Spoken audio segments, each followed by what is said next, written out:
time to head courtside with your host, Chris Bachman, for today's pregame show. Right here on the all-new Buck 92 and streaming through buck92.com.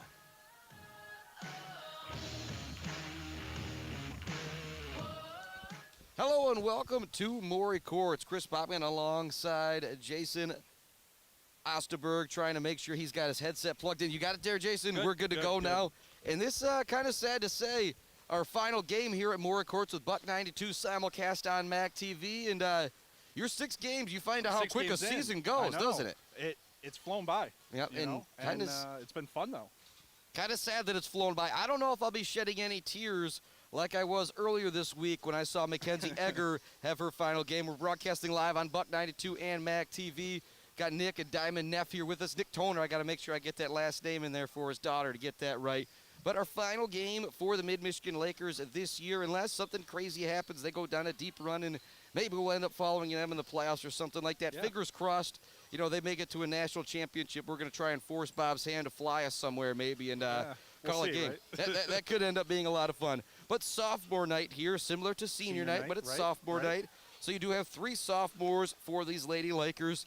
Cameron Myers, Sid Pope, and Ellie Johnson. So they'll all be in the starting lineup with Lauren Lowers and Holly McKenna. Alexis Karlstrom will be coming off the bench tonight. But like I said, I don't think I'll be shedding a tear like I did with Mackenzie Egger in her final game. Only been able to cover some of these girls for 2 years, not 4 years like her. But special night here for all these kids. Yeah. Some of them moving on to play at another level, and some of them might be playing their very final competitive basketball game here tonight. Right, and that's the thing, you know, I mean, similar, like you said, similar to a senior night, being sophomore night for these ladies. And, you know, we don't know. You know, some of them might try to play somewhere else, you know, next year at a D1, D2, D3 school.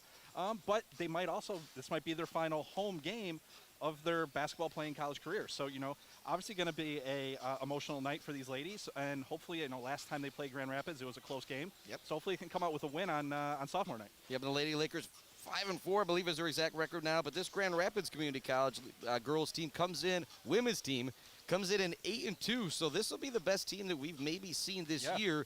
They should be outstanding, and they have a girl who averages 15 rebounds per game. I'm missing it now here. Jayla Bibbs, 10 points per game, 15 rebounds per game. That's just something that's insane. You don't see that a whole lot, and so. What's going to happen at down low? That's the one thing that the Mid-Michigan Lady Lakers have lacked is a little bit of size down low, and they're going to have to deal with some today. And we've talked about that all season, right? We've talked about sometimes their struggle on both the offensive side and especially the defensive side from getting rebounds is down low. And if they have a lady on their team that's averaging 15 boards a game, you know, that's going to be tough for them. So, you know, it's also going to be hard. They usually play in that zone, which makes it a little bit harder to box out and man up. So we'll see how they can contain her and go from there. Yeah, and the one thing that we've noticed with this Lady Lakers team, when they shoot the ball well, they're really good. When they don't shoot the ball well from the outside, that's where things have. That's where they have a little bit of trouble. So it's going to be interesting to see what we see from GRCC. Are the Lady Raiders going to come out in some type of zone, in some type of press? Because if they do that, that can allow for some open opportunities for the Lakers. And that brings up a good point too. From mid-side of things, defensively, we've seen them pressure the ball. You know, taking up full court, half court trap a lot. If they can get out, get some steals, and get some easy buckets, you know, fast break buckets, steals, layups, things like that, you know, that's going to help them out as well. So, you know, we'll see. Yep, and it should be a fantastic game. Sophomore night here at Maury Courts for the Mid-Michigan Lakers. The ladies take the court at 5:30 here in just a few minutes. The men, not a short time after that. We've got double-header kind of district championship action for you tomorrow on Buck 92. Cigarette Academy plays Fulton at 2. Mount Pleasant plays Midland at 7. I will be there for both of those games. Make sure you join us. We're going to take a break here on the Crable Ford and Lincoln pregame show. When we come back, get you that starting lineup for the Lady Lakers. Talk about these sophomores a little bit more. Sophomore night here at Maury Courts on the all-new Buck 92 and simulcast on MAC TV.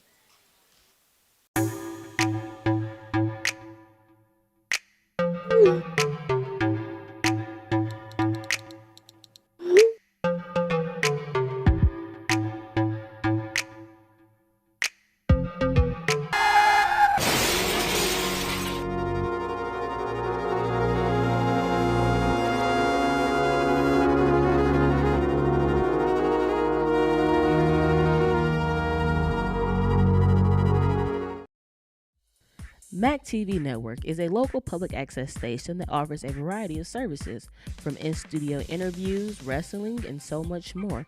We cover local concerts, sporting events, and activities around the community.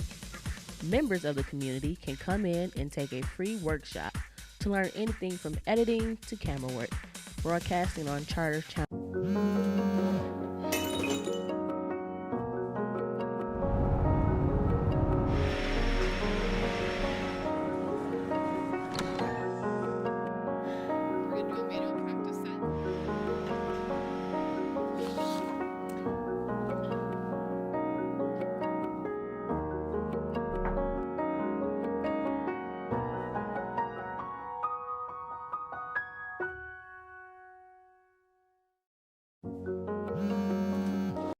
Humane Animal Treatment Society is an animal adoption center that helps find animals forever homes and provide them with certain medical treatments. There are many ways you can help their cause. You can volunteer at HATS by running and reading with the animals, helping the staff with daily routines, and photographers can take pet pictures to boost their portfolio. There are still many animals looking for a forever home. See other ways you can make a difference at www.hatsweb.org.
Welcome back. We are live at Maury Courts. It is Mid-Michigan Lakers basketball simulcast on MAC TV. Chris Bachman alongside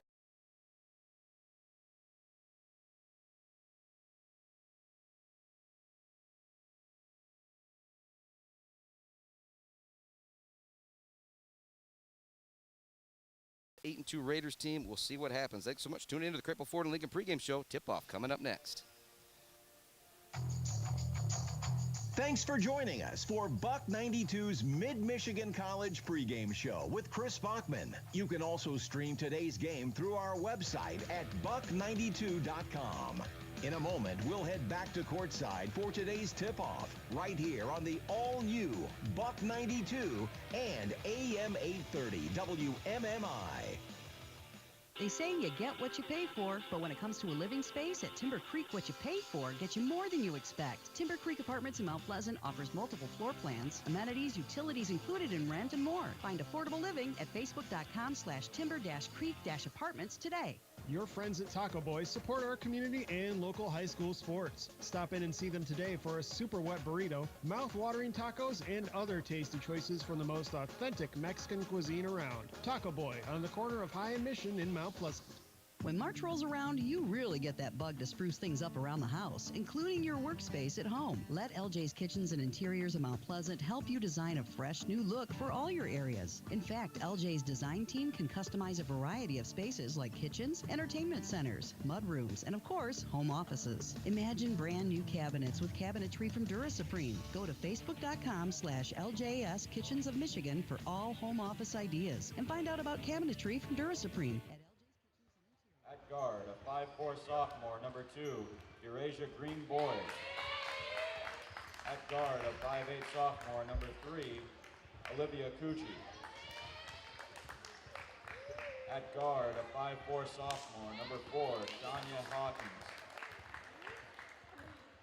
At forward, a 6' sophomore, number 11, Danielle Lamancusa. And at forward, a 5'7" sophomore, number 23, Jayla Bibbs. Raiders are coached by head coach David Glazier. And now for the starting lineups for your Mid-Michigan College Lakers. At guard, a 5'4" sophomore, number 3, Cameron Myers. At forward, a 5'10" freshman, number 11, Holly McKenna. At forward, a 5'9" freshman, number 5, Lauren Loris. At guard, a 5'2" freshman, number 22, Sid Pope. At guard, a 5'5" sophomore, number 25, Ellie Johnson. Lakers are coached by head coach Matt Rodenbo.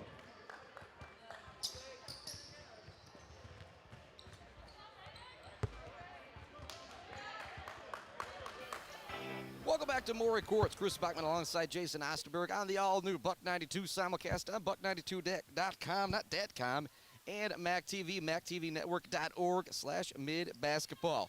Starting lineup for the Lady Raiders coming in at 8-2. Eurasia Green Boyd, Olivia Koche, Shania Hawkins, Danielle Lemon-Kusa, and Jayla Bibbs. And Bibbs is not one of the taller girls on the team, and she is the girl who averages 15 rebounds a game. It was one of those you and I looked at each other and said, man, she's going to be a tough player. Yeah, we were both expecting her to be a little taller, but no, well. Here come the Raiders working against the 2-3 zone, or actually a little bit of a different zone look here for the Lakers to start things off. And working around the perimeter does GRCC. At the top of the key with it is Olivia Koche. She dribbles around the perimeter, looks to get it to Boyd on the cut. It's going to be knocked around, and on the ground it is recovered by the Lakers. Pardon me, it was Shania Hawkins they were looking for. She actually takes the ball away from Cameron Myers in the backcourt, but she gets called for the foul on the play. 9:31 left to go here in the opening stanza of this game, sophomore night here at Maury Courts. So you got Sid Pope, Ellie Johnson, Cameron Myers all in the starting lineup tonight for the Lakers. Sid Pope does play quite a minute. Ellie Johnson, Cameron Myers already in the starting lineup, so not a big change to the lineup to get these three sophomores out here to start. To work the ball down into the paint. Not there. Sid Pope with an up fake on the perimeter. It's man-to-man or woman-to-woman defense for the Raiders here in the early going. Holly McKenna has it. She's left open from 18 feet. Can't get that one to go. The rebound is gathered down low by Jayla Bibbs. Bibbs brings it into the front court. Slows things down. Works it in the far corner. Up fake from Kocha. She looks to drive in the lane. She might have walked with it there. Got away with it. Here's an open 18-foot jump shot. It's up and good for Eurasia Green Boyd. Definitely possibly a walk gotten away with out there by Koche, but officials actually had a bad view of that one, so I won't really give them any guff. It's 2-0, GRCC with the lead. Ball goes on the far side of the court to Lauren Lowers. Back up top to Ellie Johnson. It's almost stolen away. So allow Johnson to step into a three-pointer off the front of the rim. No good. Another rebound down low gathered by Jayla Bibbs. 8:28 left to go. Shania Hawkins brings it into the front court. She averages 17 points per game for the GRCC Lady Raiders. Get the ball to Eurasia Green Boyd. She gets in the lane. Can't get the runner to go. Rebounded down low by Lemon Kusa. Her putback is no good. Another rebound for Bibbs. She can't get that one to go. Great job by Lauren Lauer staying with things down low. She gathers the rebound. Gets it off to Cameron Myers. Myers into the front court. Fakes the drive in a lane. Passes it to Sid Pope. Sid Pope surveys the floor, seeing what's out there. Gets it back to Cameron Myers at the top of the key. Myers now to Ellie Johnson right in front of our broadcast table. Just get it up top to Lowers. It's not there, though. Good defense being played by Jayla Bibbs. Holly McKenna now has it. Back to Lowers. She's going to put up the triple try. It's a little deep, but she is open. It's no good. Ellie Johnson clears the offensive rebound for the Lakers.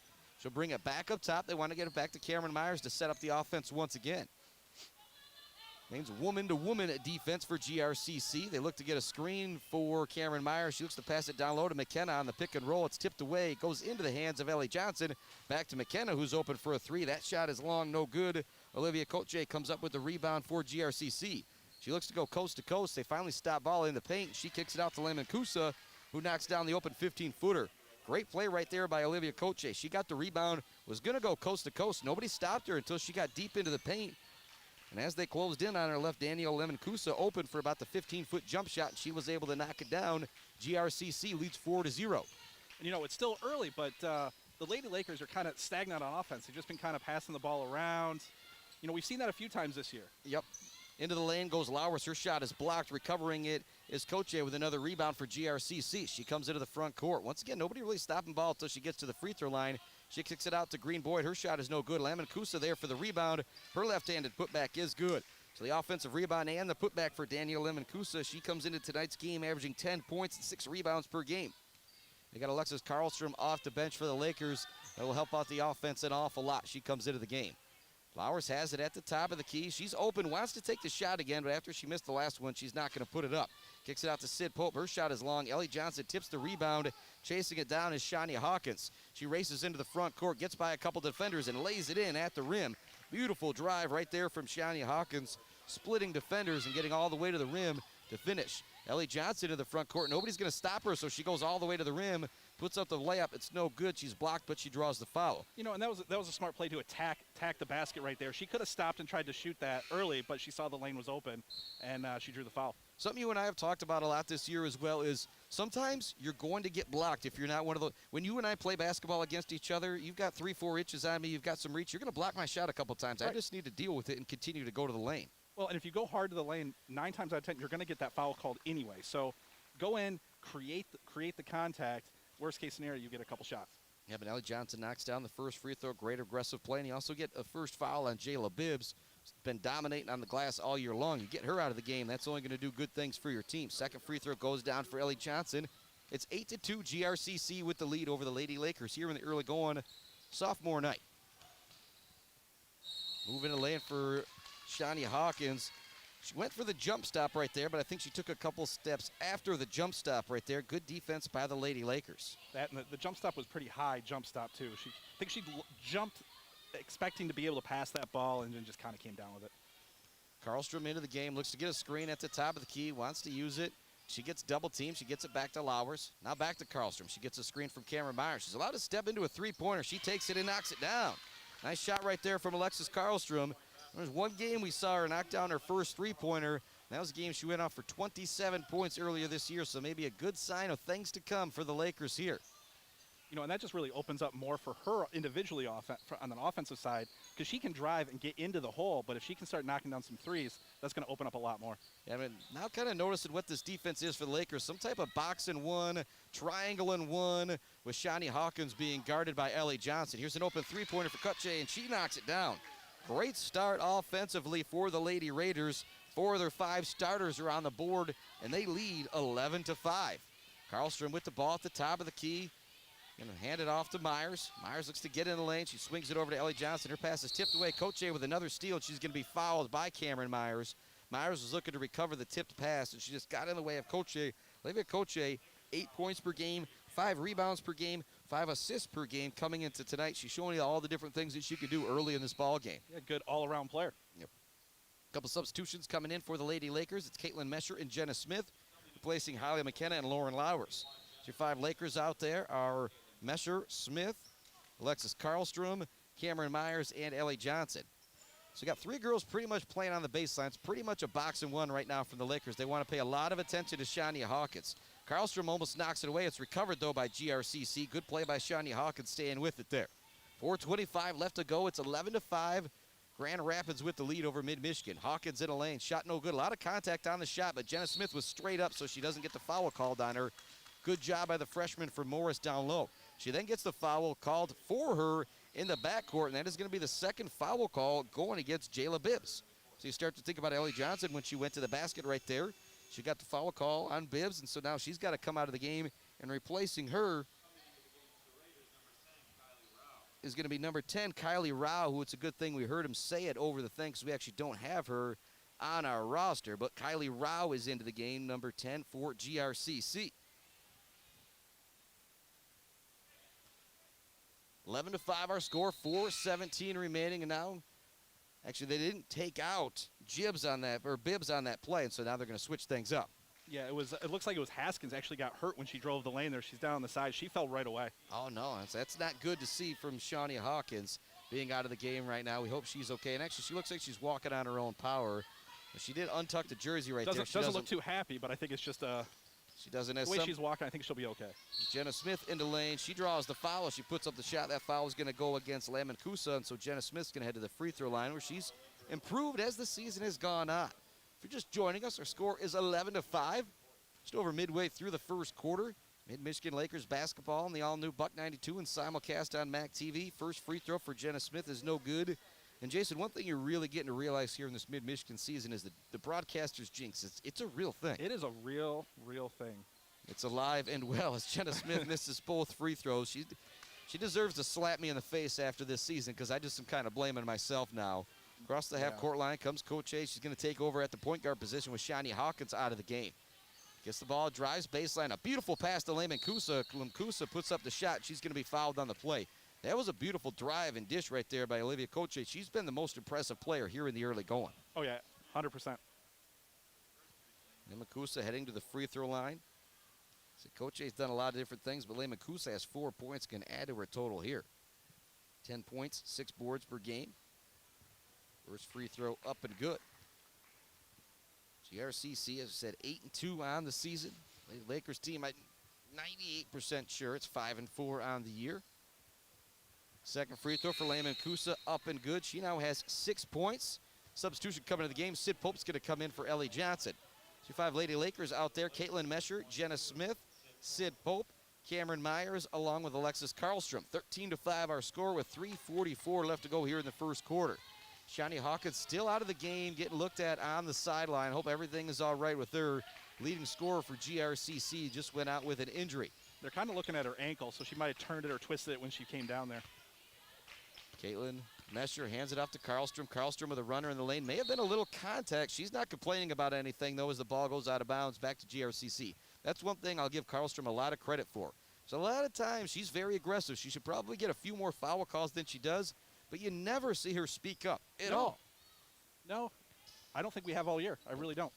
Now a generic 2-3 zone look here for the Lakers without Hawkins out of the game, and a dive on the floor, loose ball. It's going to be a jump ball possession arrow. We'll give it to Mid-Michigan College. 3:10 remaining, 13-5 our score.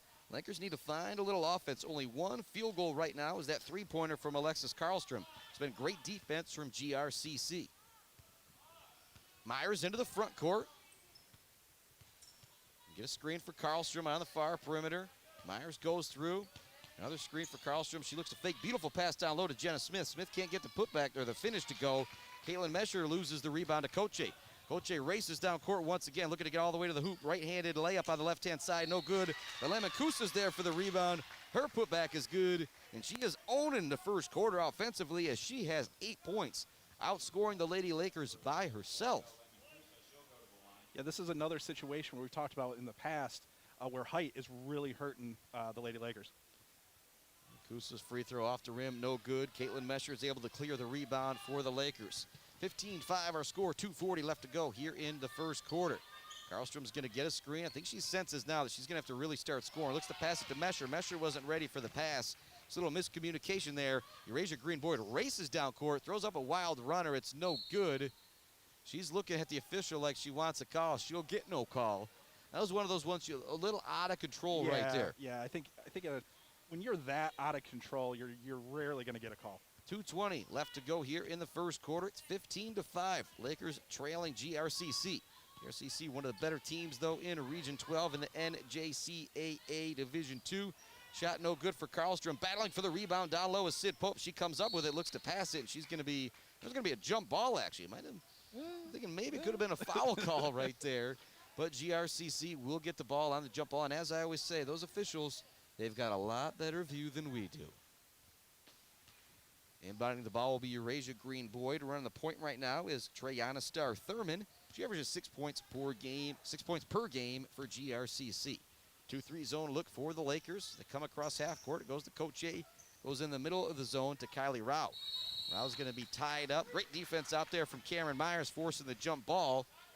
And it is going to be Mid-Michigan basketball. 1:54 left to go here in the first quarter. 15-5 our score. Karlstrom's getting inbound to Ellie Johnson. Go ahead, Jason. This is going to be an important 2 minutes left in this quarter. 15-5 right now. You don't want to go down 13, 14, 15 points at the end of the first. Right, yeah, it's one of those, if you end up down any more than 10, it could end up being a lot of trouble. And Caleb House here just dropped off a nice little thing. You're talking about the sophomores on his team that we'll talk about all night long. Karlstrom gets the ball, 1:30 left to go, just 8 seconds on the shot clock. Beautiful move by Karlstrom with the Euro step into the lane and laying it in. 5 points now for the freshman from Harrison. 15-7 our score. So you got to get a stop and another basket on the other end here, don't you, Jason? Yep, exactly what we were just talking about. Well, at the top of the key, goes over to Coach A. She's open for three. She's had a great first quarter. She can't get it to go. Eurasia Green Boyd skies for the rebound, kicks it back up top. Here's another triple try for GRCC. It's not there. Coach A with the offensive rebound and the putback. What a great first quarter for Olivia Coach A. She's got 5 points, probably a couple assists, maybe 5 rebounds as well. 17-7 now our score. So the Lakers got to stop, but couldn't get the defensive rebound. Karlstrom with the ball on the perimeter. She gets a screen from Jenna Smith. Crosses back over. Great defense being played on the perimeter right there by Treyana Starr Thurman. Now Jenna Smith has the ball. She looks to drive in the lane. Loses her step, but she's able to pass it to Mesher. Mesher in the lane. Her left-handed shot is no good. Good defense being played by Lamancusa. Coach A across the half-court line, and she'll slow things down. 5-second difference between the shot clock and the game clock here. We're under a half minute. 17-7 our score. Here's a turnover from GRCC. Just a lazy pass into the middle of the lane. Sid Pope comes away with it. You get it to Karlstrom, 17-7 our score. Love to get a basket to close the gap right here. Karlstrom can choose what side to go. She goes to the right, gets a screen from Jenna Smith. Now traces back her steps to get another screen. Leaves it to Mesher. Mesher into the lane, a nice move. Her runner is good. Beautiful play right there from Caitlin Mesher. Get a basket at the end of the quarter. It's 19-7 at the end of one. Take a break and be back with the second quarter right after this. It is Mid-Michigan Lady Lakers basketball on the all-new Buck 92 and simulcast on MAC TV.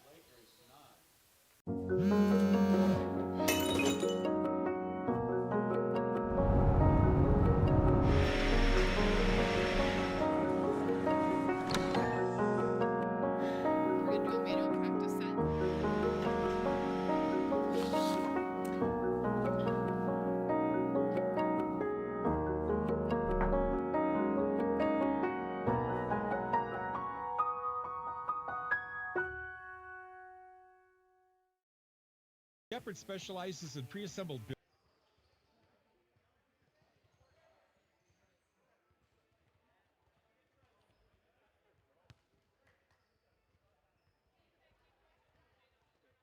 Welcome back to Mora Court. 17-9 our score after one. Jason Osterberg and myself just saying this is one of those things where you start to look at the score and how many points this GRCC team's going to put up. And you look at your scorer, Alexis Karlstrom. Let's throw Lauren Lowers in there as well.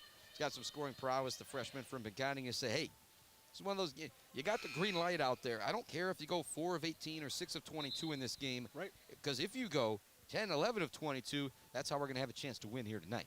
You know, the other thing we haven't seen yet, they haven't picked up full court. They haven't made enough baskets really to be able to pick up full court, but let's see if they can start kind of maybe picking up full court, do that half-court trap, see if they can get some steals. And I think that has to do with some of the ball handling that you got on GRCC too, with Eurasia Green Boyd, Shania Hawkins, who is back into the game. That's great to see. That's good to see, yep. And Olivia Coche. With those three guards out there, I don't think there's a point in trying to press this team. Similar, you don't see a lot of teams press the Lakers with the ball handling of Cameron Myers and Alexis Karlstrom. Yep. Now, a little discussion between GRCC coach, which I did a really bad job of getting his name before the game, and I wish it was on the coach's view thing that we've got, but it's got all that information pretty much but that. You know, coaches love to be called coach, so there you go.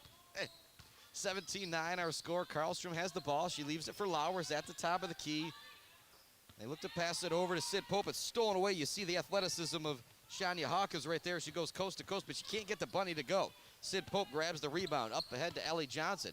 That was one of those, you can't miss that one if you're Shania Hawkins right there. I was looking down to write it in the scoring column, and I looked up, and it was coming off the backboard. It almost looked like she lost control of it going up a little bit. The way because that was a pretty bad miss. So I think she lost control as she was going up. Yep, we got a 30-second timeout on the floor. We'll keep it right here. The one player I want to talk about right now is Olivia Coche. Said coming into the game, you see 8 points per game, 5 rebounds per game, 5 assists per game. You think, she kind of does it all. And she has done it all. 5 points in the first quarter. What other numbers did she have? You know, I got her down 5 points, 3 rebounds, and 2 assists. So, I mean, again, well-rounded game, and she's right on pace to pretty much get where she averages. So. Yeah, maybe a couple steals in there as well. Like I said, she has been fantastic for GRCC. Like I said, when you see that 8, 5, and 5, you don't think about it standing out to you, but think about it in the NBA. You translate that minutes, pace of play, or everything. That's probably like a 13, 8, and 8 player. I mean, right. I don't want to use the word Draymond. You're a Michigan State guy, so you're going to love if I use Draymond Green. But I think maybe that's a good example, but definitely more of a guard out there. But she has been fantastic here in the early going, doing a lot of things for the Lady Raiders. Karlstrom swings it over to Lowers on the far perimeter in front of the Lady Raider bench. She picks up her dribble. Now it goes to Ellie Johnson. Johnson up fakes. No, she needs to be aggressive here with her team trailing by 8. Sophomore from Clare dribbles it around, hands it off to Lowers. There's a few seconds left on the shot clock, and it's Coach A tipping it away, and she steals it away from Lowers. She's now into the open floor going up against McKenna. McKenna follows her as she goes for the layup. But just as we were giving praise to Olivia Coche, she picks the pocket of Lauren Lowers, something we haven't seen happen this year. No. Takes it coast to coast, draws the foul, and now she is at the charity stripe. It's one of those, the J&R engraving player of the game is always going to go to one of our local kids, but every once in a while, you throw a bone to somebody who's played fantastic for GRCC. And so far, she's played really, really well. Second free throw up and good, and you start to think, I don't know if she's a freshman or a sophomore, but somebody that she plays like this, she's going to continue to have basketball in her future. 19-9 our score, 8:49 left to go here in the second quarter. Ellie Johnson has the ball, guarded by the aforementioned Coach A. They wing it around the perimeter. It goes to Karlstrom. She up fakes. Nice pass down low to McKenna. McKenna's double team. She's going to draw the foul on Shawnee Hawkins and go to the foul line. That was a great little two-lady game there between Karlstrom and Hailey McKenna. Yep, and if they can keep doing that, that play right there was really well ran. They ran it really well, and they get to the line. McKenna at the stripe. 19-9 our score. Lakers right now 3 of 5 from the free throw line. Ellie Johnson was 2 of 2 in the first quarter, and Jenna Smith missed both of hers. 5 Lady Lakers out there: Alexis Karlstrom, Hailey McKenna, Cameron Myers, Lauren Lowers, and Ellie Johnson. Your normal starting 5. You have Sid Pope out there as well, sophomore in the starting lineup tonight. Played some good minutes. Couple substitutions coming in for GRCC. Your 5 Lady Raiders out there: Shania Hawkins, Olivia Coche, Aaron Troyha, I think is what I heard. It's another one that we don't got on our roster here, which makes things a little bit different. Troyha has the ball, and she puts up the three-pointer. It's no good. Karlstrom comes up with the rebound. She looks to race up court, but it's going to be tipped away by guess who? Olivia Coche. So to remain Lady Lakers basketball. So Lemon Kusa out there also with Abigail Rauhurst for the Lady Raiders. Across the half-court line comes Karlstrom. 19-11 our score. 8 minutes left to go here. Karlstrom looking to get it down low to McKenna, but it's not there. Great defense being played down low by Rauhurst. Here comes a triple try from Johnson. It's no good. Rebounded by Shawnee Hawkins. Hawkins races into the front court, looks to use her speed to get all the way to the rim. She does. The right-handed shot on the left side, kind of floating away from the basket, goes down for Hawkins. Great athletic play right there. 21-11 our score. You cannot let her get ahead of your team. She uses her speed to get all the way to the rim every time. Karlstrom gives it to Lowers. Little screen for her. Lowers looks to get all the way to the hoop. The right-handed shot no good, but there for the rebound, and the putback is Hailey McKenna. Great job staying with it by McKenna. Kind of following her teammate to the basket, was able to get the offensive putback. 21-13 our score, and a little bit more bounce in the step for the Lakers since that timeout from Coach Rodenbow. Yeah, I don't know what he said, but it worked. Coach A has the ball, thought about taking the deep triple, and she did take a couple steps right there. She caught the ball, took one step, took another step, and I think she meant to put the basketball down, but she didn't. The first mistake we've seen from her so far tonight. Yeah, I was actually about to say, that's the first time I've seen her really make a mistake all game. Jenna Smith back into the game, replacing Lauren Lowers. I don't know if she's going to stay out there for long, though, just getting some instruction from Coach Rodenbow, and she might get right back out there. Ellie Johnson has the ball, goes to Jenna Smith, down low to Hailey McKenna. McKenna being guarded by Hawkins. Nice move from Hailey McKenna, a little whoop-a-whoop-a-whoop, and she opened up the lane and was able to get the right-handed hook shot. A little dream shake out there from Hailey McKenna. 21-15 our score. Lowers is set to check back into the game. Shot is up for Hawkins. It is no good. Ellie Johnson is all over her every chance she gets. Karlstrom has the ball. She looks to go coast to coast. Left-handed lay-in is good. Great start here for the Lakers in this second quarter. It's going to create a 30-second timeout from GRCC. We will keep the broadcast right here. 21-17 our score, 6:42 left. Like I said, I don't know what Coach Rodenbow said in that timeout, but it was something really, really good. Yeah, I think we got, 6 straight points, and now, you're only down 4. So let's see what happens coming out of this timeout. So smart timeout by Grand Rapids coach right there. Kind of similar. Let's see what happens here in the next few minutes after that. Yeah, only 3 field goals in the first quarter for the Lady Lakers. Already 3 field goals here. 6 points for Hailey McKenna. We've got 7 from Alexis Karlstrom. And McKenna, she's the player that has impressed us every time we've come out and watched this team. I'll compare it to Coach A right now. She just kind of does everything and doesn't make any mistakes. And if there's one player that you've seen has really grown this year and really improved, especially some of her post moves like we just saw, she's gotten a lot better as the years progress. Yeah, she's scoring on you in the post that last time right there. Into the front court come the Lakers. And once again, Ellie Johnson's going to be all over Shania Hawkins. It's a kind of a box and one, but really more of a 2-3 zone and one. Great pass down low to Lamancusa, and she lays it in. But that was all about the dish from the top of the key. I don't know if that was Coach A with another great dime. I missed that one. I think Jason's going to give it to her, though, because she deserves it. 23-17 our score. Lakers trailing GRCC.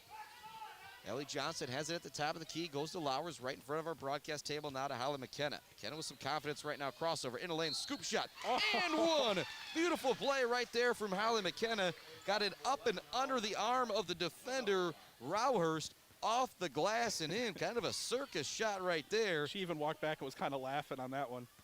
I think she knew she was going to get the foul and wanted to get it up on the rim, but didn't think that there was any way she would get it off the glass and in. She misses the free throw, but she has 8 points, all coming here in the second quarter. Ellie Johnson steals it in the backcourt, doesn't get the lay-in, though. Lamancusa is able to come away with it, but a great play right there. That's one of those, if you're the Lady Lakers, you turn around, you see one girl down there creating that turnover. Should inspire you a little bit defensively, and Ellie Johnson is all over Shania Hawkins full court. She doesn't want to let her touch the ball. Triple try up and no good for Troy. And rebound is battled for, and Karlstrom comes away with it, rips it away from Coach A. Jump ball will give it to the Lakers. But that was one of those two girls are used to battling right there. That's one of those you usually see, like, a face-to-face exchange, maybe a little, hey, what are you doing there? None of that right there. Both those girls just went back to their huddles. They're both used to playing that hard. We have another 30-second timeout. We'll continue to keep things right here with 5:39 left to go in the second quarter. 23-19 our score was 17-9 after one. A different Lady Lakers team here in the second quarter. Much different, a little bit more physical like you just mentioned. They're driving a little bit more. They're getting to the lane. They're getting down low. They're not settling for shots on the outside and just passing around the perimeter, and you're seeing the benefits of it. Yep, and it's been all about Holly McKenna here in the second quarter. 8 points for the freshman from Big Rapids. And one thing, I guess, Jayla Bibbs has been out of the game with the 2 fouls for quite some time now. Right. Maybe that's allowed Mid-Michigan to go down low a little bit more, so we don't know a ton about this GRCC team. But we do know Bibbs comes in averaging 15 rebounds per game, and she hasn't been on the floor now for quite a bit. She was only in there for a few minutes in that first quarter. Pulled down 3 very quick boards, but that's it. Karlstrom into the front court as the Lakers set up the offense against GRCC. The Lady Raiders remain in a man-to-man, or I like to say lady defense. McKenna looks to drive once again, kicks it out to Ellie Johnson. Johnson back to Cameron Myers. Backdoor cut was open with Alexis Karlstrom. A little too late hitting it was Cameron Myers, but it's a great catch down low from Karlstrom, and she gets the finish. Tell you what, after the first quarter, Jason, we thought this might be trouble, but the Lady Lakers have proved us wrong. 23-21 our score. Really picked up the intensity, and again, they're getting to the basket a little bit more than they were in the first quarter. Lamancusa gets it down low. She's swatted away by McKenna, but recovering the loose ball is going to be Rauhurst, and she gets the putback. Nice job by Rauhurst, staying with it right there. McKenna blocked a shot. She's able to get what I guess you would call an offensive rebound off the block and get the putback. Ellie Johnson into the front court, gets it to McKenna. McKenna looking to drive once again, spins, gets it out to Lowers. Now to Johnson at the top of the key. She looks to drive on Coach A. They hand it off to Karlstrom. Karlstrom with a spin move, a little too fast. She almost loses her step. Now back to Johnson. 8 seconds on the shot clock for Cameron Myers. She's going to get a screen from Lowers. She knows she's got to drive. Shot is up. Shot is good. Nice play right there by the sophomore Cameron Myers. You don't always need her to score, but she needed to do something there with the shot clock running down. And it remains a 2-point game, 25-23. GRCC and Shania Hawkins into the front court. Johnson once again all over her, and she's going to get called for the foul. Shania Hawkins went down with a little bit of an injury. Doesn't look like she's a whole lot of worse for wear out there. But Ellie Johnson has got that duty tonight from head coach Matt Rodenbow to be all over her. And she didn't even let her walk around the court there. I mean, she's right in her back pocket the entire time. And that's what you get when you get a player from a local school here like a Beale City, a Clare. They got that little bit of a chip on their shoulder. Yeah. You tell them to go out and guard the best player on the other team. They're going to take that challenge. She's not even looking at the ball. She doesn't care what's happening. She is denying the ball to get from Shania Hawkins. She tips away the pass there, and she's going to get called for the foul. You don't like that foul there if you're Ellie Johnson. That will be her second. 3:55 left to go here in the second quarter. 25-23, GRCC with the lead over MMC. And once again, like I said, Jason, as soon as she walks up to even pass the ball in, she's all over her. She passes the ball in. Right she doesn't, up in her pocket. Yeah. She doesn't even look at where it goes. She is just all over her. Coach A, the drive, kicks it back out on the perimeter. Look at a drive as Eurasia Green Boyd. She takes the 14-foot jumper and she knocks it down. Second basket for Green Boyd. She's got 4 points, back to a 4-point lead for GRCC. Karlstrom into the front court. Shania Hawkins guarding Karlstrom. Goes to Holly McKenna. She's had the hot hand here in the second quarter. She looks to spin baseline. It's not there. Out to Caitlin Mesher. Mesher fakes the drive. Goes back to Ellie Johnson. Was trying to set up her teammate for a three. It wasn't there. Great backdoor cut from Alexis Karlstrom. She gets it up on the rim. Kind of not a great shot it turned out to be, but she got the roll right there. It was a great cut, though, to get in the lane. She was wide open. She's such a great shooter. You can't let her get open on the three-point line, so she starts running up the three-point line, goes back door on you. It could be a very effective play. Back to just a 2-point ball game. Lakers playing great here in the second quarter. Coach A has it, gets it to Green Boyd. Green Boyd's 18-foot jump shot. The bank is open. I don't know if it's past. That's 6:03, but the bank's still open for Green Boyd as she knocks that one down. 29-25 our score. Yeah, and she didn't call that one either. It was 17-9 after one. Much better quarter here for the Lady Lakers in the second. Karlstrom, deep triple off the back of the rim, no good. Ellie Johnson gets the rebound for another try for the Lakers. She picks up her dribble, thought about the shot. She goes to McKenna. She's going to crank up the triple try. In and out, no good. I thought that one was down. Grabbing the rebound is Olivia Coche. She races into the front court. Over to Shania Hawkins. Her jumper, no good. Great rebound from Caitlin Mesher, boxing out down low. Coche with another rebound. Took it coast to coast, set up her teammate for an open jumper. They just couldn't knock it down. Karlstrom thought about the three-pointer, doesn't take it. Goes over to Cameron Myers, over to McKenna. She's going to put up the three. Nothing but net this time. 11 points here in the second quarter for Holly McKenna, and it's a one-point ball game. 29-28, GRCC on top. The Lakers threatening to take their first lead, I believe, of the game. Man, it was 8 too early. Coach A has the ball here in the front court. Cameron Myers waiting her in kind of the goofy. She's the only one at the top of the zone, having to cover a lot of ground because you've got Ellie Johnson chasing around Shania Hawkins. The shot is no good. Rebound gathered by the Lakers. It goes to Karlstrom. Chance to take the lead here. McKenna has it. She's had the hot hand here in the second quarter.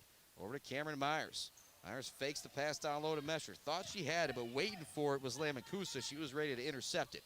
Mesher gets the ball. She's going to be double, triple team. Kicks it out. Ellie Johnson, triple try. It's up. It is good. Nothing but net for the sophomore from Clare.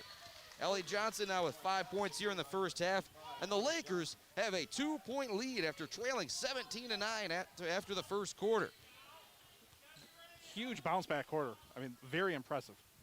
Say, this is the team that you see from the Lady Lakers. You think they can play with just about anybody out there, and then you have those quarters like the first quarter where they just get a little stagnant offensively. Cameron Myers looks to steal it away from Coche. Some physical play out there. No whistles called. Eventually, Mesher ends up with the loose ball. They get it off to Karlstrom. Karlstrom's got 11. 5 in the first, 6 in the second. We're going to have a timeout on the floor. We're going to see if it's a 30 or a full timeout. Actually, we're going to keep it right here either way. 34 seconds. We got plenty of time for commercials at halftime. We want to keep things right here because, woo, what a second quarter for the Lady Lakers. We've got 11 points from Holly McKenna, a 3 from Ellie Johnson, 6 points from Alexis Karlstrom, and Cameron Myers with a nice layup earlier as the shot clock was winding down. Completely different. More physical, more aggressive. And again, not just standing around, foring around the perimeter, passing the ball around, waiting for a last-second three-point shot, getting the ball down low, get into their offensive rhythm a little quicker in the shot clock as well. And then defensively, they've picked it up as well. Yep. And the GRCC has continued to play well offensively here in the second quarter as well. They've got 12. There's just been an offensive explosion for the Lady Lakers with 22 points here in the second quarter, including 11 from Holly McKenna. And McKenna missed the 1-3 from the corner, was in and out. That other one was nothing but net. I'm almost thinking that one should have gone down as well. She should have 14 here, getting robbed by the rim gods here at Morey Courts tonight. 31-29 our score. Chris Bopp and Jason Osterberg courtside, alongside with Diamond Neff and Nick Toner from MAC TV. Happy to be bringing you Mid-Michigan Laker basketball sophomore night here. 3 sophomores to the Lady Lakers. Cameron Myers, L.A. Johnson, along with Sid Pope, all able to get in the starting lineup tonight. And the one player that wasn't able to start was Alexis Karlstrom, and 11 points in the first half. She's been okay coming off the bench. Karlstrom has it. Looks like they're going to run the clock here a little bit. About a 10-second difference, 11-second difference between the shot clock and the game clock. Sid Pope has it, goes to Mesher. Mesher looks to drive in a lane, back to Sid Pope. 3 seconds, 2 seconds on the shot clock. They're going to have to hurry up and launch it here. And there is a shot clock violation. Not what you see out of a timeout right there, but I think Coach Rodenball is kind of laughing, blaming himself a little bit right there. 31-29, our score, 12.3 seconds left to go now. Shania Hawkins most likely hold for the final shot here. Just had 4 first-half points. She averages 17 a game. With a lot of that credit to Ellie Johnson playing some great defense. Eurasia Green Boyd wide open, able to launch a three-pointer, but she could not knock it down. The Lady Lakers take the lead as we head to the half. It was 17-9 after one. Now 31-29. Lakers with the lead. We'll be back with a first-half recap in your Mid-Michigan College Foundation halftime show coming right up. MAC TV Network is a local public access station that offers a variety of services, from in-studio interviews, wrestling, and so much more. We cover local concerts, sporting events, and activities around the community. Members of the community can come in and take a free workshop to learn anything from editing to camera work. Broadcasting on Charter Channels 187 and 191, serving Gratiot, Isabella, and Clare counties. Humane Animal Treatment Society is an animal adoption center that helps find animals forever homes and provide them with certain medical treatments. There are many ways you can help their cause. You can volunteer at HATS by running and reading with the animals, helping the staff with daily routines, and photographers can take pet pictures to boost their portfolio. There are still many animals looking for a forever home. See other ways you can make a difference at www.hatsweb.org. For Mid-Michigan College's half.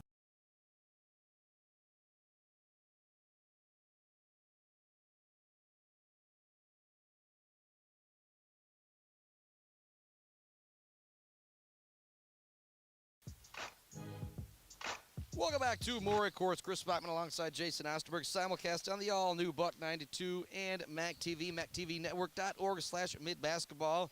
17-9 after one. We went off the air, and I'm not afraid to throw ourselves under the bus a little bit here right now. We said this one could turn rough. This GRCC team, they're really good. Yeah. Well, I don't know if Alexis Karlstrom and Harley McKenna hurt us or what, but Harley McKenna with 11 points in the second quarter. Alexis Karlstrom with 6 herself. 31-29, the Lady Lakers really turned things around in that second quarter. You know, and I think the biggest thing outside of the offensive output, was Ellie Johnson just staying right in the back pocket of Shania Hawkins. She's averaging, 17 points a game. She only has 4 right now.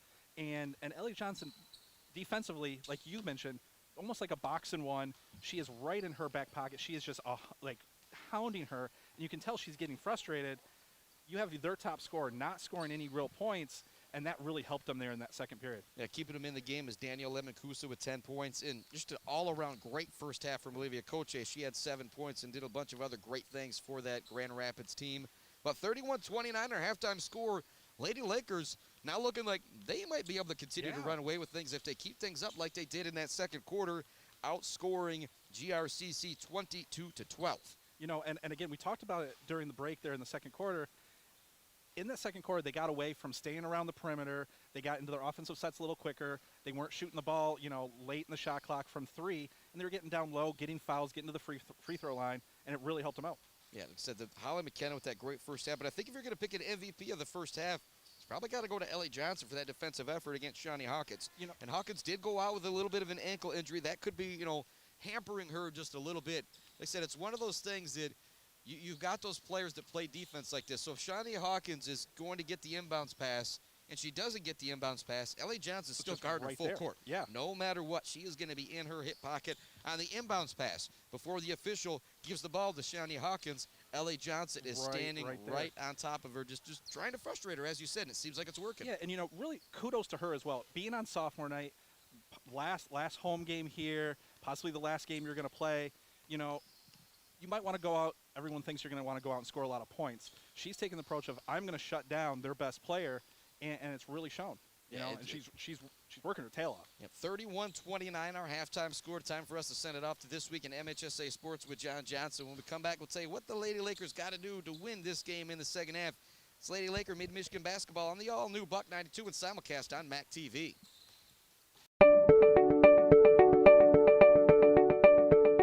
I signed up for the Laker Distinction Scholarship because I knew I wanted to go to mid right away anyways. I knew that I wanted to get through college debt-free or as close to debt-free as possible. Because I had some classmates who were a couple years older than me that had won it, and they had a really positive experience at mid. And provided me the perfect path to get my associate's degree here at Mid-Michigan College and begin the rest of my college journey. Winning LDS was a really positive experience for me. I was able to work on campus, and I was also able to study abroad, which is something I never really thought I would be able to do. Really, the basis of my success today and my continual success is the Laker Distinction Scholarship and is Mid-Michigan College, because without this first step, I wouldn't be where I am today. It really helped for me to know that the first 2 years of tuition were going to be lifted off my shoulders. I got to meet a lot of great people who have become friends and advisors for me, and I know that as I move on that they will still be here to help me get through the college process. And I really do think that my time here at Mid has helped prepare me to take these next steps, not only financially by saving a lot of money, but the faculty here at Mid and the classwork I feel like has really prepared me for the next step and these harder classes that I know I will be taking. Receiving the LDS scholarship gave me the opportunity to successfully transfer 67 credits to Grand Valley State University, now putting me on the fast track to graduation, where I will be graduating a complete year early in the spring of 2020.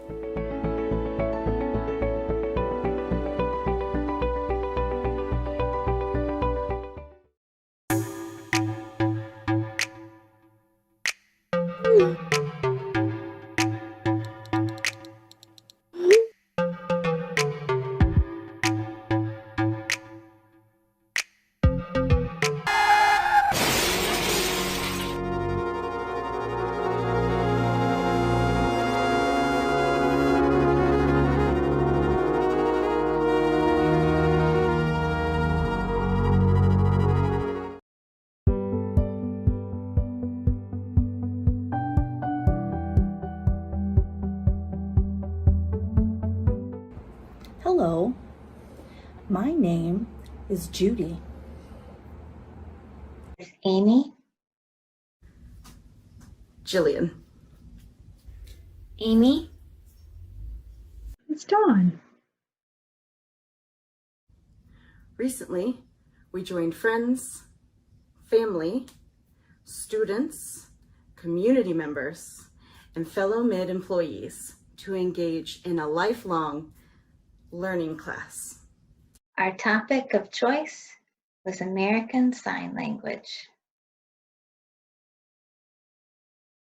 Mid offers a wide variety of lifelong learning classes, including dog training, arts and crafts, photography and outdoors, financial planning, and many, many more. We hope to see you in class soon. Want to find more information? Check our website, www.midmish.edu. Thank you.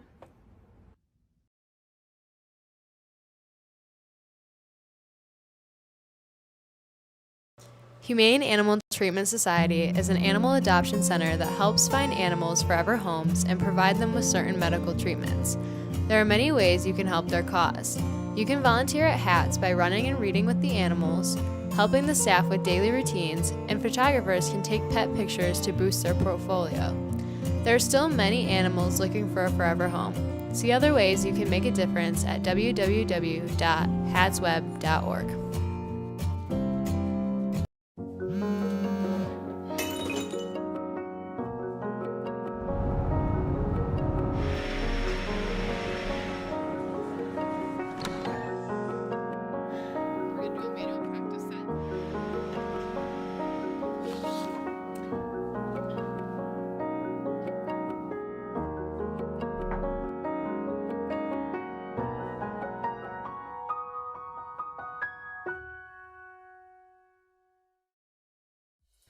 MAC TV Network is a local public access station that offers a variety of services, from in-studio interviews, wrestling, and so much more. We cover local concerts, sporting events, and activities around the community. Members of the community can come in and take a free workshop to learn anything from editing to camera work. Broadcasting on Charter Channels 187 and 191, serving Gratiot, Isabella, and Clare counties.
There, Chris Bachman, Jason Osterberg. We're just actually a little miffed right now. We're actually watching Jacob Tomsick from Midland Dow throw down some dunks.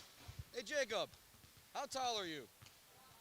So he's 5'10". I'm 5'8", and he's out there throwing it. And those are legit alley-oop to yourself dunks. Those aren't phony ones out there. Jacob Tomsick showing off his athletic ability from Midland. One of the freshmen here for the Mount Pleasant boys team. We got a few minutes left here in halftime. We got a nice little write-up here from Coach Caleb House talking about some of the seniors from this boys basketball team and honoring the seniors from the ladies team too, with Cameron Myers, Sid Pope, and Ellie Johnson. And maybe get to talk to Coach Rodebo after the game a little bit about those three players. But I like what Coach House did right here. He gave me a little read-up here. And so they always say it's not great radio or great TV as we're broadcast on MAC TV as well.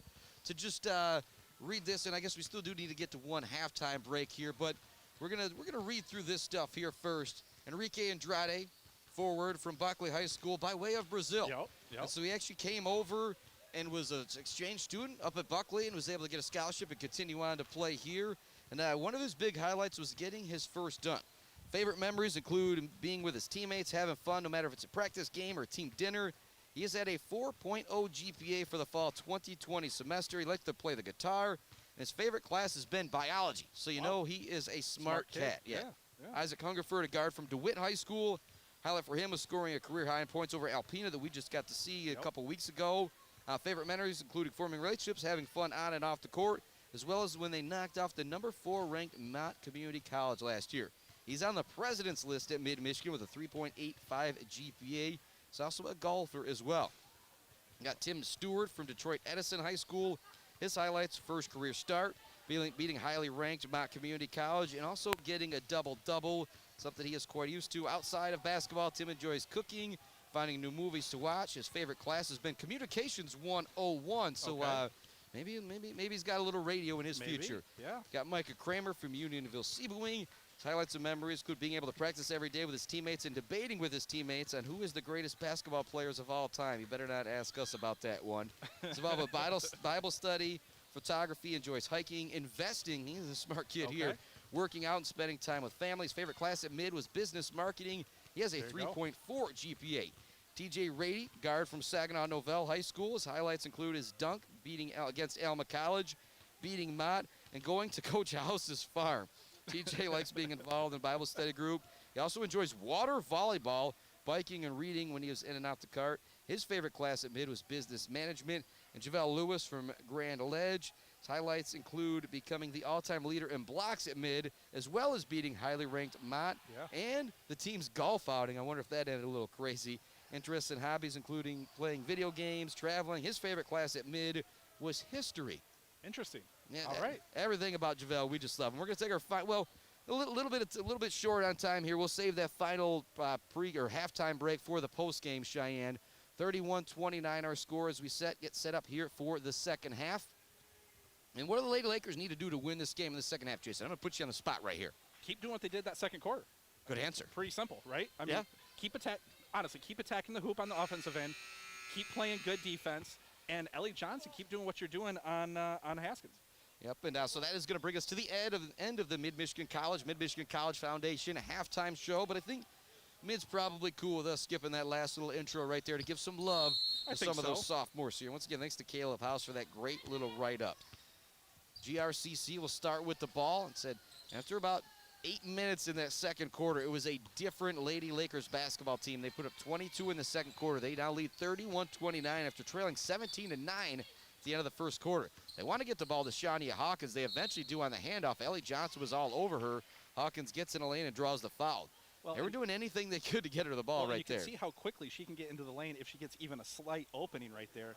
Ellie Johnson was playing great defense. She was able just to sneak by her, and she got right to the rim. And Coach A kind of handed off to her, maybe a little bit of a screen as well on the perimeter, allowing to Hawkins just get a little bit of an opening right there. She knocks down her first free throw. Comes into the game averaging 17 points, 4 rebounds, 3 assists on the night. Just had 4 points in that first half, thanks to some excellent defense from Ellie Johnson.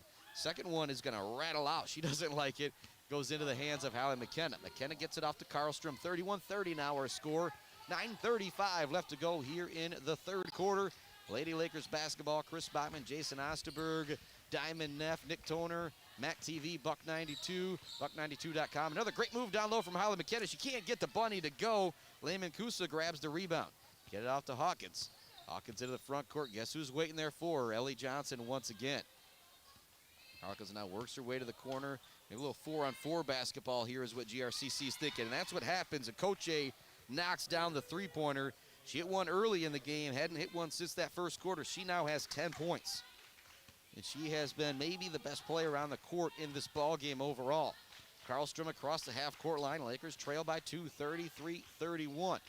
Goes to Ellie Johnson. Johnson surveying the court. Goes up top to Lauren Lowers.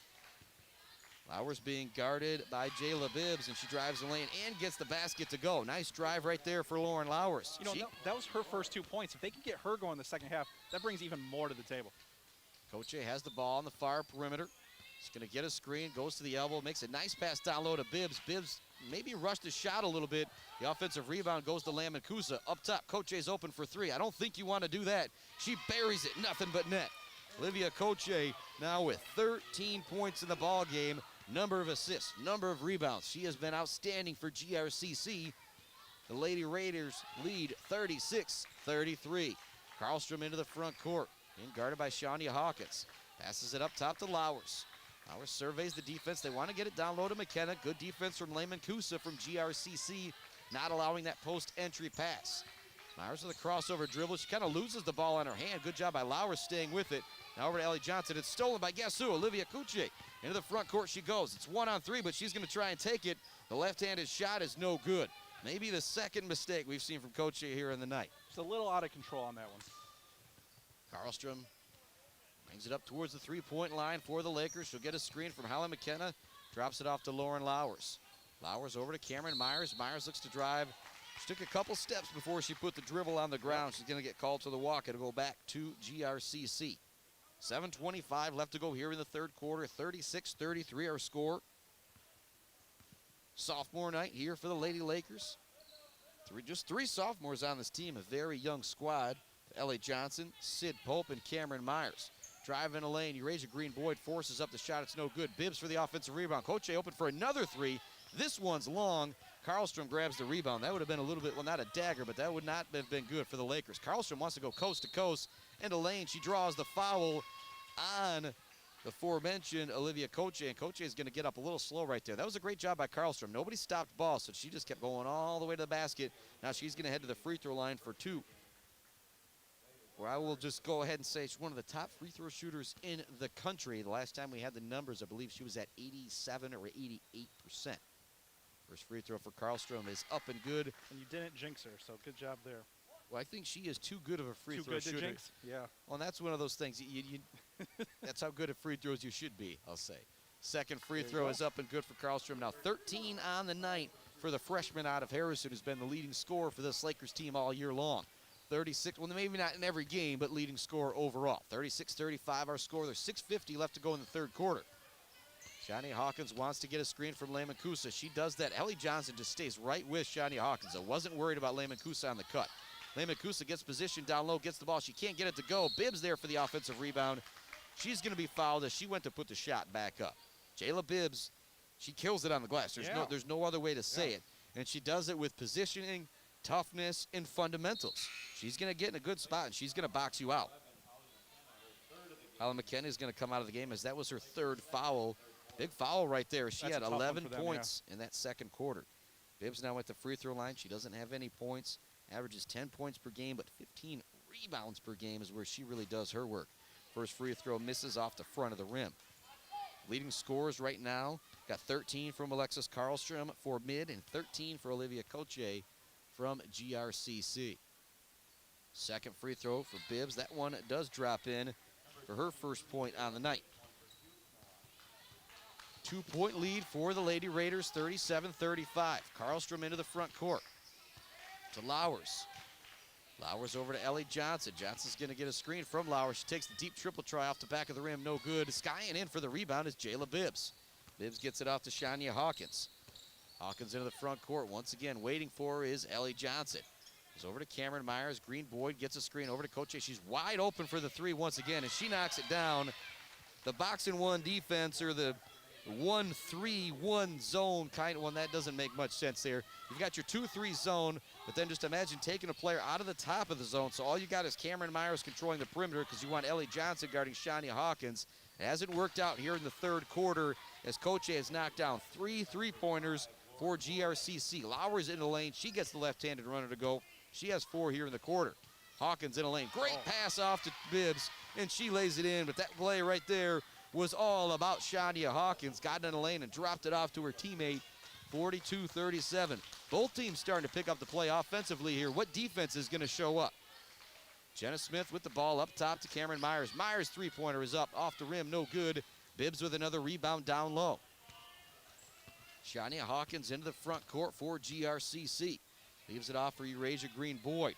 Green Boyd's going to get the screen. Lowers now paying a little bit more attention out there to Koche, but her three is in and out this time. And grabbing the rebound down low is Bibbs around 3 Lakers. Her shot is up no good, but she draws the foul. There's 3 Lakers down low. Bibbs fought for that rebound, and now she's headed to the free throw line. Beneficiary of her hustle. Sid Pope's going to come into the game. She will replace Ellie Johnson. Ellie Johnson exerting a lot of energy in this ball game, chasing, hounding, following Shania Hawkins everywhere she goes. And with Bibb, too, she's not the tallest one, but she has a knack for just knowing where the ball's going to come off the rim. And she's always in position to get those boards.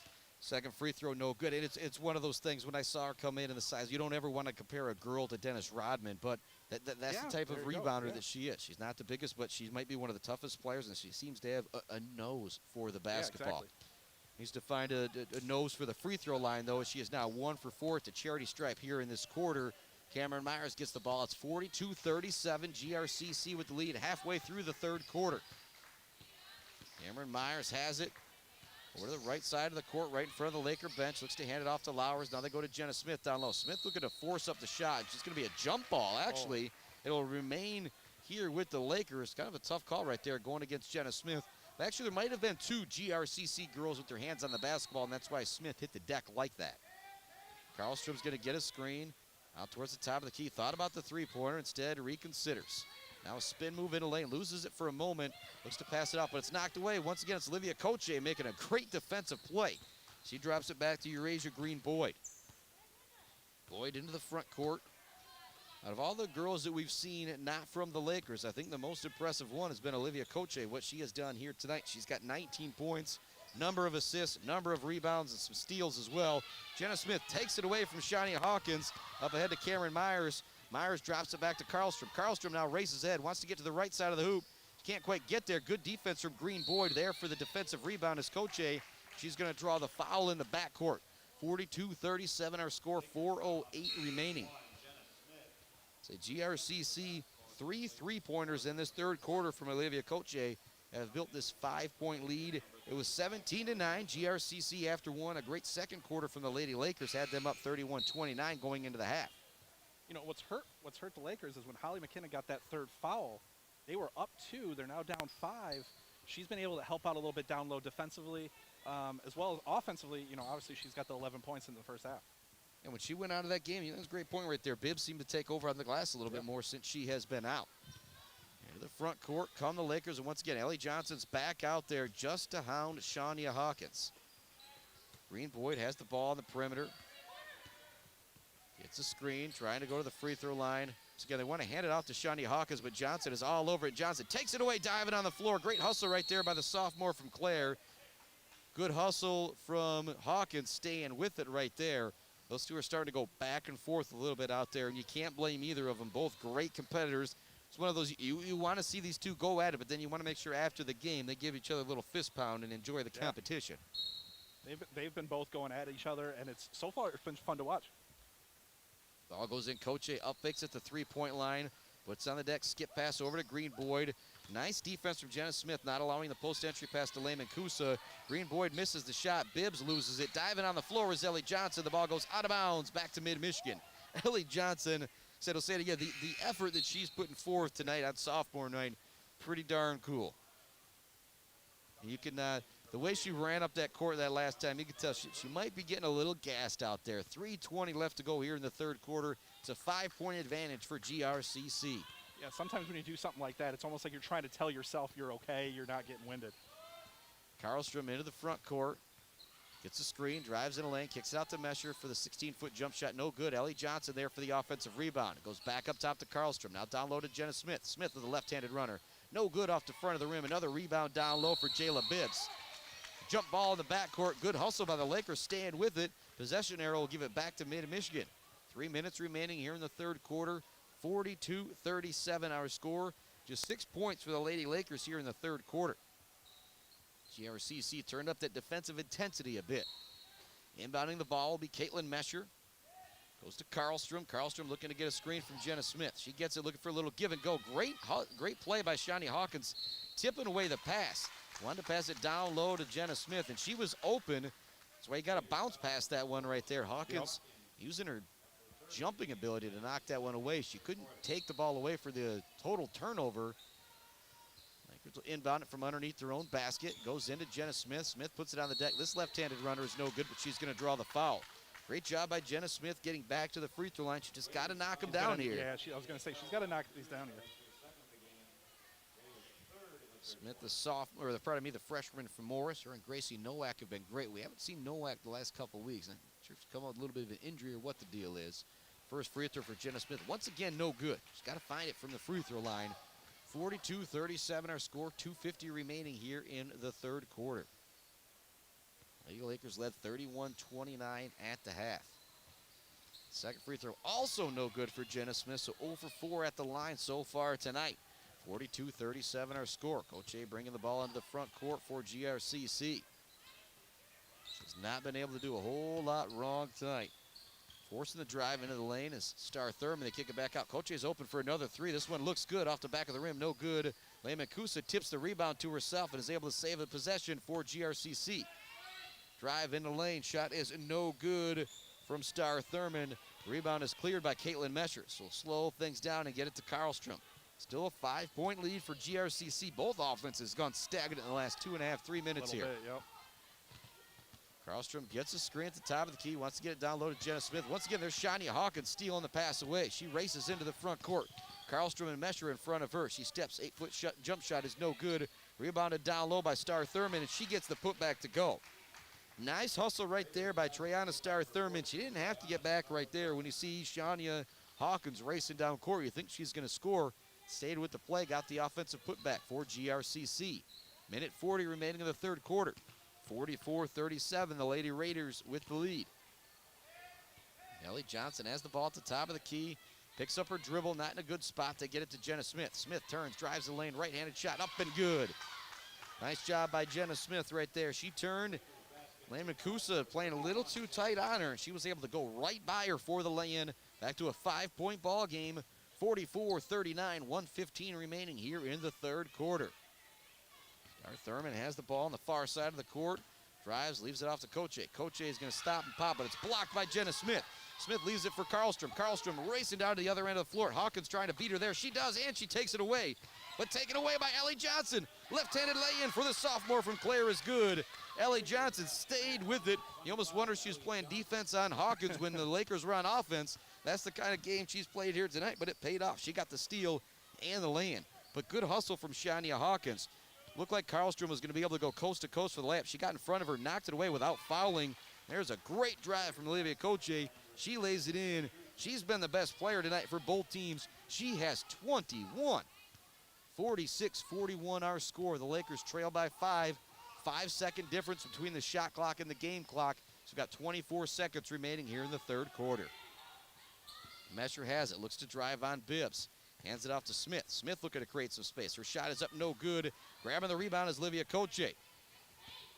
10 seconds remaining as Koche brings it into the front court. She has 21 on the night, including 11 here in the third quarter. Don't make it 13, though, as she doesn't get that one to go. The ball rolls around on the floor. That'll bring us to the end of the third quarter. 46-41 our score. It's been a tale of 3 quarters.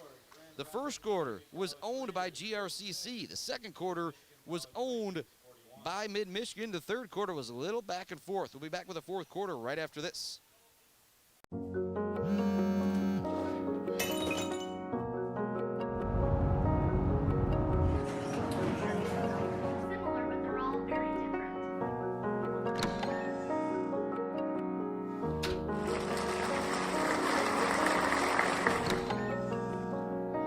I got you something.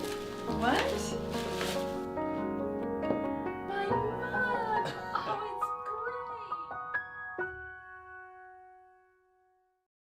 it's great! 46-14. Having faith that you are protected is not something.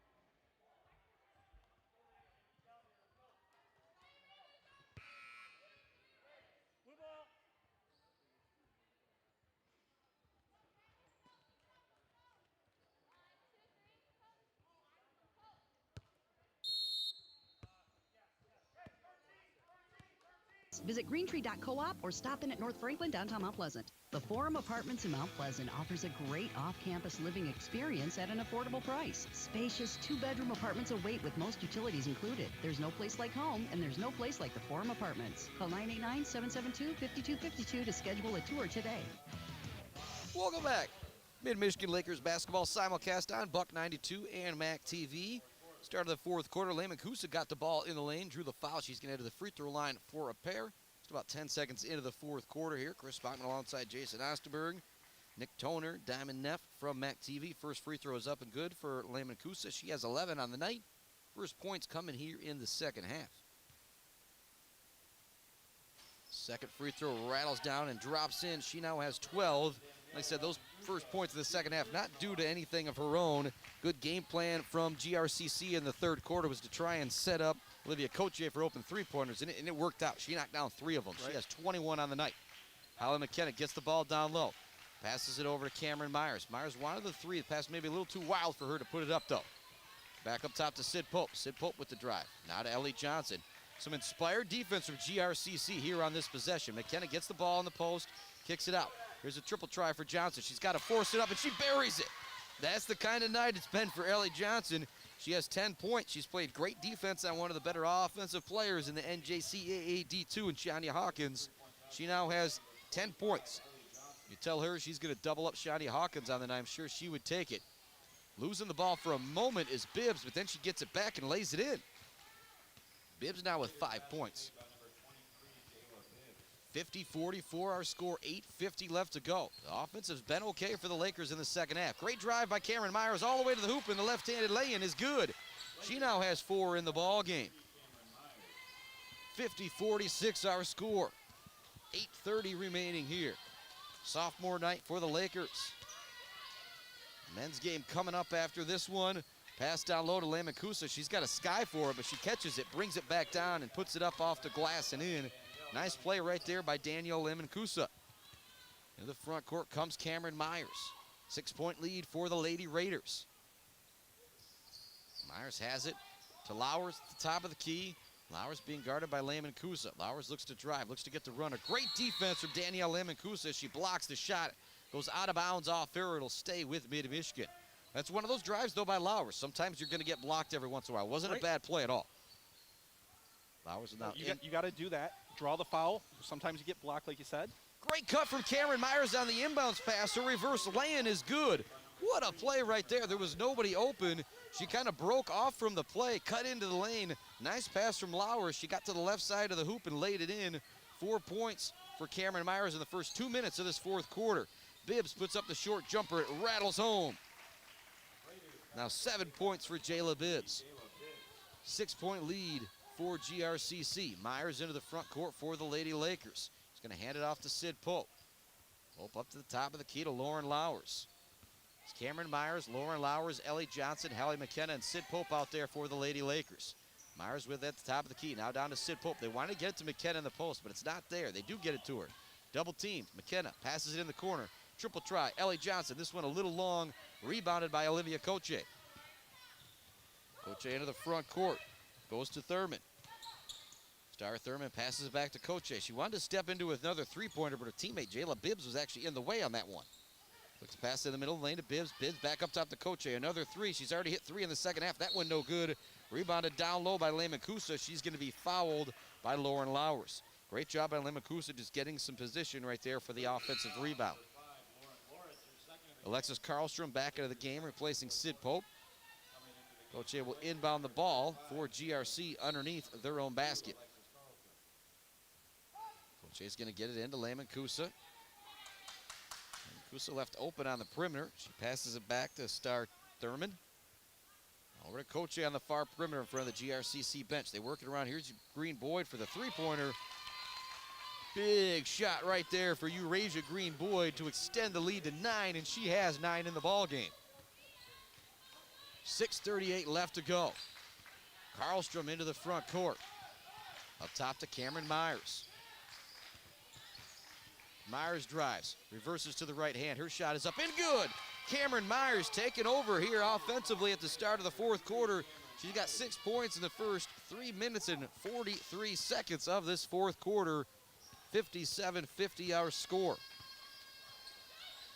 Ball goes in the middle of the lane to Bibbs. She looks to pass it further down low to Layman-Kusa. It's tipped out of bounds. I didn't see if that was McKenna or Lowers. I think she grabbed the ball before it was actually out. And the officials are actually getting together now. I think this is going to go back to mid. This will be a big change right here. It will go back to Mid-Michigan. They trail by 7. 6:06 remaining here in the fourth quarter. Give myself a pat on the back for that one. A game that has been back and forth. 17-9 after 1. 31-29 after 2. 46-41 after 3. And after that layup, it makes it 57-52. Nice drive right there for Lowers. She's got 6 points, all of them coming here in the second half. Shot up and no good for Bibbs in the middle of the lane. Grabbing the rebound is Hallie McKenna. McKenna's been a good job keeping her off the boards when she's been out there. Karlstrom gets it off to Ellie Johnson in the front court. The Lady Lakers trail by 5. 5.5 remaining in the ball game. Cameron Myers looks to get to McKenna. A little bit of a wild bounce pass. There's Ellie Johnson playing great defense once again, trying to tip it away from Coche, and she's going to be called for a foul in the back court. She doesn't like the foul call, but I think she knows it was coming. Shania Hawkins back into the game. We'll see if that changes what Ellie Johnson has to do defensively. And yep, she's she's ready right to go over over to there her. and guard her. What an effort tonight for the sophomore from Clare. She's got 10 points. She's held Shania Hawkins to just 5. Yep. But it's been about Coach offensively for the Raiders. She looks to pass it down low to Bibbs. It's going to be knocked away. Good hustle out there from Lauren Lowers. Coach has got 21 points, including 14 in that third quarter. Actually, I said that wrong. I actually gave her too many. I gave her 6 points for one of those threes out there. She's got 18 on the night. Pardon me, everybody, there for missing that one up. Here comes a triple try for Ellie Johnson. It'd be huge. No good. McKenna there for the rebound. Tipped away by Bibbs. Knocked away by Johnson, but into the hands of Coach. She races into the front court. Passes it off to Hawkins. Hawkins looking to get in a lane. She's double, triple teamed. It's knocked away. McKenna comes away with it for the Lady Lakers. She brings it up the court. Looks to get all the way to the hoop. Puts up the shot. She's going to draw the foul. They're going to call an offensive foul on her. I don't know. I don't know about that one. You don't often hear me complaining, but I don't know if Hawkins had her feet set on that one. However, McKenna was a little wild, was a little out of control. A little bit. She had a teammate she could have passed it to as well. But you're moving sideways as you're moving. I don't know if I like that one, but that's now her 4th. You know, and this is where Coach Rodenbow, you know, you got 4 minutes left. When Holly McKenna's been in there, they've really done well, both offensively and defensively. I wonder how long you're going to let her sit. 57-52 our score. Coach has the ball. Skip pass over to Eurasia Green Boyd. She had the 3 if she wanted it. She doesn't take it. Back over to Coach. She's got the wide open 3 if she wants it. She takes it. It's a little long. Rebound is tipped into the hands of Cameron Myers. Myers races into the front court, gets it off to Karlstrom. Karlstrom wants to beat everybody down court. She gets to the hoop. The layup is good. I don't know how she got that one off the glass and in. Could have been a foul on Bibbs as well for a little bit of a hip check. Now down to a 3-point game, 57-54, 3:55 left to go. Green Boyd gets the screen, works it to the top of the key. Waves off Hawkins. Now wants another screen going to the right-hand side. Kicks off to Coach. She up fakes on the 3. Drives, looks to pass it off to Lehman Kusa. It's going to be kicked away by Cameron Myers. Good defense from Myers. She knew that was the only way she was going to stop that pass, so she gave it a little bit of a boot. But I like the bounce pass idea out there from Coach. She'll inbound the ball from underneath her own hoop. It goes into Bibbs, but it's knocked away by Jenna Smith, and they're going to say that it went off Coach out of bounds as she never was even able to make it in. She doesn't like the call, but the official was right there on top of that one. 3-point ball game, a triple could tie it up here for the Lakers. She didn't like it either, did Coach. 3:35 left to go in the ball game. The Lady Lakers trail by 3. Myers with the ball at the top of the key, being guarded by Eurasia Green Boyd. They get it off to Karlstrom, being guarded by Shania Hawkins. She's going to get a screen from Lauren Lowers, looking for the give and go. Karlstrom's going to take it all the way to the deck. She's going to get called for the travel out there. And actually, that was another one you didn't see. You'd never see any emotion, any complaining from Alexis Karlstrom ever. Got a timeout on the floor. We are going to take that timeout. It is going to be a full timeout. 3:19 remaining. We'll be right back with the finish after this on the all-new Buck 92 and MAC TV. MAC TV Network is a local public access station that offers a variety of services, from in-studio interviews, wrestling, and so much more. We cover local concerts, sporting events, and activities around the community. Members of the community can come in and take a free workshop to learn anything from editing to camera work. Broadcasting on Charter Channels 187 and 191, serving Gratiot, Isabella, and Clare counties. Being happy.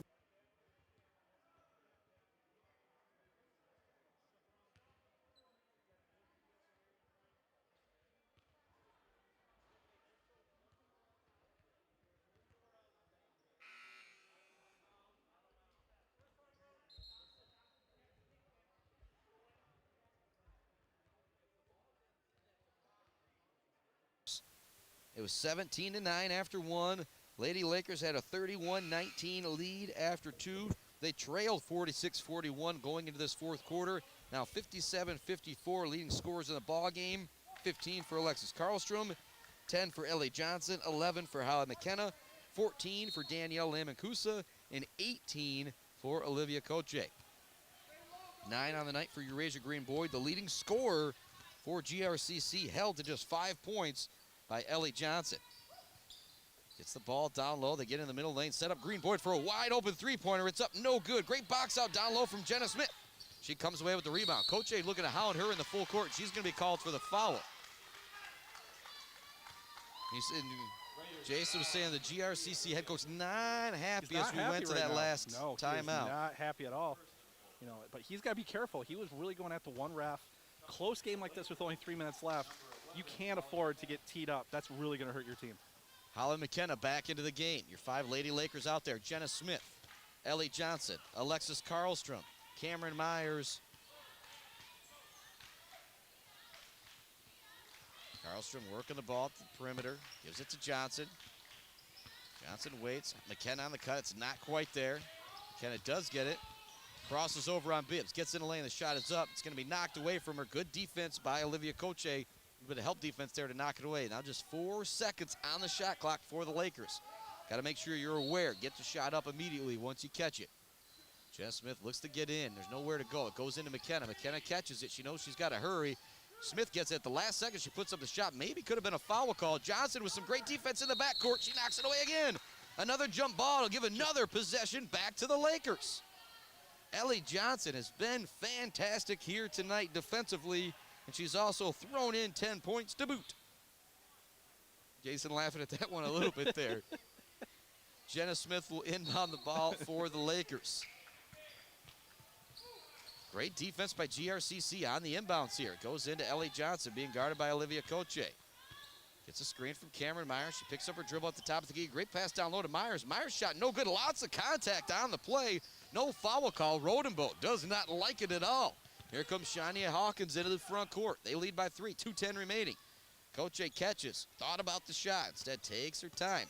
She'll get a screen from Lehman Kusa. Spin move in the lane. Up and under move. Right-handed hook shot. No good.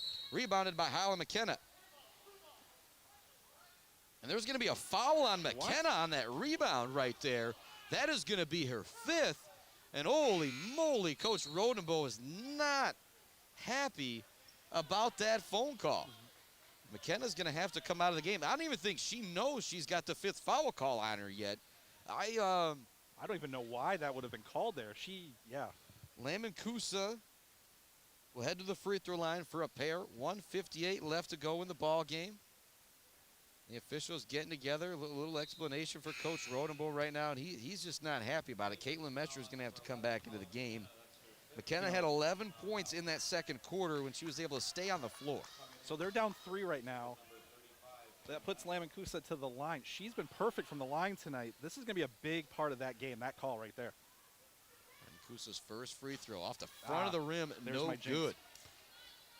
And she actually had missed one earlier. She missed an and one opportunity. All right. But 4 of 6 from the line right now, not bad. Lamacusa steps back to the stripe. Big free throw right here to make it a 2-possession ball game. She doesn't knock it down. Long rebound tipped, and it goes into the hands of Ellie Johnson.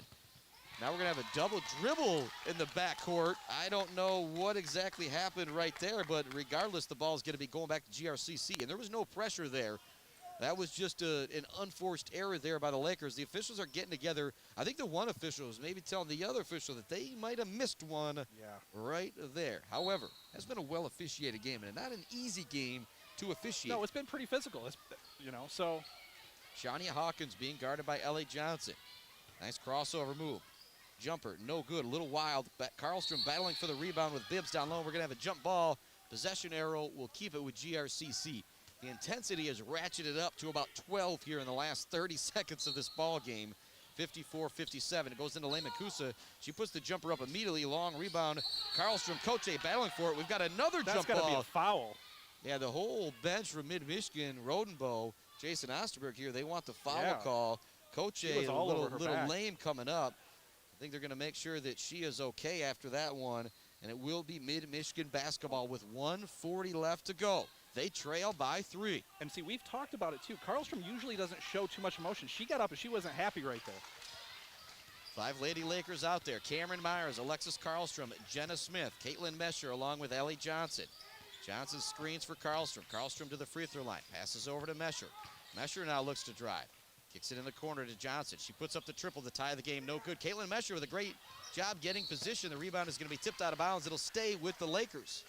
or I believe it'll stay with the Lakers. I'm waiting. Yep, it will be Laker basketball. We have a substitution, Lauren Lowers, coming into the game to replace Jenna Smith. 1:18 left to go. 3-point game. Lakers trail GRCC. Cameron Myers gets the inbounds pass. She's had 6 points here in the fourth quarter. Being guarded by Eurasia Green Boyd. Surveys what she's got. Looks to find the backdoor cutting Alexis Karlstrom. Great defense from Shania Hawkins to knock it away. Karlstrom dives on the floor. We've got yet another jump ball, and we'll give it back to GRCC. Great defense right there from Shania Hawkins. Talked about her being maybe the best offensive player for the Lady Raiders. Been shut down tonight. Good defense from Ellie Johnson, but still putting forth a lot of effort defensively. And that little play right there from Hawkins may end up winning them the game. Yeah. Brings to the front court. Minute remaining here. So this is where if you're GRCC, you use the whole clock unless you get a layup. 53 seconds on the game clock, 15 on the shot clock. Koche has the ball on the perimeter. Over to Eurasia Green Boyd. Back to Koche. She's going to launch the triple. 5 seconds left on the shot clock. Bounces off the rim. No good. Rebound goes into the hands of Jayla Bibbs. Bibbs up and under. Shot is good. She has 9. What a play from Jayla Bibbs. She kills it on the glass. Gets the biggest rebound of the game on the offensive side right there. And gets the putback.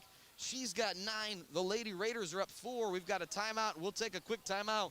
Be back with the final 30 seconds right after this on the all-new Buck 92 and simulcast on MAC TV.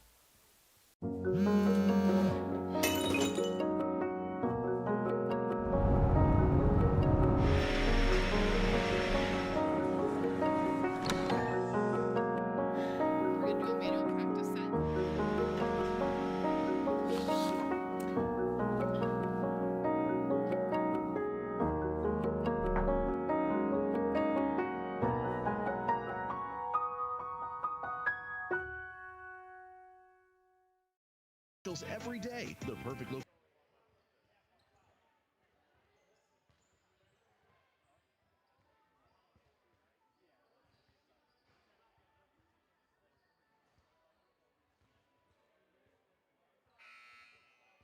Seconds left to go. The Lady Lakers trail by 5 here on sophomore night. It's been a back and forth game with 8-2 GRCC. 17-9. The Raiders led after 1. The Lakers led at the half, 31-29. GRCC had the lead going into the fourth, 46-41. I think right here, you got to get something quick. Either a 3 if it's open, or a 2 get into the lane, and then foul and try to extend this game, make them win the game on the free throw line. Karlstrom gets the inbounds pass from Ellie Johnson. Kind of being given that deep three-pointer, probably hard for her not to take it. She's going to get the screen, looks to drive, kicks it out. Cameron Myers is open for the 3. It's no good. Long rebound goes in the hands of Lauren Lowers. Lowers' shot is up, no good. She's going to draw the foul and head to the free throw line. A little bit of a late foul call there. Lowers head to the pair, head to the free throw line. 4-2. Got to knock these down.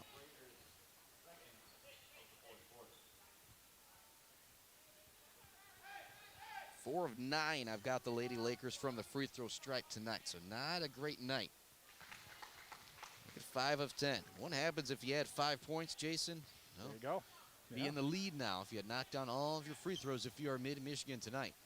Lowers, second one back. This one is up and good. Just 18 seconds remaining. We've got a timeout on the floor. We'll keep the broadcast right here for the rest of this ball game. We'll have a little break in between our 2 ball games. A little bit of a Mid-Michigan College Foundation post-game show coming up for you. And then the Crapple Ford and Lincoln pregame show. We'll have a full timeout. Keep it right here and kind of reset things here for you. Leading scorers in the ball game, you've got 18 for Olivia Koche. You've got 14 for Danielle Lemancusa, 9 for Jayla Bibbs, and 9 for Eurasia Green Boyd. Leading scorer for GRCC coming into tonight has been Shania Hawkins. She only has 5 points thanks to a great defensive effort from Ellie Johnson. Leading scores for the Lady Lakers. Ellie Johnson, one of those with 10 points. Alexis Karlstrom has 15. Hallie McKenna had 11, all coming in the second quarter. She's been dealing with foul trouble tonight, and a couple calls, the home broadcasters will say. Lauren Lowers, Cameron Myers, both have 8 points apiece. So 18 seconds left here. As I said, you either get the steal or you foul right away. Right away, yep. And Lamacusa has missed her last 2 free throws. Jayla Bibbs is 1 of 4 from the free throw line. I don't know if we'll see her out on the floor here. You're probably going to get your best free throw shooters out there, but Bibbs will come back out here, so she's 1 of 4. I'm going to try and get the ball in her hands if I can. See what you can do here.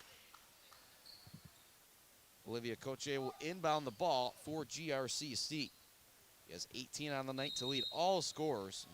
Maybe been the best player out on the floor. They're going to look to foul right away, and they do so. Ellie Johnson goes up and just puts 2 hands on Shania Hawkins. And Hawkins will head to the free throw line. Try and salt this game away for GRCC. Not over even if she hits both free throws, but it would help.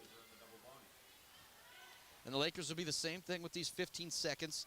If you get an open 3, you want to take it, but also if you can get a quick 2, you want to make that happen as well. First free throw for Hawkins is no good. Big free throw coming right here to make it a 2-possession game for Hawkins. It is up. She drops that one in. She now has 6 points on the night, and we're going to have another timeout on the floor. We'll continue to keep things right here as we head towards the end of this ball game. Sophomore night here at Morey Courts for the Mid-Michigan Lakers. And I think Matt Miller kind of does everything right now. VP, also the AD at Mid-Michigan College. Shout out to him. Big shout out to Mac TV, Nick Toner, Diamond Neff here tonight getting us on the air. Still got more games coming up. Like I said, it's going to be our last ladies game of the year. Kind of sad to think about it already. You know, it's been a ton of fun to cover these girls. But what's exciting if you're a Mid-Michigan Lady Lakers fan is what you got coming back. Because a lot of these girls will be coming back, including Lauren Lowers, Holly McKenna, and Alexis Karlstrom. We haven't seen a whole lot of Gracie Nowak, I said, the last couple weeks. She's been injured or something, yeah. She really turned it on after her first couple weeks, the freshman out of Morris. She'll be back again next year, I imagine. I guess some of these girls, they might have been impressive enough there. They may move on after their freshman year. We'll see, but we're hoping, wishing, and praying that they're all back next year. Ball goes into Karlstrom. Falling down on the floor, Green Boyd seems to be hurt. Karlstrom with a beautiful spin move as she gets into the lane and lays it in. We're going to have another timeout on the floor because Green Boyd is down and she is in some type of pain right there. The way she just kind of crumpled to the ground, that did not look good. No, it's one of those as a guy who's blown out the Achilles and blown out the knee. She's not having that type of reaction, but it was one of those reactions where she knew you got to give yourself a couple seconds. Yep. Sometimes something like that too, you almost fear that it's worse than it actually is. Because if you tweak something, especially an ankle, or you feel something go in your knee, if it buckles a little bit, sometimes your immediately thought process goes, "Oh my God, did I just blow my knee out?" So luckily, it seems like she's walking off. It actually seems like she's staying in the game. And Karlstrom, with that lay-in, made it a 2-point ball game. And if you're Mid-Michigan, you're actually out of timeouts now. So you're going to need to get a steal and or a quick foul, and you hope GRCC only makes 1 of 2 at the line if you don't get that steal. And then you're going to come down, and now you do go for a 3-pointer with just 10 seconds remaining. Yeah, absolutely. The other thing you can do right here, too, possession arrow's in your favor. If you can get a tie-up real quick, you're just going to get the ball back with about maybe 7 seconds to go. Green Boyd will inbound the ball for GRCC. It goes into Coche, and she is going to be fouled immediately by Alexis Karlstrom. She was at the free throw line in the second quarter where she knocked down both of her free throws. 18 points on the night. Young lady came into this game averaging 8 points per game, 5 rebounds per game, and 5 assists per game, filling up that stat sheet. First free throw is good, and that was a big one right there to make it a 2-possession game with just 8 seconds remaining. Things starting to be dire straits time now if you are mid. Second free throw, that one also good. So even if you foul on the 3-point play, you're in good shape, and Coche is going to end the night with 20 points. Karlstrom races down, wants to find an opening for a 3-pointer. It's not going to be there. Ellie Johnson's going to crank up the 3. No good. That'll bring us to the end of the ball game, and a great ball game it was. 62-58 our final. GRCC Lady Raiders over Mid-Michigan. We'll be back with your Mid-Michigan College Foundation post-game show right after this on the all-new Buck 92 and simulcast on MAC TV. MAC TV Network is a local public access station that offers a variety of services, from in-studio interviews, wrestling, and so much more. We cover local concerts, sporting events, and activities around the community. Members of the community can come in and take a free workshop to learn anything from editing to camera work. Broadcasting on Charter Channels 187 and 191, serving Gratiot, Isabella, and Clare counties.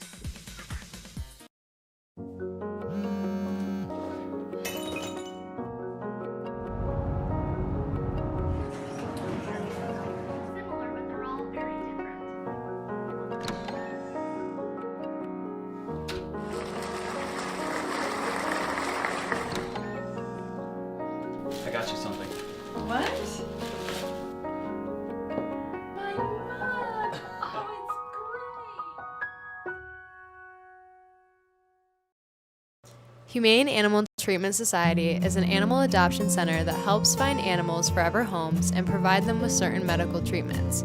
There are many ways you can help their cause. You can volunteer at HATS by running and reading with the animals, The game, the doctor, and so much more. Choose iRide, your county-wide curb-to-curb transportation provider.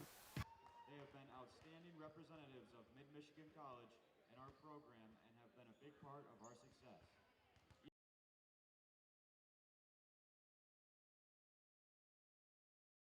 All of you and wish you nothing but the best in the future.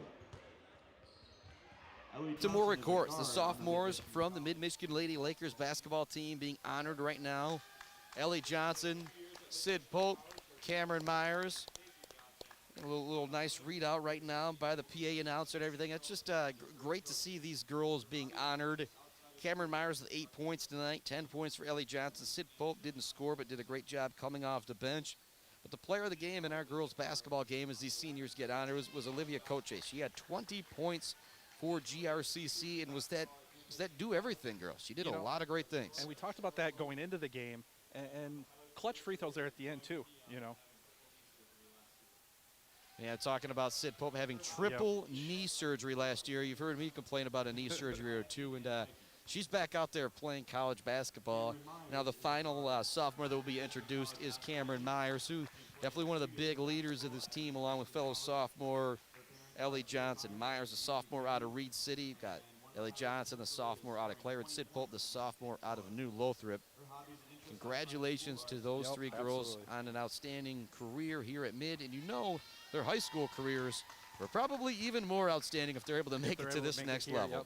And if we had to pick a Lady Laker as our player of the game, sophomore Ellie Johnson, the defense she played, the hustle she had, and the fact you even mentioned it, if you were to tell Coach Romo going into the start of the game that Ellie Johnson was going to double up Shania Haskins, and you guys, would you take it? He'd be like, absolutely, I'm going to take that. So great job for her on sophomore night.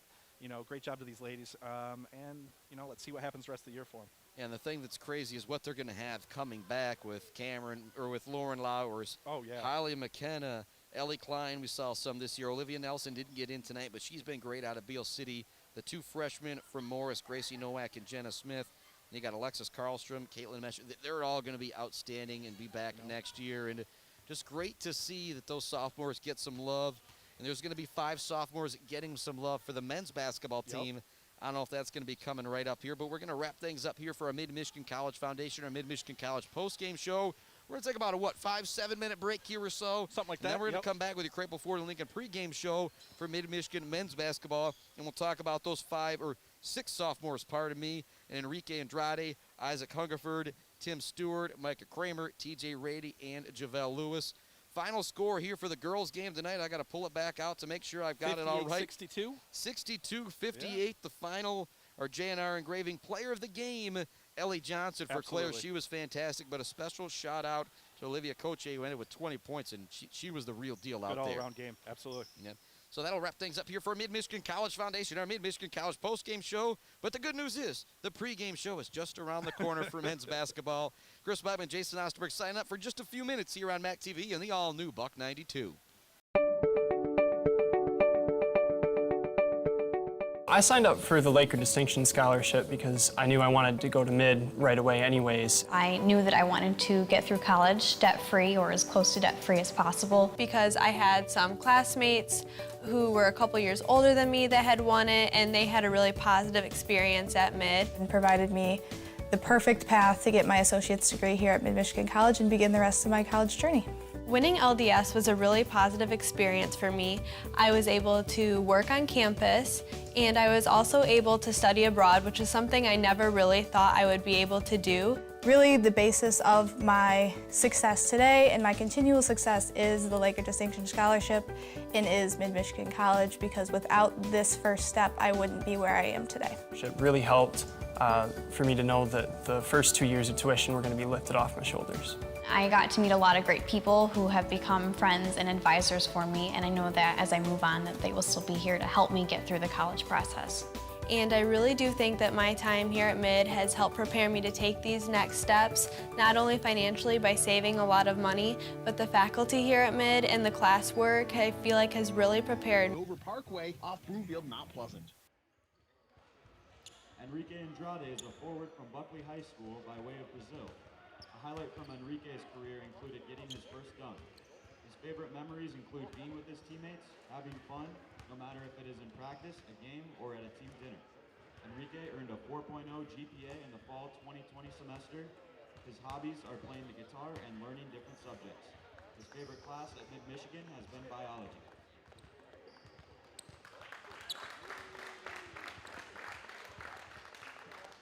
Isaac Hungerford is a guard from DeWitt High School. A highlight for Isaac was scoring a career high in points and a win over Alpena. Isaac's favorite memories include forming relationships and having fun on and off the court, as well as when the team knocked off number 4 ranked Mott Community College last season. Isaac is on the president's list at Mid-Michigan with a 3.85 GPA. His hobbies include golf, football, listening to music, watching movies, and hanging out with friends and family. His favorite class at Mid-Michigan has been Drawing 1.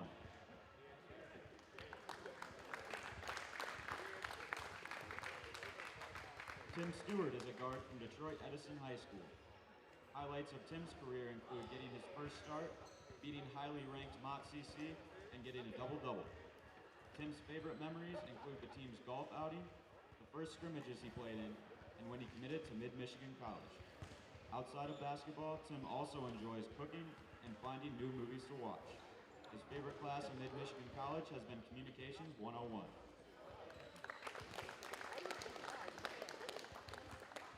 Micah Kramer is a guard from Unionville Sebawang High School.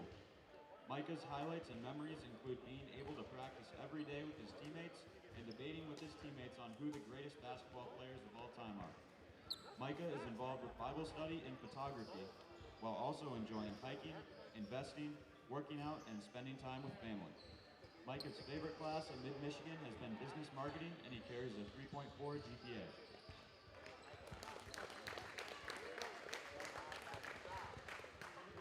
TJ Rady is a guard from Saginaw Nouvelle High School. TJ's highlights and memories are his dunk against Alma College, beating Mott, and going to Coach House's farm. TJ is involved in a Bible study group and enjoys water volleyball, biking, and reading when he is off the court. His favorite class at Mid has been business management, and he carries a 3.2 GPA. Javelle Lewis is a forward from Grand Ledge High School. Javelle's highlights and memories include becoming the all-time leader in blocks at Mid, as well as beating highly ranked Mott and the team's golf outing. His interests and hobbies include playing video games and traveling. Javelle's favorite class at Mid-Michigan has been history, and he carries a 3.1 GPA.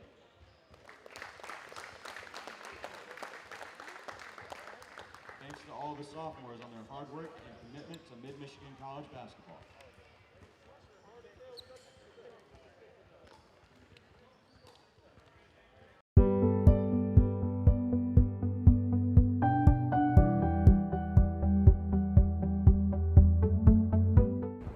Hello, my name is Judy. There's Amy. Jillian. Amy. It's Dawn. Recently, we joined friends, family, students, community members, and fellow Mid employees to engage in a lifelong learning class. Our topic of choice was American Sign Language. Mid offers a wide variety of lifelong learning classes, including Dog training, Arts and crafts, photography and outdoors, Financial planning. and many, many more. We hope to see you in class soon. Want to find more information? Check our website, www.midmish.edu. Thank you.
Humane Animal Treatment Society is an animal adoption center that helps find animals forever homes and provide them with certain medical treatments.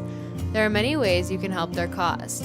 You can volunteer at HATS by running and reading with the animals, helping the staff with daily routines, and photographers can take pet pictures to boost their portfolio. There are still many animals looking for a forever home. See other ways you can make a difference at www.hatsweb.org. MAC TV Network is a local public access station that offers a variety of services, from in-studio interviews, wrestling, and so much more. We cover local concerts, sporting events, and activities around the community. Members of the community can come in and take a free workshop to learn anything from editing to camera work. Broadcasting on Charter Channels 187 and 191, serving Gratiot, Isabella, and Clare counties.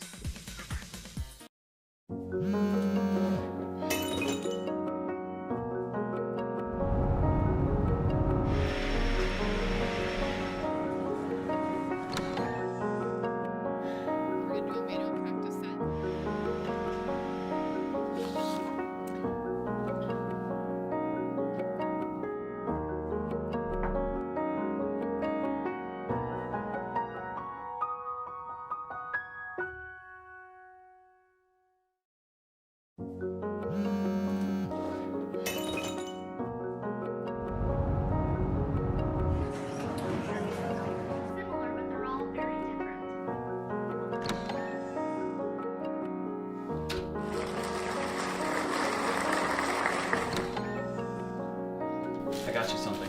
What? My mug! Oh, it's great!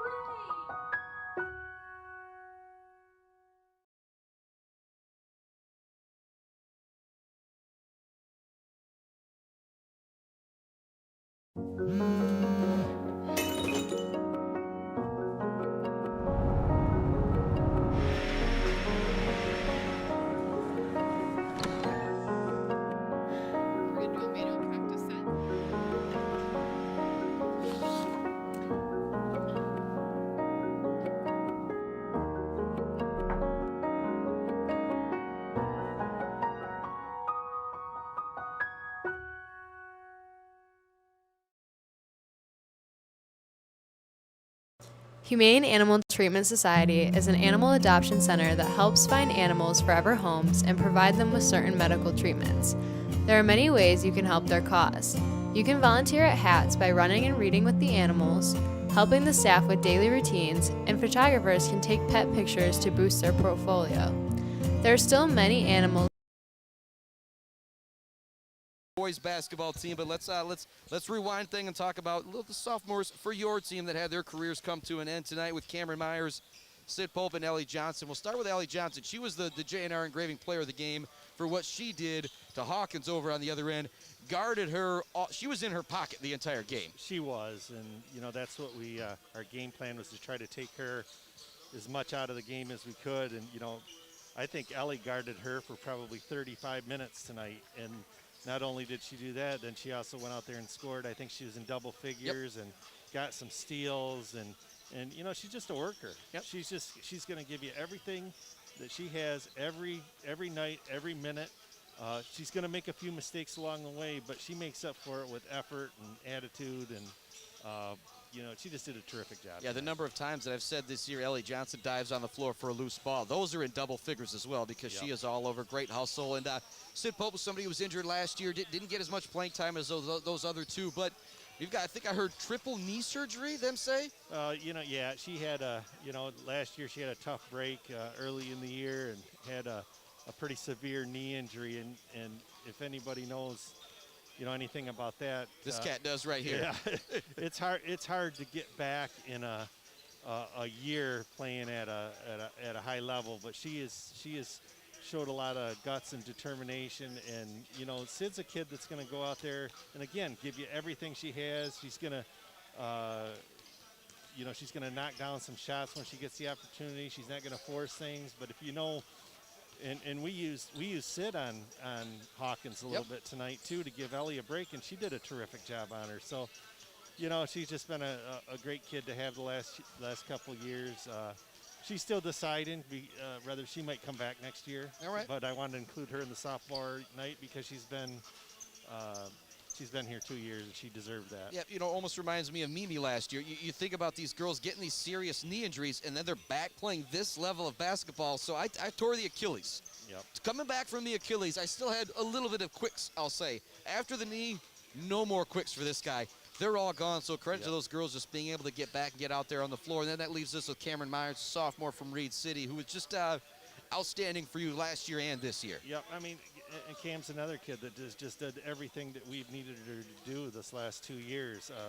If you go back to the, to kind of tell you a little story about what kind of kid she is, sometimes freshmen kind of hit the wall a little bit, and she was starting some games for us and hitting the wall a little bit and struggling.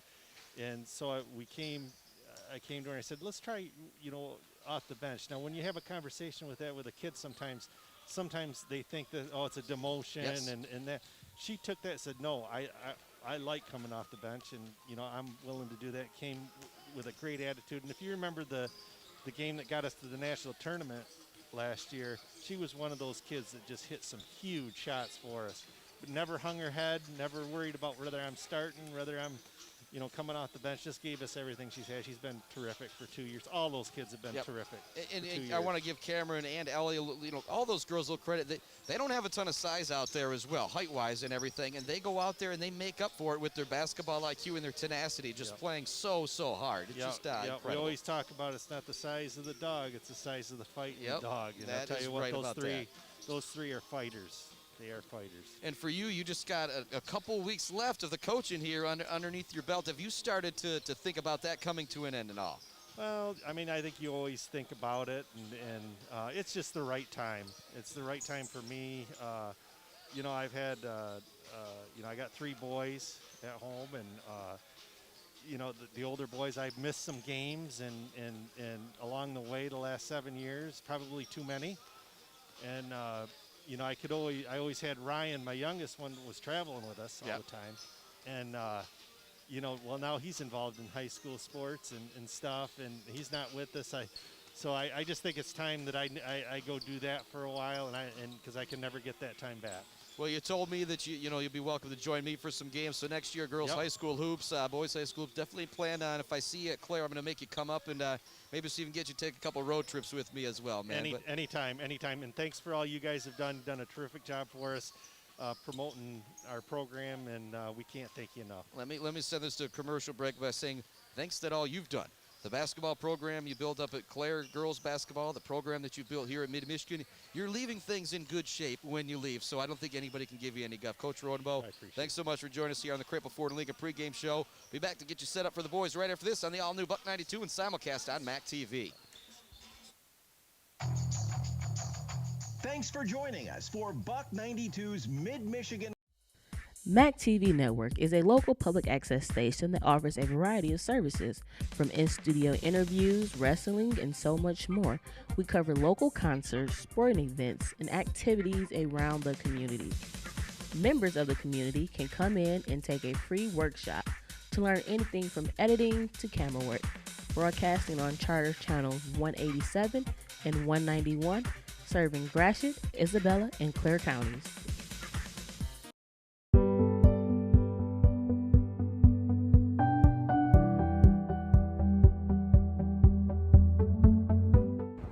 Hello, my name is Judy. Amy. Jillian. Amy. It's Dawn. Recently, we joined friends, family, students, community members, and fellow MID employees to engage in a lifelong learning class. Our topic of choice was American Sign Language. MID offers a wide variety of lifelong learning classes, including dog training, arts and crafts, photography and outdoors, financial planning, and many, many more. We hope to see you in class soon.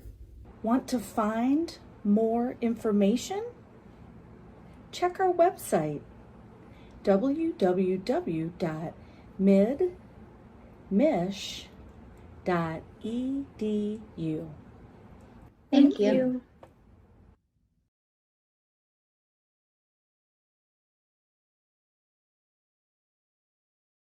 Humane Animal Treatment Society is an animal adoption center that helps find animals forever homes and provide them with certain medical treatments. There are many ways you can help their cause. You can volunteer at HATS by running and reading with the animals, helping the staff with daily routines, and photographers can take pet pictures to boost their portfolio. There are still many animals looking for a forever home. See other ways you can make a difference at www.hatsweb.org.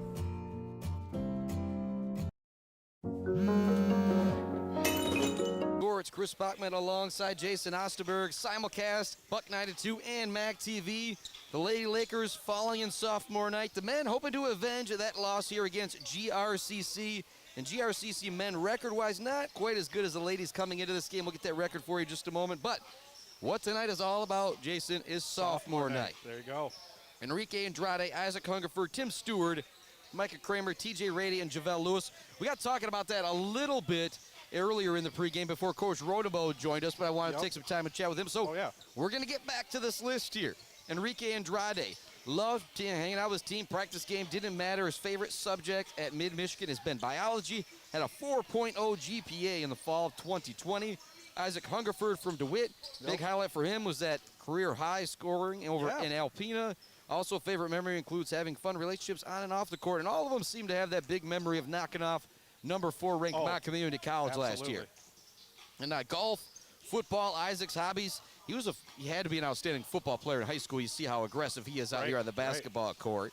And you got Tim Stewart, guard from Detroit Edison High School, who's been the stat sheet stuffer this year. We talked about Olivia Coche. He's been that kind of player. Yep. 8-5-5 coming into the game. He's more like 13-6-7 what he does for this team, but highlights for him was getting his first start, beating that Mott Community College team, getting a double-double. Also, more of his favorite memories, including the golf outing, first scrimmages that he was able to play in, and even when he committed to Mid-Michigan. Yeah, he's the type of player that you want on your fantasy team. Yes, absolutely, absolutely. His favorite class since he's been at Mid-Michigan College has been Communications 101. There's Micah Kramer from Unionville-Sebewaing. Highlights include being able to practice every day with his teammates and debating with his teammates on who the greatest basketball players of all time are. I want to get into that debate with him, but he might not. I'm a little old school. He might not like my answers. He's probably younger. He's probably going to say Kobe. I think the younger kids say. I think they say LeBron now. I feel like Kobe's almost the old guard now. You think so? Well, but I guess it's never either one though. It's Jordan, isn't it? I would say Jordan. Yeah, me too. All right. We're old. Yes, we are. Micah is involved with Bible study and photography. He also enjoys hiking, investing, which is just something great to see for a youngster. Working out, spending time with family. His favorite class at Mid, spend business marketing. TJ Rady from Saginaw Novell. Big highlights were his dunk against Alma College. Also beating Mott. Yeah. And I love this one, going to Coach House's farm. Makes me want to take a trip out there. I kind of want to go to his farm now. TJ involved in Bible study as well. Also likes playing water volleyball. Enjoys reading when he's off the court. Favorite class at Mid has been business management. And then there's my main man, Javelle Lewis. From Grand Ledge High School. Highlights, memories include being the all-time leader in blocks at Mid, as well as, guess what, beating Mott Community College last year. Interests, hobbies include playing video games and traveling. His favorite class at Mid has been history. And all those youngsters, I hope all 6 of them are going on to continue to play their career next year. But Javel's somebody that we've talked about. We know he's getting some looks from other schools. And we told him wherever he goes next year, he's going to have a big fan with these 2 guys right here. And I hope he goes to a place where we can see him on TV, either locally where we can go see a game, or if he's playing D1 somewhere, I'll watch as many games as I can. Yep, I'm going to be selfish. I want him to stay local so we can drive and go see a game or 2. Heck, maybe even call a game or 2 on the radio just for fun. I guess I don't know if Bob will like us going to call like a random Saginaw Valley game or something like that. But he's good. He's good enough. He's athletic enough. I think he could play for the Chippewas here. Stay in town. Yeah, you listen in CMU, come check this guy out. Maybe, any of those kids, I think, to go play basketball there as well with their grades, with their IQ and everything. Going to take a break here on the Cripple Ford and Lincoln pregame show, just a short one. When we come back, give you the starting. Well, actually, we're going to have to double check on the starting lineup. Will it be all sophomores tonight for this Mid-Michigan men's basketball team? We'll find out together when we come back. Mid-Michigan Lakers basketball on the all-new Buck 92 and simulcast on MAC TV.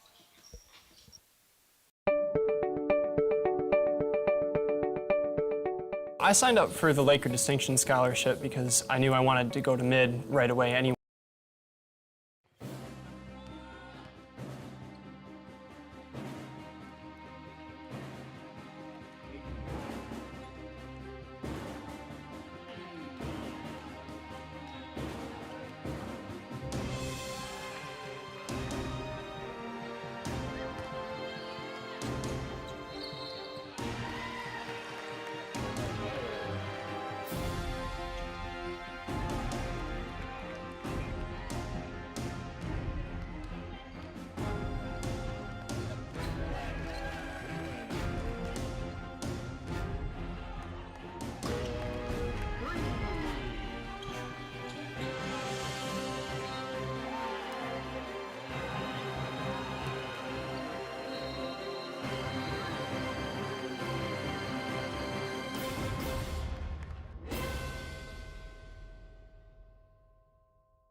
As we are now once again on MAC TV and Buck 92 simulcast to bring you Mid-Michigan Lakers basketball, the best that we can.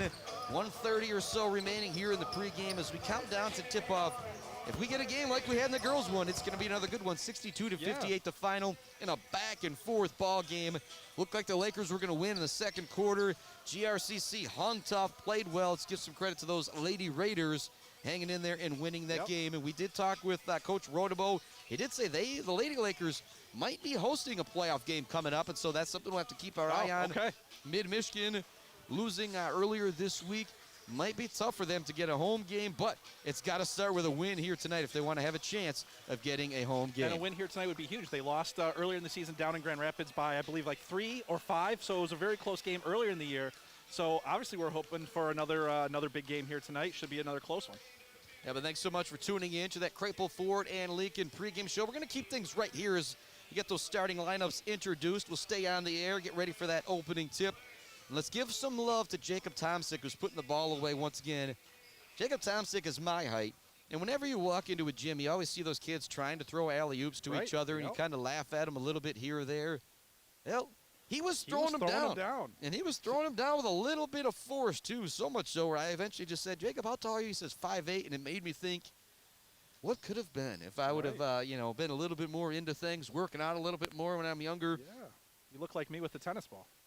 Yeah, well, we're still going to – and if you look behind us here, we have some chairs that have tennis balls on the bottom of them.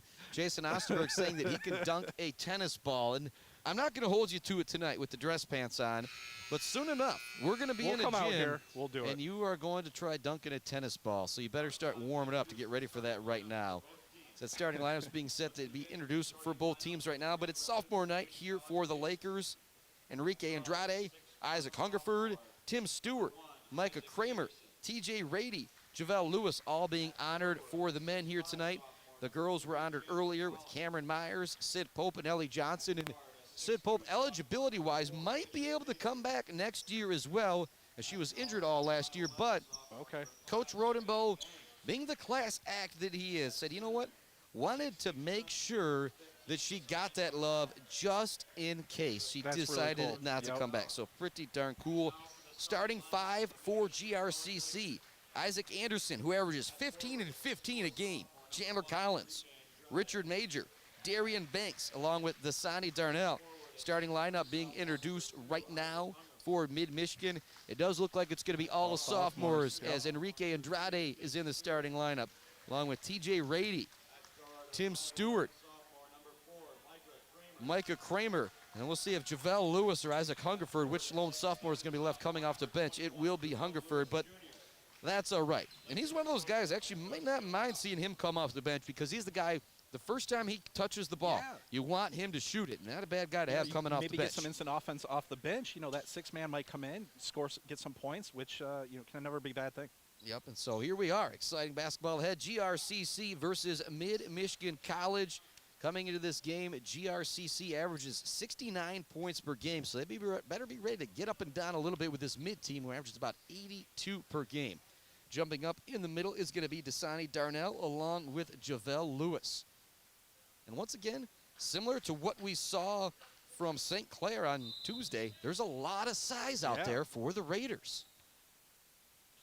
Lewis Darnell going up for the jump. It is won by Mid-Michigan into the hands of sophomore Micah Kramer. Kramer across the half-court line, quickly gives it to Tim Stewart. Stewart's going to get a screen from Lewis, get the switch. Now in the corner goes to TJ Rady. Rady up fakes on three. Nice pass down low to Lewis, and Lewis with the easy lay-in. Great pass right there from TJ Rady, the sophomore from Saginaw Novell, getting an assist and an easy basket for Javel Lewis, one of the easiest we've seen him have all year long. I was looking for a dunk there. GRCC into the front court. TJ Rady takes it away from, or pardon me, that was Dasani Darnell losing the ball right there. So a great start for TJ Rady here in the early going. Stewart has the ball up to Lewis at the top of the key. Thought about the three. Instead, they go to Andrade. Down in the corner goes to Rady. Rady's going to launch a triple try off the rim. No good. Andrade skies for the rebound. Back to Rady it goes. Pass over to Stewart. The lefty up fakes the three. Looks to drive in the lane. It's not there, so he kicks it to Micah Kramer. Kramer with a reverse dribble. Back to the top of the key to create some space. Being guarded by Isaac Anderson. Gets a screen. Passes it back to Lewis. Lewis open this time. He's going to pop the three. No good. Rady comes in for the rebound. It's tipped away. Goes into the hands of the Raiders. Heading into the front court with the basketball is going to be Isaac Anderson. Anderson being guarded by Micah Kramer. Works it over to Darian Banks. Working around the far perimeter. It goes to Chandler Collins. Be a foul. They went to get the ball down low to Dasani Darnell. They'll inbound it from underneath their own basket. That'll be the first foul going on Enrique Andrade. I'll tell you what, Caleb House divvied up for sophomore night. He's got the suit on here. Yeah. Looking sharp out there. Ball goes in to Isaac Anderson. Anderson surveys the scene. Beautiful between the legs dribble to create some space, and it knocked down the jumper. That's one of those, if you're Micah Kramer, played about as good a defense as you can play. Just good offense. Great offense there. In the front court comes Tim Stewart. Stewart's going to get a screen from Lewis at the top of the key. Looks to get it to him on the cut. Passes it over to Rady right in front of the GRCC bench. Back up top to Andrade. Sophomore via Buckley in Brazil. Gets it to Rady. Now back down low to Lewis. Lewis to say, you're not going to double team me. All right, I'm going to go to work. Gets in the lane, puts up the shot, draws the foul. He's going to head to the free throw line. They're looking to get the ball down low to Lewis in the early going, which is never a bad thing if you are Mid-Michigan College. Lewis, one of the 6 sophomores for this Mid-Michigan men's team being honored tonight. But also another thing, you think about it, 15 guys on this roster, and 12 girls on the roster, only 3 sophomores for them, and only 6 here for the boys. You got a lot coming back next year, just like for the girls team. Lewis at the line, misses his first free throw off the back of the rim. And pretty obvious to tell when you listen to these broadcasts, Javel Lewis, one of my favorite players to watch. Yep. He just has incredible athleticism, doesn't ever complain, doesn't ever get upset. He's got $1 million smile out on the court, and he gives us a pound after every game. Yeah, he's a good kid. You know, and the thing I'll remember, too, is after last game on Tuesday, when they got beat pretty badly, he made a point to come over and still thank everyone over here, the guys from MAC TV, us, for doing the game. Second free throw also no good. It's one of those things that it comes down to, this just is a game, and so seeing kids do stuff like that means so much more than any type of score in any basketball game. Drive down the lane. TJ Rady with his second steal here in the early going. His defensive effort has been great for the Lakers. Javel Lewis gets in the front court to Enrique Andrade. Andrade goes for the dunk. He's fouled on the play. He'll head to the free throw line. Great start here for this Laker team, considering they're starting guys who aren't necessarily in the starting lineup with Rady, Kramer, and Andrade. All 3 of them have played great. In particular, TJ Rady, the sophomore out of Saginaw Novell. You know, you get these guys coming out on sophomore night. They have a lot of energy. They want to do well. They're going to hustle for the first few minutes. So, yeah, put them out there and watch them go. Andrade at the charity stripe. First free throw, up and good. Like I said, Andrade, TJ Rady, 2 guys that if I come up here in the early going, even before practice, they're up here working on their games. Except if there's any of those local colleges listening, these guys will be able to step onto your basketball program and make a difference. Like I said, both good grade guys as well, too, as we talked about that in the early going. Both free throws go down for Andrade. Comes a little bit of pressure right now from Mid-Michigan. See how the Raiders deal with it. Goes in the middle of the lane to Anderson. He has it knocked away from him. Great job. Micah Kramer is going to come away with the steal. Kramer looks ahead. It's not there to Tim Stewart, but now he keeps it on the deck. loses it for a moment. Somehow was able to keep his dribble, gets it off to JaVale Lewis. Lewis with a power dribble down low, shot no good. Great rebound down low from Isaac Anderson. Not the tallest guy, but you can see why he averages double figures in rebounds right there. Gets by Kramer, hangs in the air as Stewart jumps by him, and he lays it in. What a play from Isaac Anderson. Tim Stewart into the front court, fakes the handoff to Kramer. Andrade now has it and drives in the lane. Works it back out. Here comes the triple try. It's up off the back of the rim from Tim Stewart. Skying for the rebound is Lewis and Rady. Rady last touched it. He was out of bounds. But the action from TJ Rady in the early going is great. Couple substitutions coming into the game. Enrique Andrade is going to come out. Isaac Hungerford going to come in. Satchel Love coming in for TJ Rady. Noah Pruitt also coming into the game. So here's your 5 Lakers. Tim Stewart, Noah Pruitt, Micah Kramer, Satchel Love, and Isaac Hungerford. So Lewis getting a little break here. 17:05 remaining in the game. 4-4 our score. GRCC versus Mid-Michigan on sophomore night. And it's nice to see a little bit of a crowd here. I think the nice. parents of the sophomores allowed to be here. Glad they were able to come out on sophomore night and see them, yep. And last night I was watching Sacred Heart Academy versus Coleman in district semifinal action. Here comes the runner, no good. Stewart grabs the rebound. There's only about 15 students there for Sacred Heart, but they were loud. Satchel Love gets the pass in the middle lane. He can't get the bucket to go. Might have been a foul down low on DeAvery Moore. Here comes GRCC into the front court. Isaac Anderson leaves it down low. The shot is no good, but drawing the foul is Isaiah Brown. Right there, a foul went on Noah Pruitt, but better to give up a couple free throws possibly than a dunk to get the team going. Brown at the free throw line. He comes into tonight averaging 7 points, 6 rebounds per game. First free throw for the big man off the front of the rim, no good. 4-4 our score, 16:33 left to go here in the first half. Quarters for the women, halves for the men. I tell you what, this is the slowest start we've seen, whether it's been for one team or another with the men's basketball. Second free throw for Brown goes down. Tim Stewart takes the inbounds pass, drops it back to the point guard, Noah Pruitt. Didn't start tonight because it's sophomore night. The freshman's quickly back out there from Okemos. Gets it to Stewart at the top of the key. Stewart looking to get it down low to Satchel Love. Good defense being played down low to not allow the post entry. Pruitt gets it. Pruitt looks to drive. Drops it back to Hungerford. Hungerford on the drive. Leaves it for Tim Stewart on the backdoor cut. His shot is blocked. Satchel Love there for the putback and the foul. That was one of those right there. Satchel Love knew he might have gotten blocked on the play, but that's what happens when you go up and try and finish. Sometimes you get the block and the foul goes in. Said he got blocked, but he stayed with it, was able to get the ball down. It was a foul call on Isaiah Brown. Satchel Love, didn't see him in the first game, and ever since then he has been ultra impressive is the word that I'm going to use for this Mid-Michigan team as he knocks down that free throw. The athleticism that he brings to the floor is just on another level. You get him and JaVale Lewis out there. Good luck trying to take it into the paint. GRCC sets up the offense, man-to-man defense from the Lakers. Major has it, drops it off to Isaac Anderson. He's got 4 points here in the early going. New player with a field goal for GRCC. He looks to drive on Satchel Love, passes it back out up top. Here's the runner. Stewart with a great job staying with the offensive player, but somehow, some way, drops in for Richard Major.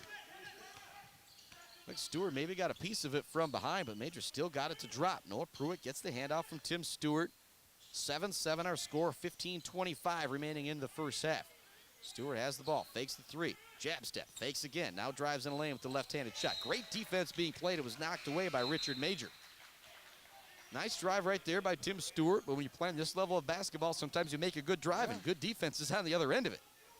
And the defensive pressure from both sides early on in this game has been impressive. And that's something you and I have talked about. People, you wonder, what kind of offense do these guys run? What do they do? Well, sometimes you just have to make a play because the defensive pressure is so much. Satchel Love gets the inbounds, kicks it over to Pruitt. Pruitt's going to take a three with a hand in his face, almost banks it in. Rebound is tipped by Hungerford into the hands of Micah Kramer. He's open for three, and he buries it. Big shot right there from the sophomore from Unionville Sebewing to give the Lakers back the lead at 10-7 our score. There's three we've seen of the ball game from either team. Isaac Anderson in the front court. He's going to take the 15-foot jump shot, and he squares it up and knocks it down. He has 6 points here in the early going. All the offense for the Raiders. Pruitt into the front court, hands it off to Kramer. Kramer looking to hand it off to Stewart, but it's not there. Now he drops it back to Isaac Hungerford. On Hungerford's going to hand it off to Pruitt. Pruitt wanted the three. It's not there. He looks to drive, and he retreats back towards the three-point line right in front of the Raiders bench. It's a screen from Satchel Love. Now over to Tim Stewart. Stewart looks to go baseline. Takes the right hand to the right side of the hoop and lays it in. Good job right there by Tim Stewart. He's a lefty. I thought he might try and go reverse right there. Notice it was open for him to lay it in with the right hand. Stayed on that side and got it to go.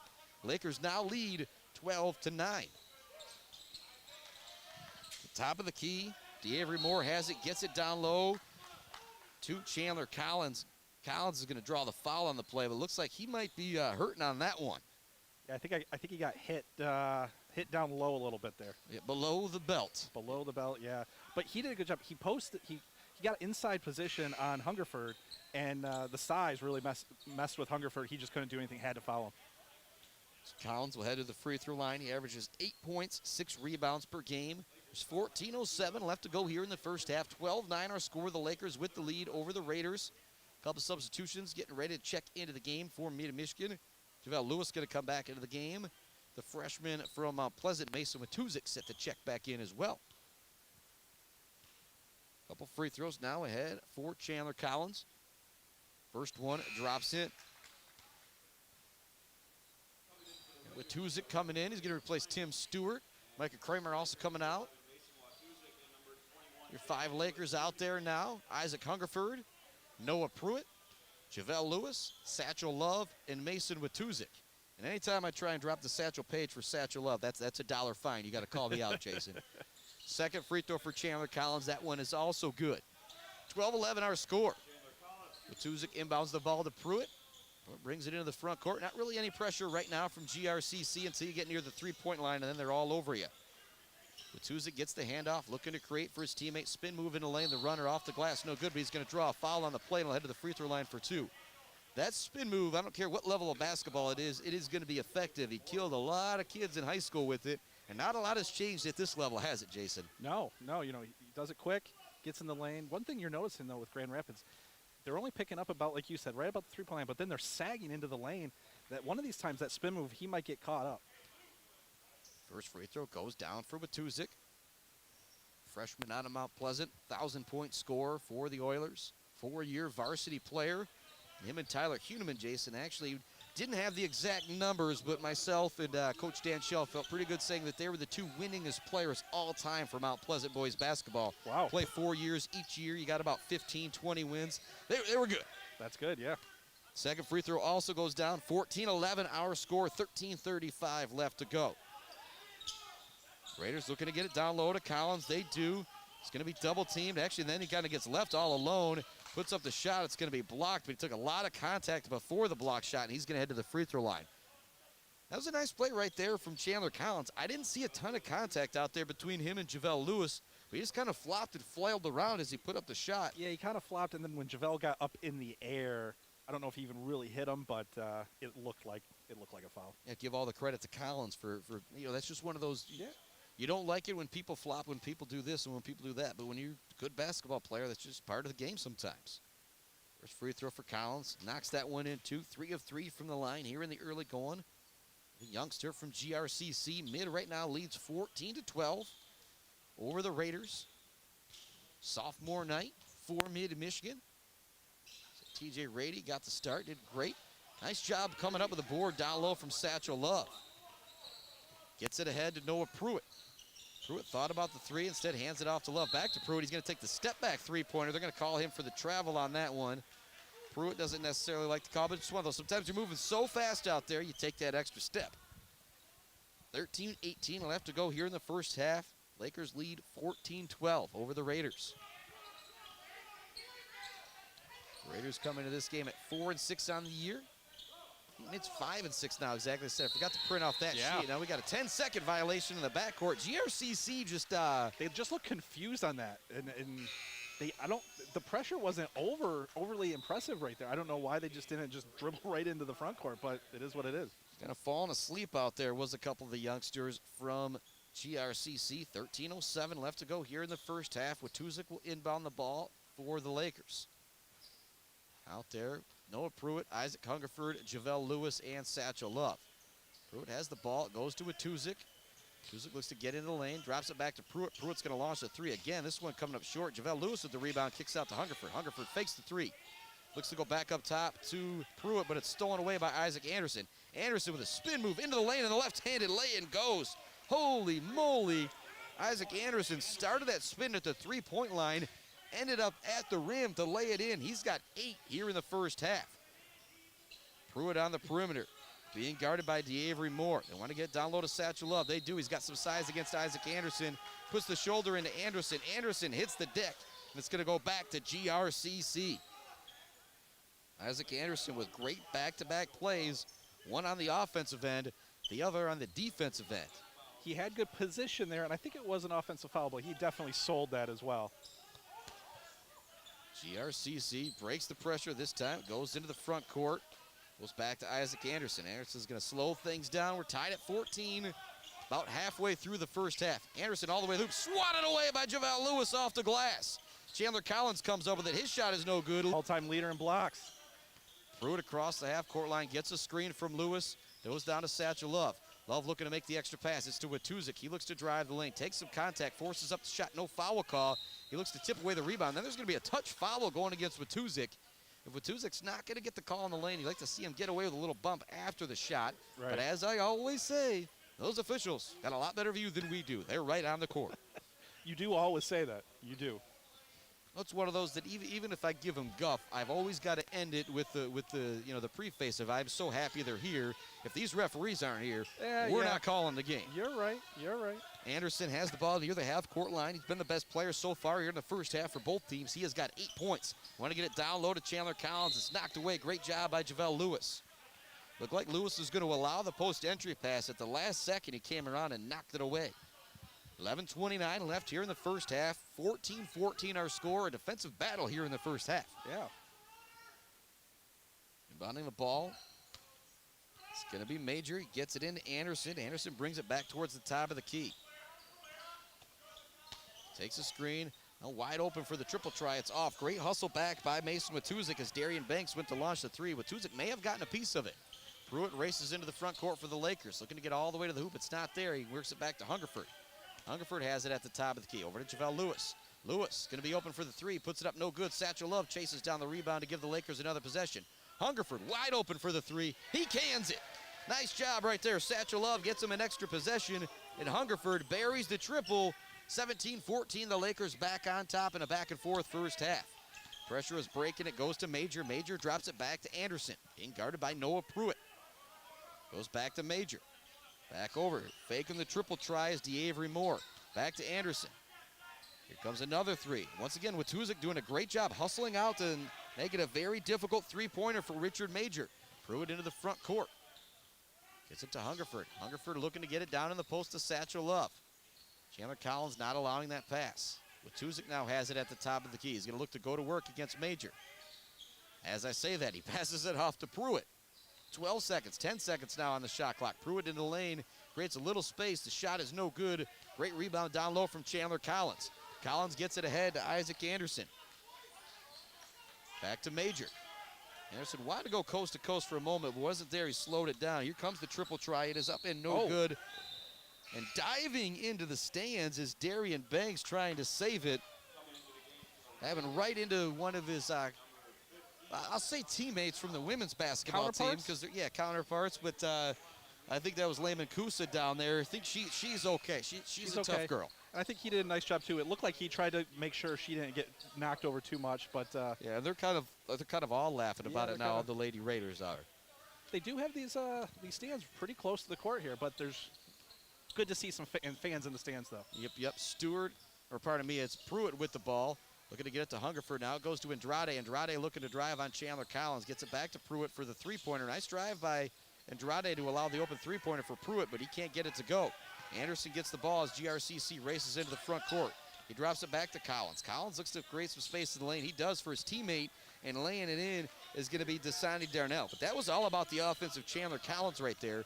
Made a nice move at the free throw line to create an opening for his teammate. Mid quickly working on the other end. They lead 17-16, pardon me. Hungerford fakes the deep triple try. Every time he catches it, he seems to up fake it. Andrade has it over to Pruitt. Pruitt looking to find some lane. Not there. Great defense being played by Isaac Anderson. They take it away. Racing into the front court is Richard Major. Goes right up against Hungerford and gets the lay-in. Nice play right there from Richard Major. Jumped right into Isaac Hungerford, absorbed the contact, and got the lay-in. 18-17 now our score. Pruitt drops it back to Hungerford. Hungerford drives in a lane, puts up the short jumper, and he gets it to go. Nice shot right there for Isaac Hungerford. He's got 5, and if he's got the jump shot going, you need to do everything you can to get the ball into his hands. 19-18, the Lakers with the lead. Anderson across the half-court line, gives it off to Richard Major. Out of Chandler Collins, being guarded by Enrique Andrade. Goes down low to Darnell. Darnell looking to create against Satchel Love. He loses it for a moment. Micah Kramer tries to take it away. Goes back up top. Nice job switching by the Lakers right there with no communication. Just good basketball IQ. 4 seconds left. 3 seconds left. Anderson trying to create an opening. Great job staying straight up on defense. I think that was Hungerford, but GRCC clears the offensive rebound. Not really to any fault of the Lakers, just a bounce that didn't go your way that time. That was one of those long rebounds from a shorter shot, which usually you don't see. Anderson has it in the corner. Just 5 seconds left on the shot clock. They get it down to Darnell, being guarded by Satchel Paige. Looks to put it up over Satchel Love. There's a dollar fine. Satchel Love with the great defense down low. Almost did it again to force the miss. The Lakers clear the rebound. Andrade gets the handoff from Noah Pruitt. Looks to drive. It's not there. Picks up his dribble maybe a little too early. He's able to get it back to Pruitt. 7.5 remaining. 19-18 our score with the Lakers the lead. Satchel Love sets the screen at the top of the key. Over to Hungerford. He puts up the deep triple. This one no good. A little bit of a heat check right there, but you don't mind it. Racing into the front court comes GRCC.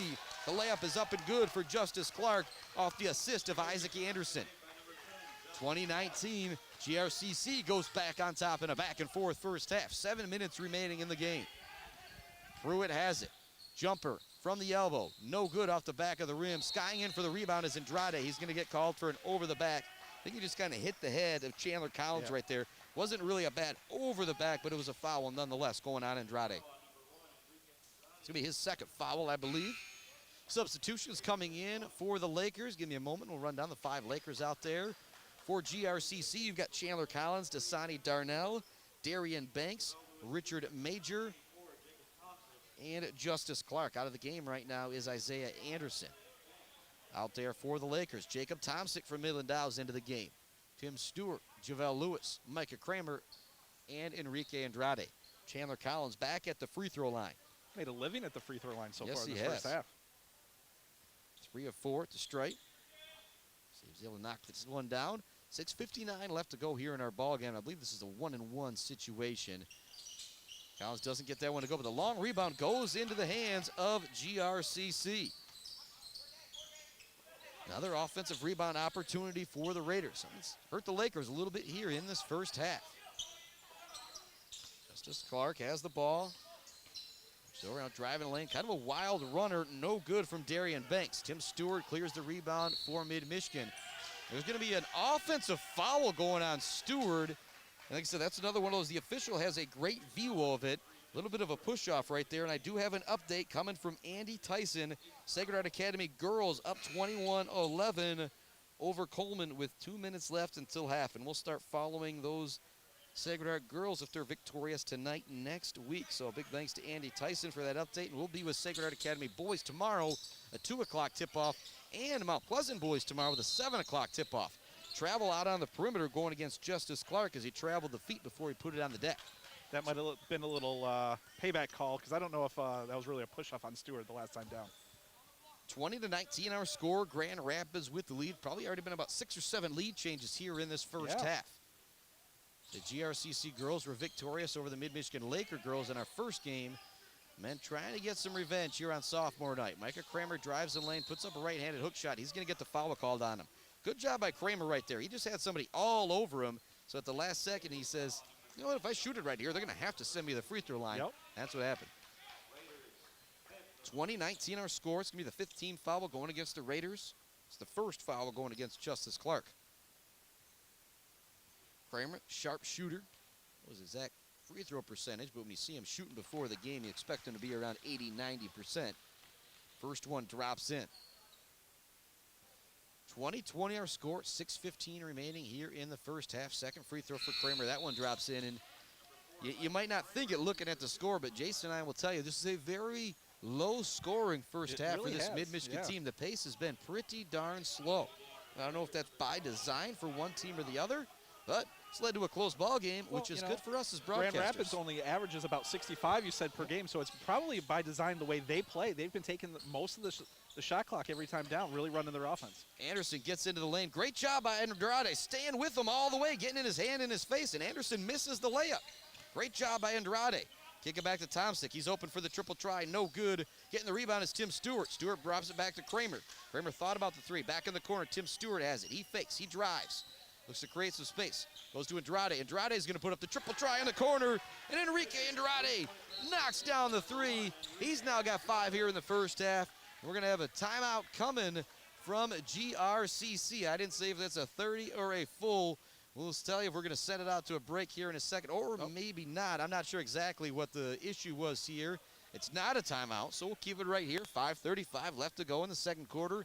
A 4-point advantage for the Lakers. Isaiah Anderson is going to get the inbound pass from Justice Clark. Anderson been the best player here in the first half, maybe for both teams. 8 points, got a couple dimes, got some rebounds as well. Comes into the game averaging 15 rebounds per. Plays point guard as well. That's an effective player. Justice Clark drives the baseline, looks to pass it up top to Anderson. It's knocked away. Now they work it over the corner. Here's the triple try. It's up and good for Darian Banks. Hadn't found it early, but he gets this one to go for his first points of the game. 24-23 our score. 5 minutes remaining here in the first half. Tim Stewart looks to drive on his defender. Drops it off to Micah Kramer. Kramer now on the drive. Gets it to JaVale Lewis. Lewis surveys what he's got. Looks to get it post position. Shot is up, no good, but he's going to draw the foul. Second time Lewis has got it in the post. Realize they're not going to double team him, and he's drawing a foul again. First time, though, he missed both of his free throws. He's got to knock him down here. You know, it really seems like they could be doing that almost every time down the court if they really wanted to. I think that's where, with this level of basketball, the thing you don't think about is you always want to get it down in the post, but sometimes the best thing to do to not allow the ball to go in the post is to pressure the guard. You always think about fronting the post and, making that post entry pass tough. When you're all over the ball handler, sometimes it's too difficult to even look down low and get the ball there. You got to pay attention to the defender in front of you. I think that's something that happens a lot to JaVale Lewis, why you don't see him averaging 16, 18 per game. It's because there's not a great way sometimes to get him the ball down in the post. The best thing to do is just get your guards to go at it and allow him to get an offensive rebound and maybe a putback. That's how he gets a lot of his points. Second free throw, no good. So he's got 3 on the night. Chandler Collins is going to launch up the three-pointer, no good. Great box out down low from Enrique Andrade. He's having a great first half here for the Lakers.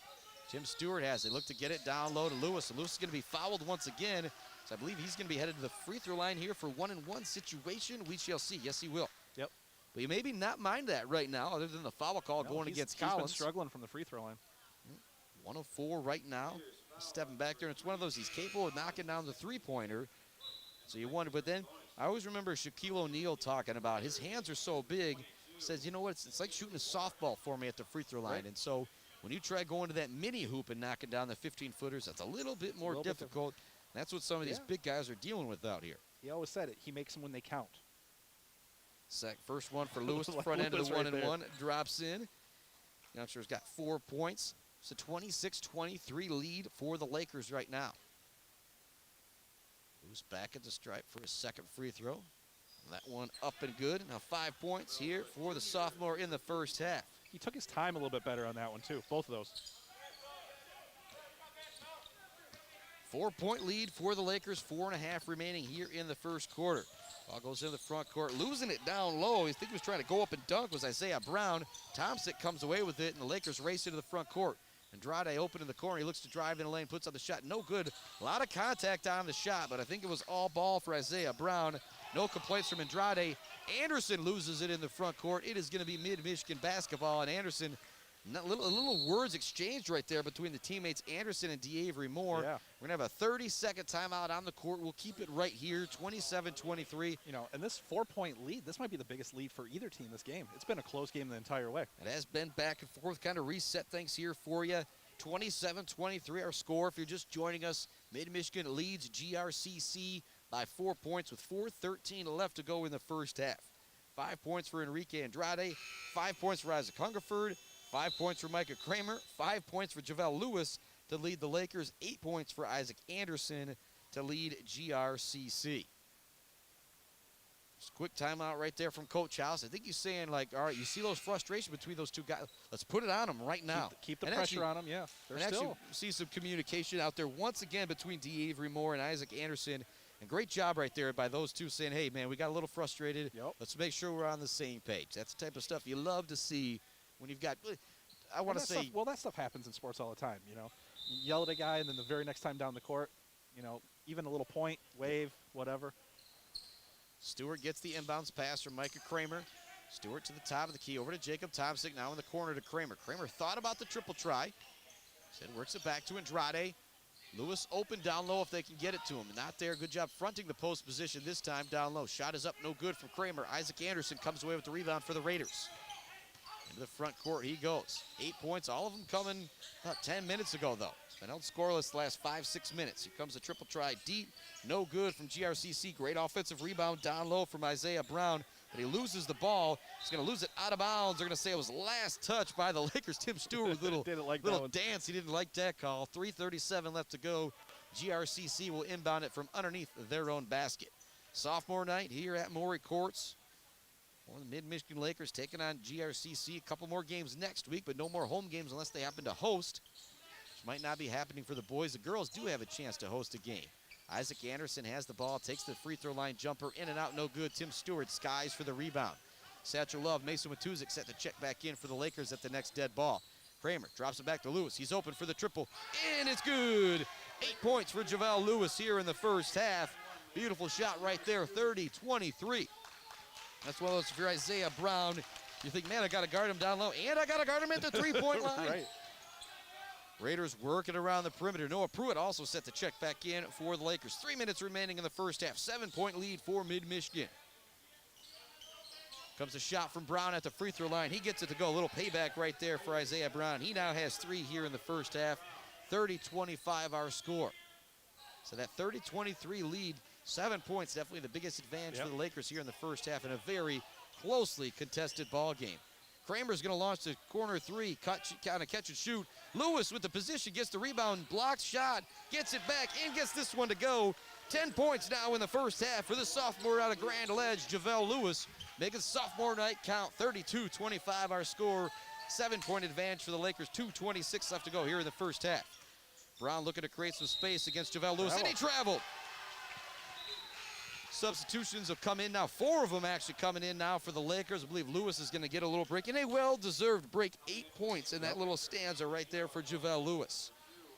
5 out there for the Lakers. Satchel Love, Isaac Hungerford, Mason Watuzik, Tim Stewart, and Noah Pruitt. That's one of those with Javel, though, too. He was already scheduled to come. You can see all the guys coming in. It was almost a full line change. He got hot right there. You kind of want to keep him in a little bit. Satchel Love gets it at the top of the key, works it over to Mason Watuzik. Love sets a screen for Watuzik. Watuzik in the lane, right-handed runner is good. Nice play right there. The freshman out of Mount Pleasant looking better every game we watch. He is going to be an electric offensive player for this team next year. Isaac Anderson has it at the top of the key. He's going to hand it off. 2 minutes here at the end of this half. And hand it off to Major. Yeah, if you're GRCC, you're down 9. You cannot go in down double digits if you're the coach. Offensive foul down low. Great job by Isaac Hungerford. Trying to create some space with Avery Moore. And I know you love the little smirk you saw from Hungerford right there. he played that off pretty well right there. 1:45 left to go. 34-25 our score. Gonna have a timeout on the court coming from GRCC. We'll take that timeout. 1:45 left. We'll be back with the rest of the first half right after this.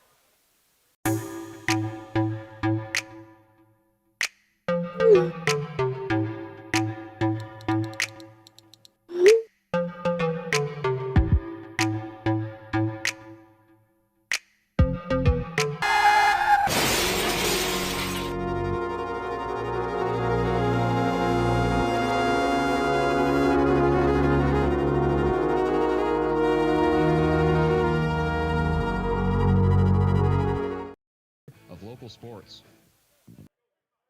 Welcome back to Maury Courts. 34-25 our score. Just 1:45 left to go here in the first half. First half that's had a lot of contributions from a lot of Lakers. 5 for Andrade, 5 for Hungerford, 5 for Kramer, 4 for Watuzik, and 10 for Javel Lewis. Tim Stewart will inbound the ball. Jason, you said it. If you're GRCC, you don't want to go in down by double digits. No, they need a stop here. They need a bucket here. But if you're mid and you can extend this out to a double-digit lead, it's looking really good for you in the second half.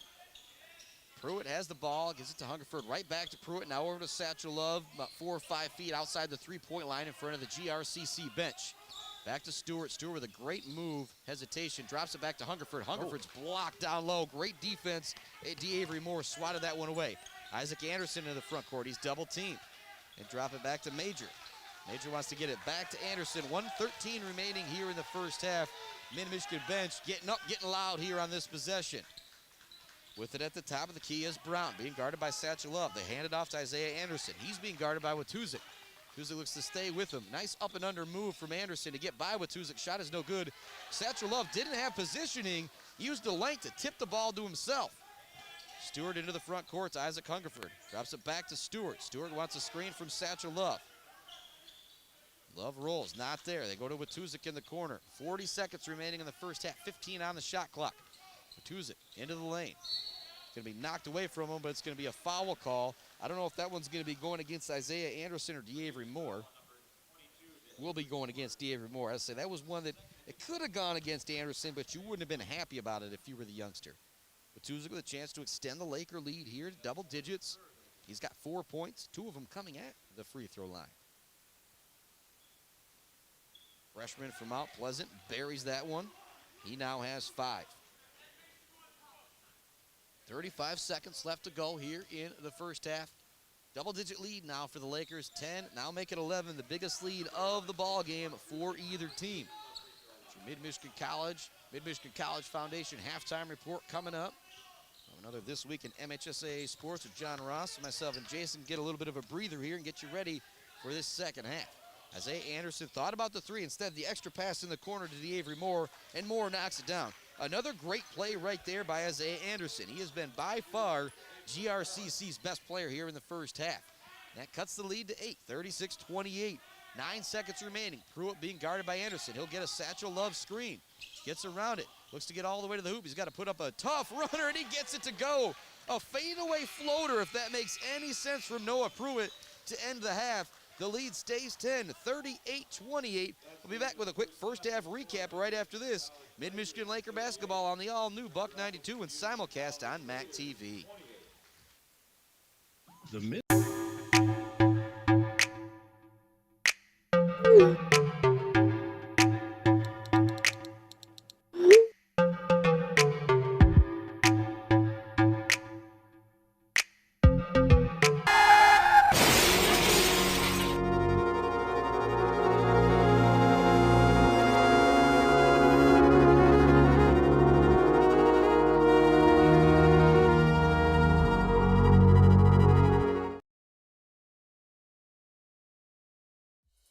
MAC TV Network is a local public access station that offers a variety of services, from in-studio interviews, wrestling, and so much more. We cover local concerts, sporting events, and activities around the community. Members of the community can come in and take a free workshop to learn anything from editing to camera work. Broadcasting on Charter Channels 187 and 191, serving Gratiot, Isabella, and Clare counties.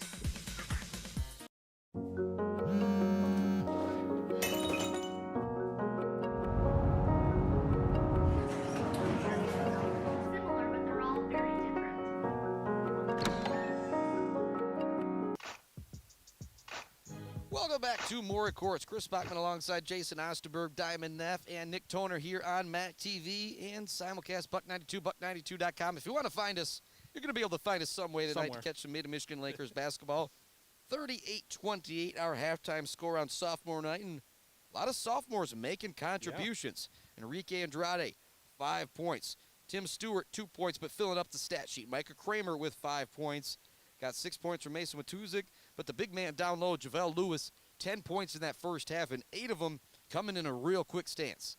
And it really kind of blew this game open. Yeah. You know, it was a close game. It was a one-possession game almost the entire half until that 5-minute mark when he scored 7 or 8 quick points. And that was really the difference in the game. But for Grand Rapids, Isaiah Anderson, really, really good. Really good first half. Yeah, Isaiah Anderson has been the one guy that seems to be really confident handling the rock out there for GRCC. Give some of that credit to the Mid-Michigan Laker defensive pressure.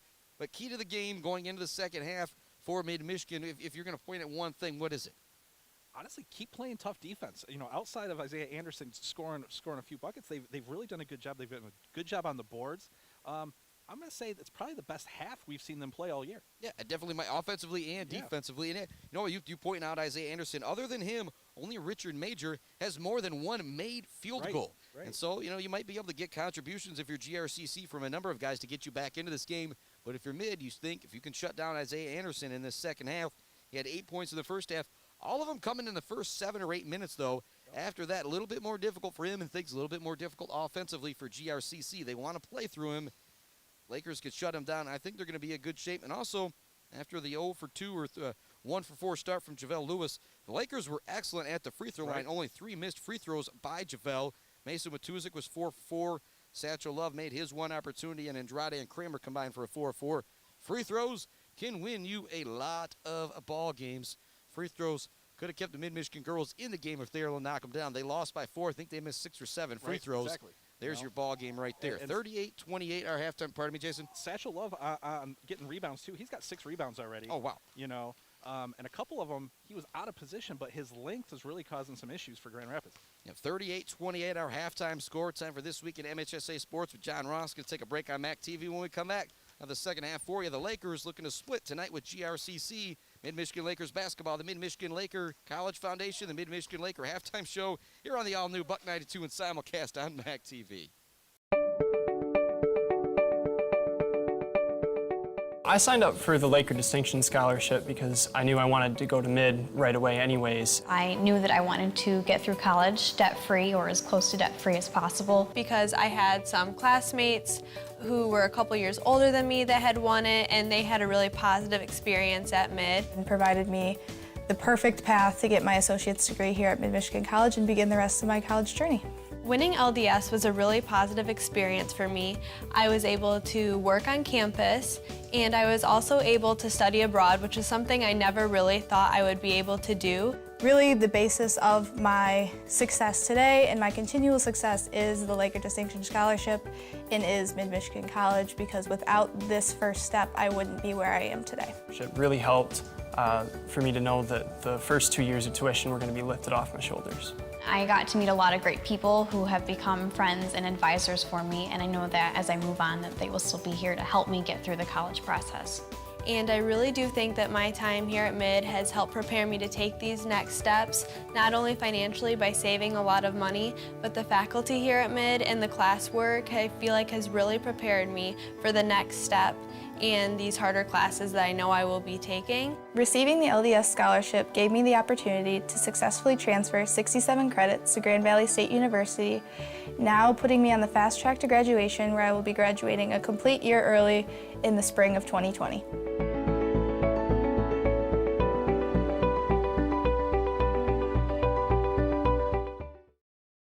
Humane Animal Treatment Society is an animal adoption center that helps find animals forever homes and provide them with certain medical treatments.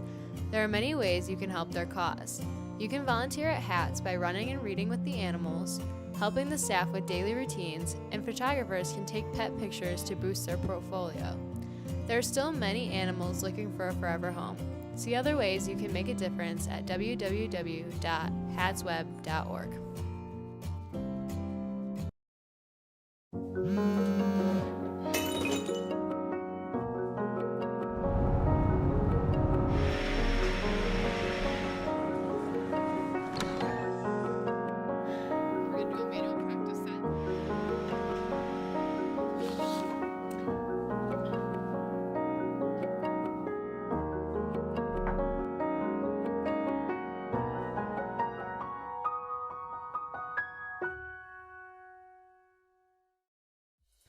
MAC TV Network is a local public access station that offers a variety of services, from in-studio interviews, wrestling, and so much more. We cover local concerts, sporting events, and activities around the community. Members of the community can come in and take a free workshop to learn anything from editing to camera work. Broadcasting on Charter Channels 187 and 191, serving Gratiot, Isabella, and Clare counties.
We do, because Mercantile gets it. Member FDIC, Equal Housing Lender. When March rolls around, you really get that bug to spruce things up around the house, including your workspace at home. Let LJ's Kitchens and Interiors of Mount Pleasant help you design a fresh new look for all your areas.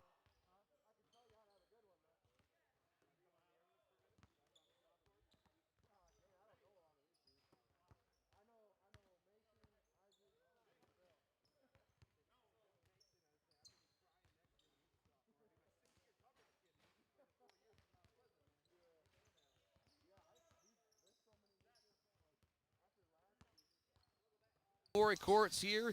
Mid-Michigan Lakers getting set to tip off here, and I'm going to try and see if Colton. Now Colton, he doesn't want to jump on the mic. He's talking to the guy. Throw the headset on there, Colton. We're gonna put him on here for a minute. Colton Andis, if you don't know, is a former Mid-Michigan. He's only got a minute. Mid-Michigan Laker basketball player. He's actually running the clock here tonight, but 5th all-time in MHSA history in threes. You talk a little bit about, like, Mason, JaVale a little bit. What do you know about Mason? We'll talk about him, the local kid from Mount Pleasant. I imagine you've played against him a few times. You could probably shoot with him. Tough to stay in front of him, though. Yeah, I've played with him a few times in some open gyms, and he's got pretty nasty crossover that I will not guard him in any open gyms for. Yeah, I think he was in 8th grade, and he saw some of my buddies playing. I says, this kid can jump right in with us. All right, Colton, go over there, get back to the scorer's table. Thanks so much for joining us. Yeah, Colton Andis, one of the all-time greats for Michigan basketball, period. I believe he's still 5th all-time three-pointers made in high school history, as well as you see him shooting from half court when he's out here at halftime. You wonder why he's shooting from half court. Well, because he's going to make them all if he's at the three-point line. I'm standing out at the volleyball line like he wasn't just hitting 5 of 7. I'd be doing it too.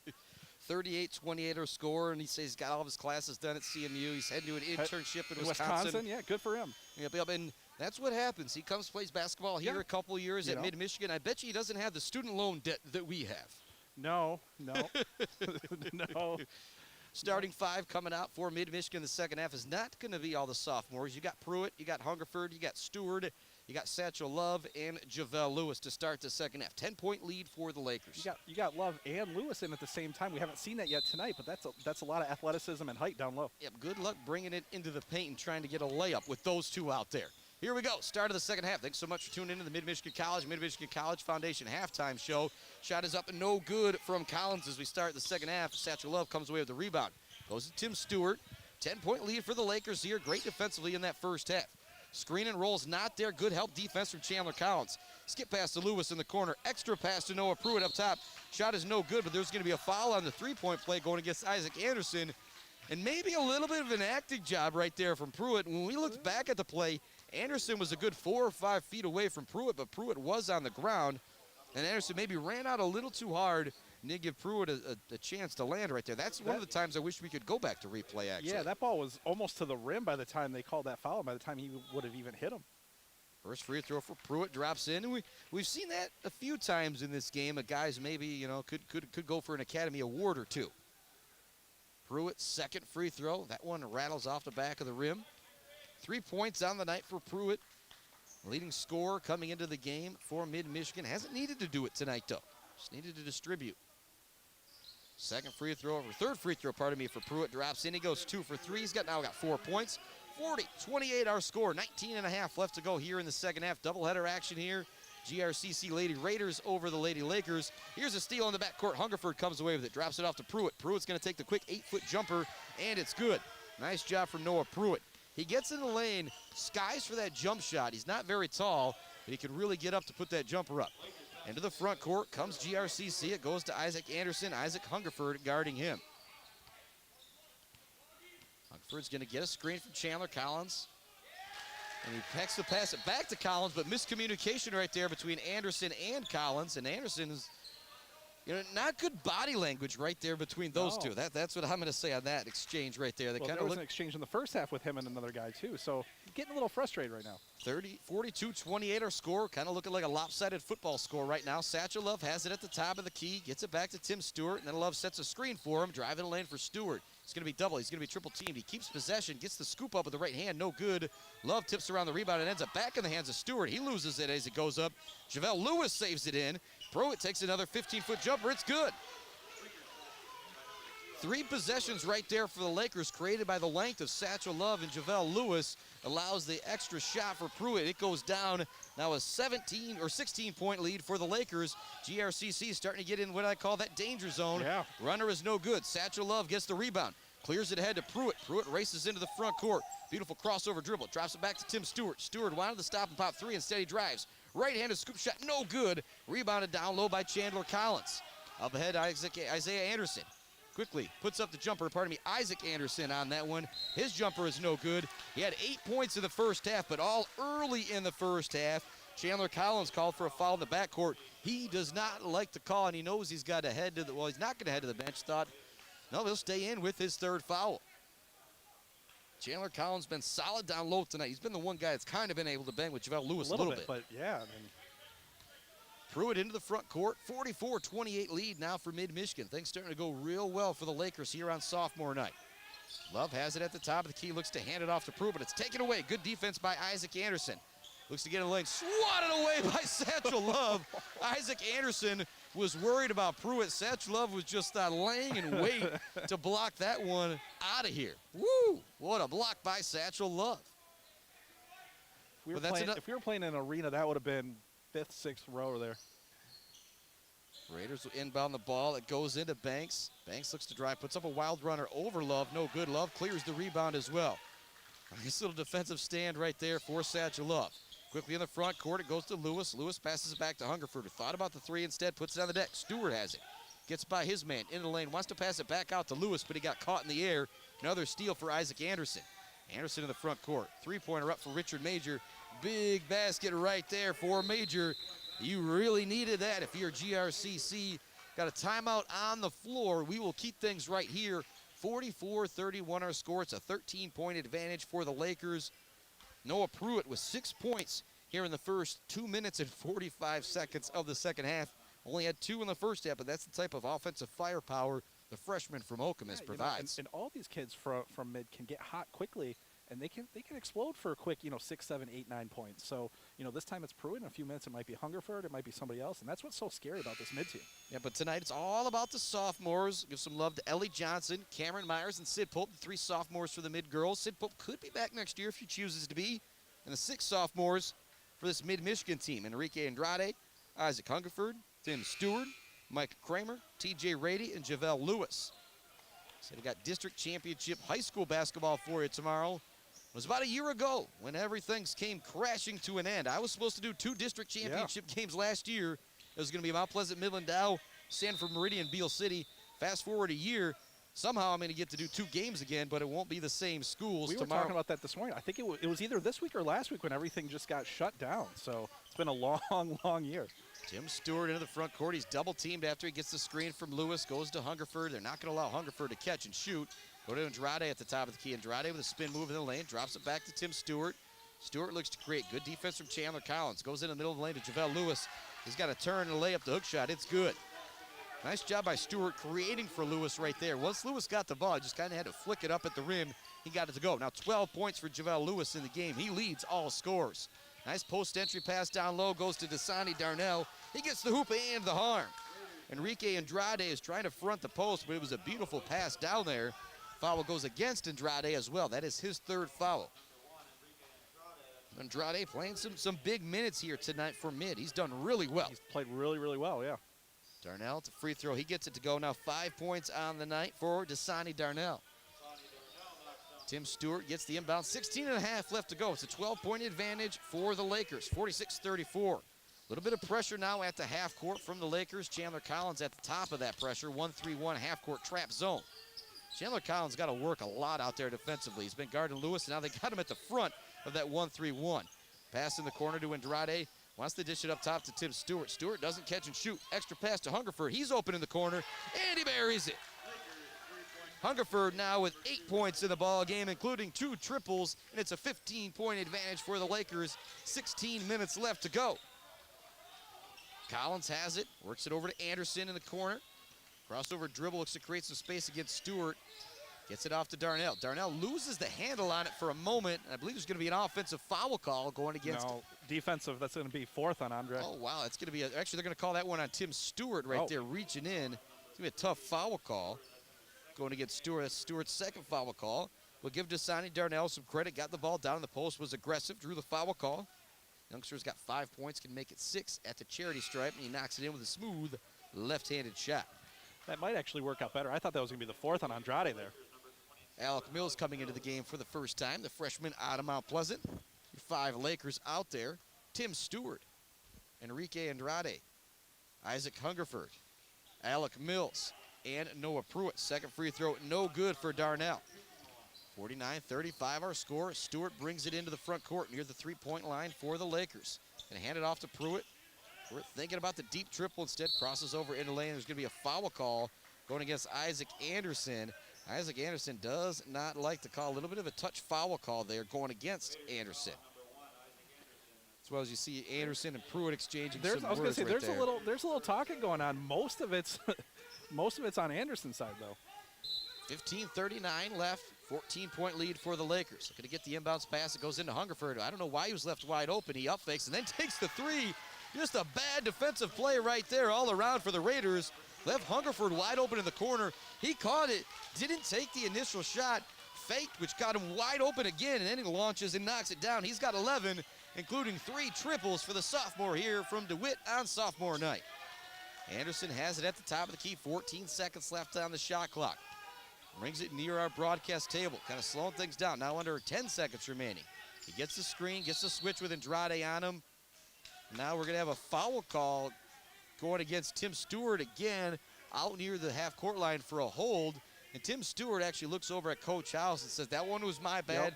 I'm good to stay in with 3 fouls. And we'll see if he does stay in with 3 fouls. Nobody's going to come out from Mason with Tuzik. Stewart not happy about it, but you can't get called for that last one if you want to stay out there. And with Tuzik's been a pretty good replacement tonight. And up the way they are, I mean, they got enough of a cushion right here. You take him out and you play it safe. Isaac Anderson driving against Watuzik. Watuzik goes for one up fake, but somehow gets another jump off. That's one of those being a quick jumper. How many times can you get off the floor in 5 seconds? Great defense from Watuzik. Andrade looks to step into it, gets the shot, drives in the lane. It is good. The runner for Andrade, he now has 7 points. It looks like we got a timeout on the floor, or what? Maybe the second or third time there was a whistle blown. I think it was Alec Mills. Might have hitching the giddy up right there, and he's going to have to come out of the game. JaVale Lewis quickly back in.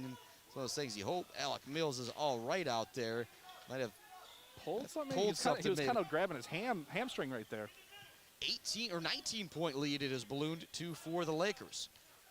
With Mills coming out, JaVale Lewis back out there for the Lakers. Here comes more pressure from mid-Michigan. It's tipped away, goes down low, right into the hands of Dasani Darnell, and Andrade gets the foul call. There was nothing that Andrade could do. Great job breaking the press that time by GRCC. Watuzik thought he was going to have the steal near half court. When he didn't get it, it left Andrade in no man's land down low with Dasani Darnell. He got the ball and was able to finish. That is going to be the 4th foul going against Andrade. Yeah. But the sophomore via Buckley in Brazil has played great tonight. He has 7 points and has been very effective. And sometimes using 4 fouls is a really good thing in basketball. Yeah. Bill Lambier will tell you that. Darnell at the line. He also didn't allow Darnell to finish, so he's going to have to go here and knock down both of them. But pardon me, it was just the and one opportunity there. 9 on the night now for Dasani Darnell. Andrade heads to the bench with those fouls. 5 Lakers now out there. Mason Watuzik, Noah Pruitt, Micah Kramer, and the 2 big guys, JaVale Lewis and Satchel Love. Pruitt into the front court. 14 and a half left to go. Nice bounce pass down low to Satchel Love. Love up fakes, looks to get the up and under. He can't get the whirling dervish layup to go.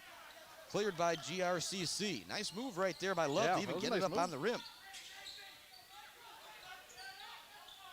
Anderson has it at the top of the key. They look to get it down low to Darnell. It goes right through the hands of Darnell. He claps, says, that one is my bad right there. And that's one thing you see with most all of these basketball players at this level. They have that short memory. Yeah. None of them really hang their heads for long. That's what's got them to this level. Pruitt looks to get the screen from Lewis. He kind of just rolls on it, doesn't really use it. Spin move in the lane for Watuzik. It's tipped away. Watuzik dives on the floor trying to keep possession. Anderson comes away with it, and he goes coast to coast. But that is the first basket for Isaac Anderson in about 15, 20 minutes of game time. Pruitt across the half-court line. 14-point lead now. Takes the triple try at the top of the key. Oh, nothing but net for Noah Pruitt. That was a big shot right there. GRCC getting just a little bit of momentum, and Pruitt snatches it right back. Major has the ball. They get it down low to Dasani Darnell again. He's been very effective down low. Nice drop step. Left-handed hook shot is good off the glass and in. That one was up and over Satchel Love, too. Great play down low from Dasani Darnell, using that strength. Threw it into the front court. Anderson guarding him. Look to hand it off to Kramer. Kramer up top to Watuzik. Watuzik looks to give it to Lewis in the corner. Lewis on the drive, gets in the lane, looks to spin. It's not there, so he drops it back to Kramer. Now Lewis going to set a screen for Kramer, looking to get that give and go. Good help defense doesn't allow it. Kramer had to whip the pass wide to Pruitt, so Anderson couldn't steal it, but it was a little too wide. Goes out of bounds right in front of the Laker bench. He was looking for Javel there on that pick and roll, and then when that wasn't there, I'd already picked up his dribble. He had nowhere to go. Anderson into the front court. The Raiders trail by 15. 12 minutes left to go, with 12:40 left to go in the ball game. Open three-pointer for Richard Major at the top of the key. Shot is long, no good. Looking to chase down the rebound is Pruitt, but he stepped out of bounds. It'll be another possession for GRCC. 57-42 our score, 12:38 remaining.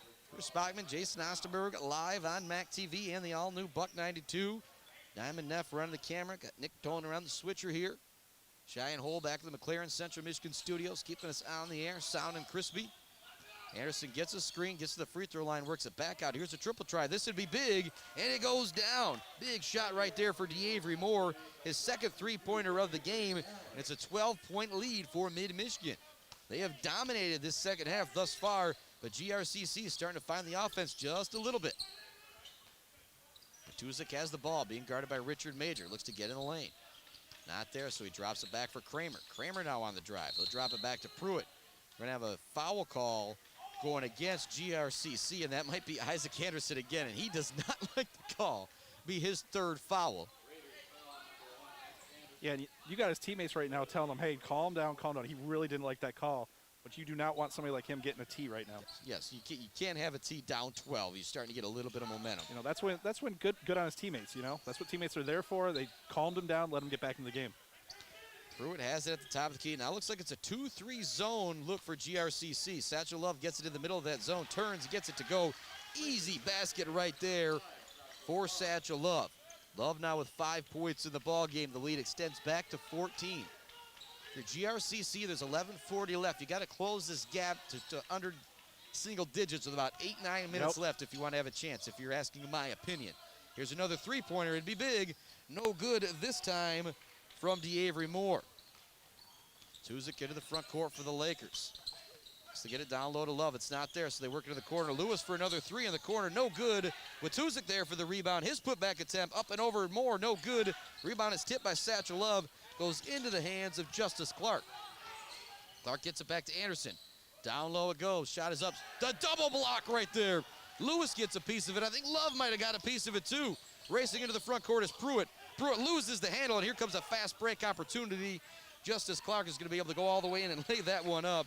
Just kind of like a brain fart play right there. Just lost the ball. Just going a little too fast as Pruitt lost the ball over his head. GRCC had the wide open break there, and that was big to make it a 12-point game again, because that block was definitely giving the Lakers some momentum.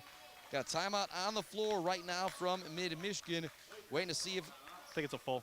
It will be a full timeout. We'll take it. There's 10:45 left to go. 59-47 our score. The Lakers with the lead over GRCC on the all-new Buck 92 and simulcast on MAC TV.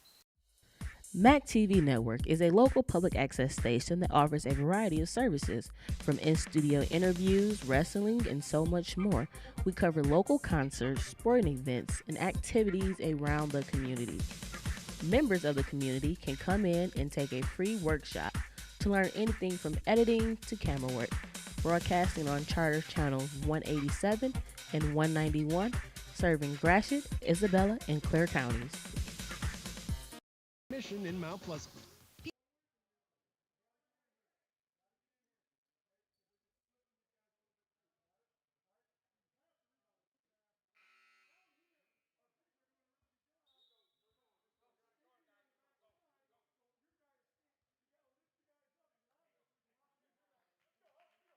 Unmute myself there. Welcome back. 59-47 our score. 10:45 left to go here in the second half. Laker boys looking to get some revenge for the Laker women. They fell by 4 points earlier to GRCC.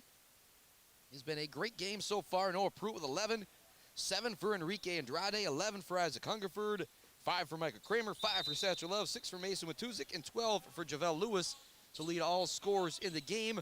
Other side for GRCC, you've got 11 for DeAvery Moore and 10 for Isaac Anderson. Got a foul, so the ball goes in to Javel Lewis. Be the 15th foul, so a couple more will send the Lakers to the free throw line for a 1-and-1. It's Tim Stewart, Micah Kramer, Mason Watuzik, Javel Lewis, and Satchel Love out there. Can have a moving screen foul going against Micah Kramer. Is it to create an opening for his teammate, or is that going to be going? No, that's actually going to be going against Tim Stewart, not Kramer. That's going to be the 4th foul. Yeah. And he's going to have to come out of the game. Pruitt not getting a long rest right there. He's got to come right back in. 59-47 our score. 10:44 left to go. The Lakers with the lead over GRCC. More basketball for you tomorrow on the all-new Buck 92. 2 o'clock tip-off. Sacred Heart Academy looks to win a district championship versus Fulton.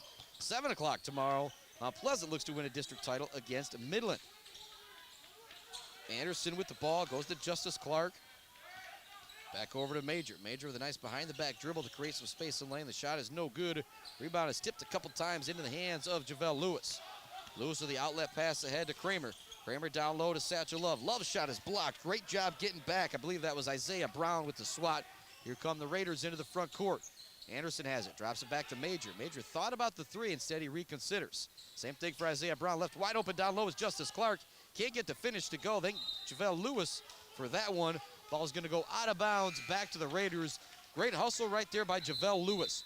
Been easy to give up the open layup down low. He came flying in to make it difficult. The layup was missed. And then give some credit to Kramer as well, too, fighting for the rebound. The ball had no business going off at GRCC, but that's what happened because of the hustle of Micah Kramer.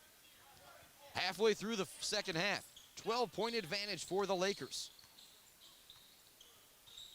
Pruitt has the ball in the front court, being guarded by Isaac Anderson. Lady Irish looking good, up 44. Actually, they win 46-17 over Coleman. What a great performance from Sacred Heart. Those two teams had split earlier this year, 36-30 and 39-31. They come out with a big win tonight. Sacred Heart Academy district champions once again. We'll start following those girls next week. Yep. Gonna be a foul down low. Anderson was looking to create some space. 9:28 left to go in this one. 59-47 our score. Got to give a shout out to Andy Tyson for giving us those updates from Sacred Heart. And I'll be seeing him tomorrow back at Sacred Heart. As the boys look to win a district championship. We got another timeout on the floor. We'll keep it right here. 59-47 our score on sophomore night. Honoring those 3 young ladies from the Mid-Michigan women's basketball team with Ellie Johnson, Sid Pope, and Cameron Myers, and 6 sophomores here for Mid-Michigan. And Enrique Andrade, Isaac Hungerford, Tim Stewart, Micah Kramer, TJ Rady, and Javel Lewis. And it's been a balanced scoring effort tonight for this Mid-Michigan team. You got 11 for Pruitt, 7 for Andrade, 11 for Hungerford, 2 for Stewart, 5 for Kramer, 5 for Satchel Love, 6 for Mason Watuzik, and 12 points for Javel Lewis. On the other side, you got 10 points from Isaac Anderson. Lasani Darnell, the leading scorer for GRCC, with 11. 9 of those 11 coming here in the second half. It's 38-28 at the half.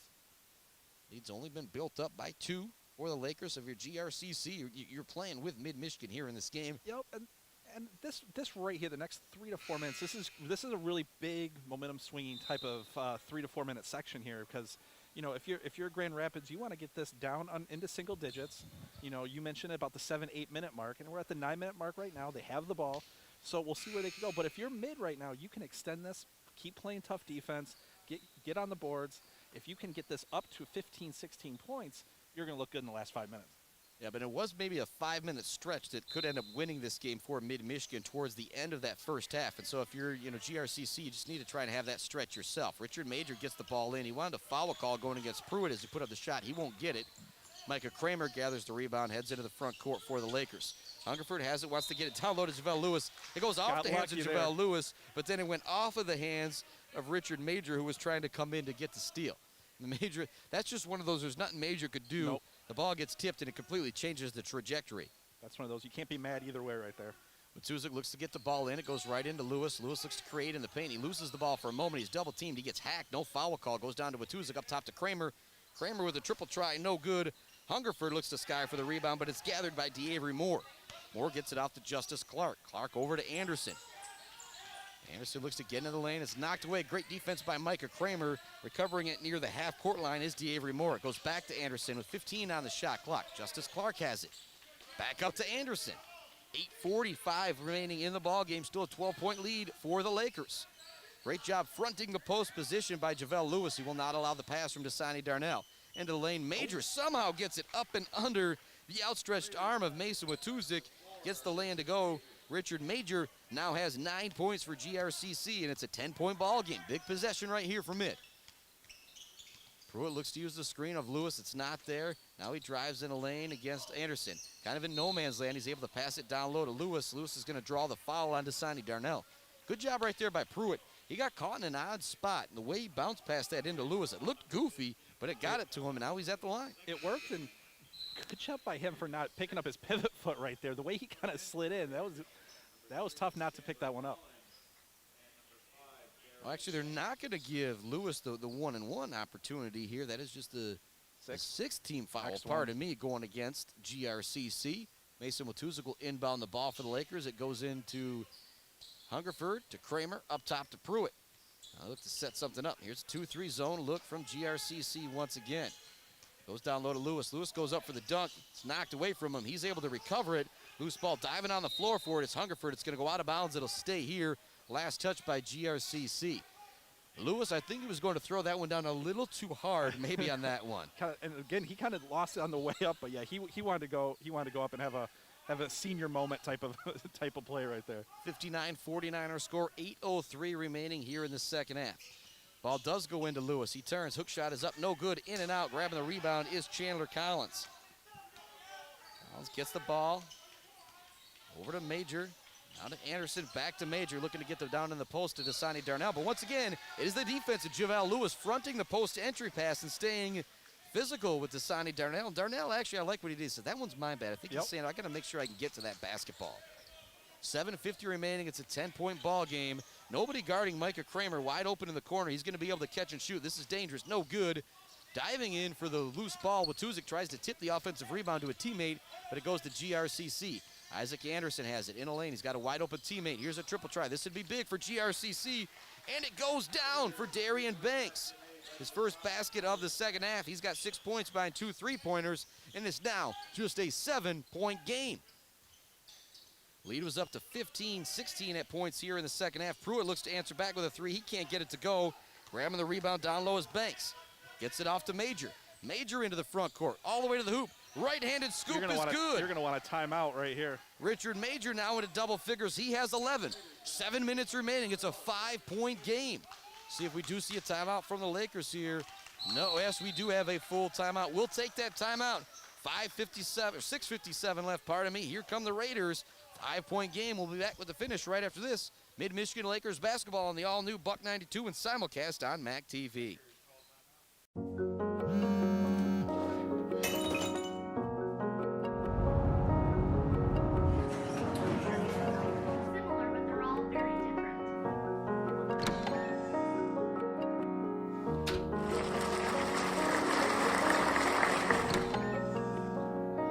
I got you something. What? My mug! Oh,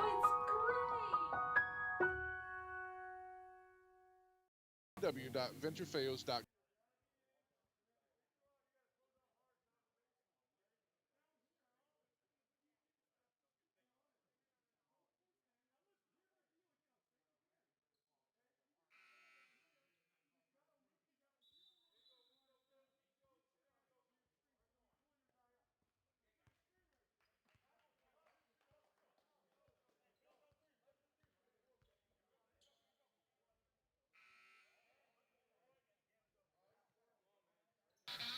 Welcome back. 59-54 our score. 6:57 left to go. I don't know if push or pull time makes a whole lot of sense, but that's what it is right now for Mid-Michigan. been points of this game where you've been dominant. There's been points of this team where you've been a little stagnant. There's been points of this game where these two teams have been evenly well played. Last couple of minutes have gone to GRCC, though. It was about a 4 or 5 minute stretch at the end of the first half that really gave the Lakers a big lead, 10-point lead going into the half and lots of momentum. Had a lead of 17 at points here in the second half, now down to just 5. Satchel Love has it at the top of the key. It goes to Micah Kramer right in front of our broadcast table. He's double teamed. They want to get down low to Love. It's tipped. Stolen away. Richard Major ends up with the basketball. He races into the front court for the Raiders. Handed off to Isaac Anderson. Anderson with just 2 points here in the second half, but he is their leading scorer by average. They go down low to Dasani Darnell. He's had 9 here in the second half. Spin move shot is up, no good. Skying for the rebound is Isaac Anderson. His putback is no good. His second putback is good, and he draws the foul. 12 points for Anderson. 2 offensive rebounds back-to-back right there, and it works out because he draws the foul. The foul going against Micah Kramer. Anderson can make it 13 at the free throw line here. Just over 6 minutes remaining. Said it was a 17-point lead at times here in the second half for the Lakers. This free throw could knock it all the way down to 2. I believe it was 48-31 at one point. Shot is up, no good for Isaac Anderson. Isaac Hungerford coming in for that rebound right there for the Lakers. Pruitt in the front court. Gets it to Enrique Andrade, who's back into the game for the Lakers. He looks to drive in the lane, nothing there, so he gets it back to Stewart on the cut. Stewart retreats back to the perimeter.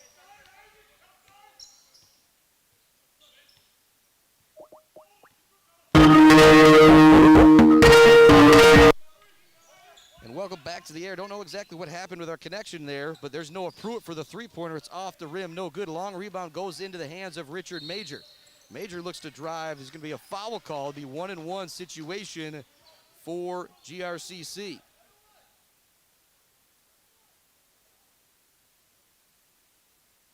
Major at the free throw line, 11 points on the night for him, including 7 here in the second half. Major at the line. Big free throws right here. Front end of the 1-and-1 goes down. Now 12 points for Major. Just a little connection issues back at the McLaren Central Michigan studio with Cheyenne Hole. Back on the air. Everything's sounding good. I think we're good now. The all-new Buck 92 and simulcast on Mac TV. So a little bit of a whoop-whoop there, but we're doing everything we can. Shot is up, no good. Rebound is gathered by GRCC.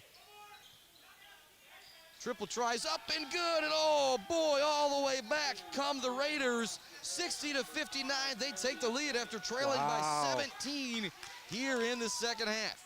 Pruitt into the front court, leaves it off for Andrade. Andrade now drops it off to Stewart. Stewart with an aggressive drive in the lane. It's knocked away from him. Pruitt has it, 18-foot jumper, no good off the front of the rim. Isaac Anderson comes up with the rebound. It's going to be knocked away from him by Satchel Love, but Anderson recovers it. Now a 1-point lead for GRCC. 5 minutes remaining in the ball game here on sophomore night for the Lakers. It'd be a disastrous loss for Mid-Michigan. Runner is up, and it's good. What a shot right there from Darian Banks. He now has 11. He's in double figures, and it's a 3-point advantage for GRCC. You said it when we went to that last break. This would be a devastating loss for the Lakers, not just tonight, but going forward. Stewart has the ball, goes to Andrade. Andrade down in the corner to Pruitt. Get it back to Stewart. Stewart doesn't take the shot on the catch and shoot. Wants to clear out the lane. Back to Andrade. Sophomore from Brazil. Oh, in and out on the 3. Diving for the rebound is Hungerford. He didn't dive for it, but went to get it. Isaac Anderson gets the ball, and he wants to slow things down. He gets some big ovations from the GRCC bench who's here tonight. Isaac Anderson slowing things down. First time they've led since way early in the first half. Mid-Michigan was up by, I believe, 17 at points here in this second half. We've had a 20-point turnaround at 62-59. GRCC with the lead. Isaac Anderson takes a tough fadeaway, no good. Noah Pruitt with great defense, and he comes away with the rebound. Pruitt into the front court. Still a lot of time left for the Lakers. They've been the better team for the most part. Andrade, triple try, it's up, off the rim, no good. Satchel Love tries to chase down the rebound. Great hustle by Major as he's launching out of bounds. He quickly throws it off the foot of either Hungerford or Satchel Love. JaVale Lewis back into the game. Micah Kramer back into the game. 5 Lakers out there trailing by 3 with 3:44 left. And they've been stuck on 59 for 5 minutes, maybe 6 minutes. So you got it right now. Lewis back in the game. I'd get him down low, get him on the block. Even worst case scenario, you get him and get a foul, get that 7th foul, so you can start shooting some 1-on-1s late in this game. GRCC into the front court. A little bit of pressure by the Lakers. They do a good job of breaking it. Chandler Collins gets the ball, forces up the runner. No good, but he gets his own rebound and the putback. It was a bad play by Collins at first, but he gets the putback. Now it's a 5-point lead. Pruitt races into the front court. Leaves it for Micah Kramer. Up top to Tim Stewart. Stewart telling everybody, hey, all right, this is my possession here. He wants a screen from Lewis. He gets it. He's going to be double-teamed immediately. Goes over to Pruitt. Pruitt launches the triple try, and it's good! A huge three-pointer for Noah Pruitt to get the Lakers back within 2. I'll say it again. They led by, I think, 17 at points in this second half. They now trail by 2. What a comeback from the Raiders. A lot of it led by Dasani Darnell and Darian Banks. Darnell with 9 points in the second half. Banks with 8 points in the second half. Richard Major with 8 points in the second half. And that shot, that 3 right there by Pruitt, is kind of forced. I don't know if that was exactly what Coach wanted there, but it goes in. Quick timeout. See if he can maybe go to another half-court press here. They've got him a couple times on it, but they need a couple stops here. 3:07 remaining, 64-62. GRCC with the lead on sophomore night. To honor those ladies from the game earlier, Cameron Myers, Ellie Johnson, and Sid Pope, and the 6 sophomores for this Mid-Michigan men's team, Enrique Andrade, Isaac Hungerford, Tim Stewart, Micah Kramer, TJ Rady, and JaVale Lewis. But none of them are going to really consider this much of a night if they cannot pull out a W. It's going to be a tough way to go out for these sophomores. Yes, it would. Well, I guess they do got some games coming up, tournament play and everything. Last home game, yeah. You actually got some fans here. You definitely want to win that one. And again, it's nice to see, even though a few fans, nice to see the parents could come out. Yep. The parents of the sophomore players could come out and see one last home game from them. GRCC works it around the perimeter, actually working with a little bit of a lead here, something they haven't been used to. Anderson has it. He gets it in the lane. He loses the ball. It goes right into the hands of JaVale Lewis. Pruitt has the ball in the front court. Gets the screen. He's double-teamed. Hungerford launches the 3. It'd be big. No good off the back of the rim. Long rebound goes into the hands of Chandler Collins. Isaac Anderson brings it into the front court. Gets it to Collins. Over in the far corner to Major. They want to get it down low to Darnell, but great defense from JaVale Lewis, just not going to allow it. Back up top, it goes to Anderson. 13 on the shot clock. 2:13 left to go in the ball game. Collins has it. Looks to drive on Hungerford. They drop it off for Major. Major in the lane. Great defense from Lewis. Doesn't allow the shot to go, and Major is down for a minute, but it looks like he's getting back up. All the way down to the other end comes Stewart. He's going to draw the foul as he heads to the charity stripe with a chance to tie the ball game. Tim Stewart, only 2 points in the game. If he could make it 4, it'd be a big 4 points to tie it up here. These are huge points right here. Looks like Major maybe need to come out of the game. I don't know if they're going to take him out or not. A little cramp, it looks like, the way he was stretching right there. Bring a little bit of water over there to get going. I don't think you want to see him come out of this game. He's been great in the second half. First free throw for Stewart. Rattles in. Here's the biggie, though, to tie this one up. First game you did for Mid-Michigan was overtime. Maybe the last game you do for Mid-Michigan this year there you go. will be overtime. At the clock, we're just past 9 o'clock, but it's not our bedtime yet. We could deal with a little bit of overtime if it means a Mid-Michigan victory. Shot no good. Lewis and Hungerford both battle for the rebound. It goes into the hands of GRCC. They both beat their man and kind of just tipped it away from each other. Unlucky right there for sure. 64-63 the score. 1:40 left to go in the ball game. GRCC with a 1-point lead. They look to get it down low to Darnell. It's knocked away. Once again, it's great defense. JaVale Lewis and Micah Kramer, I'll give them both credit for the steal there. 1.5 remaining. Stewart with the ball at the top of the key. Drives in. Andrade open for the 3. This would be huge. It's up. It's good!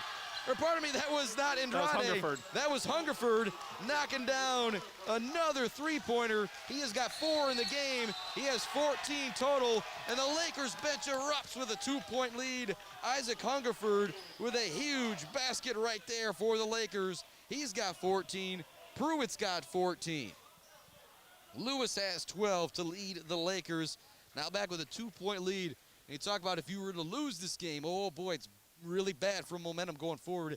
You come back and win it this way, really big for momentum going forward in a positive way. And the way they came out the start of this game, you just kind of had that feel too that they knew that this was a big game regardless. You know, the way they played on Tuesday, they lost big.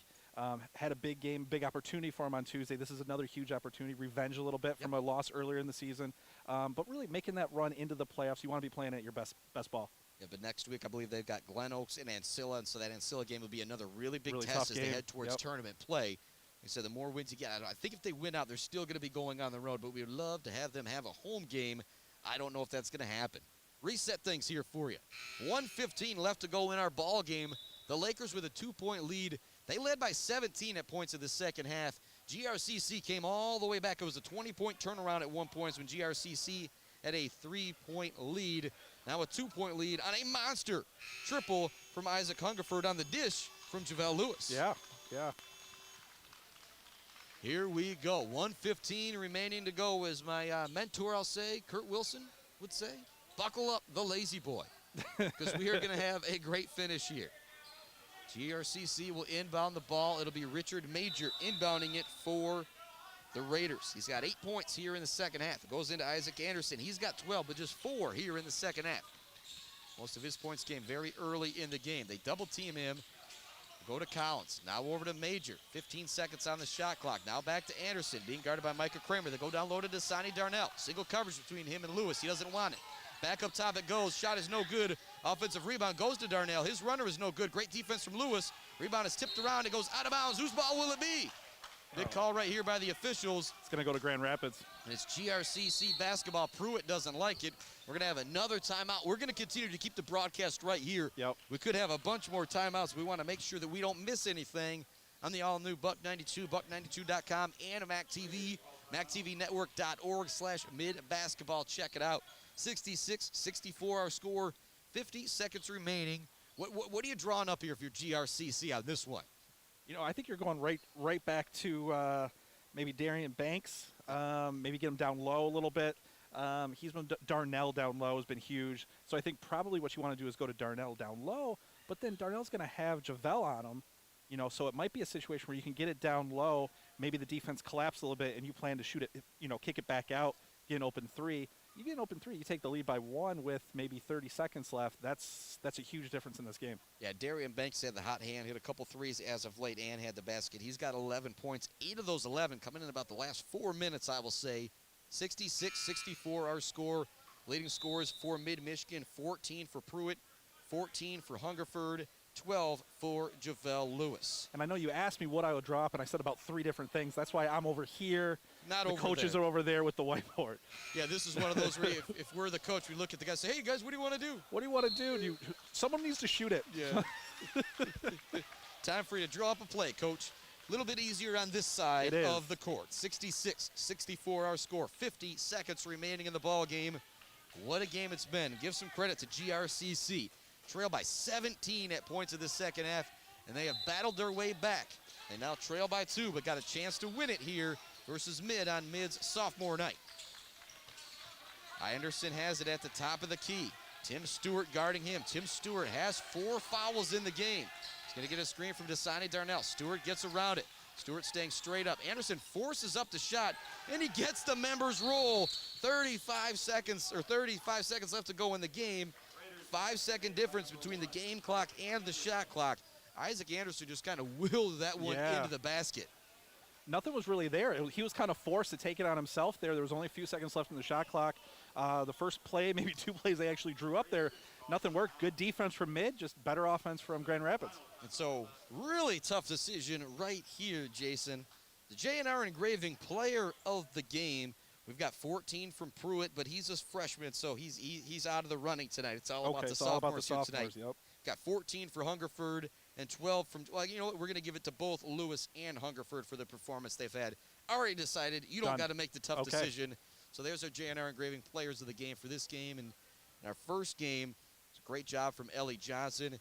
Defensively from Ellie Johnson. She was fantastic. Shania Hawkins all over the court, but it was a great game for Olivia Cochier. She ended up with 20 points in the ball game for GRCC, and I found out I wasn't saying her name quite right, but we'll keep it with Cochier.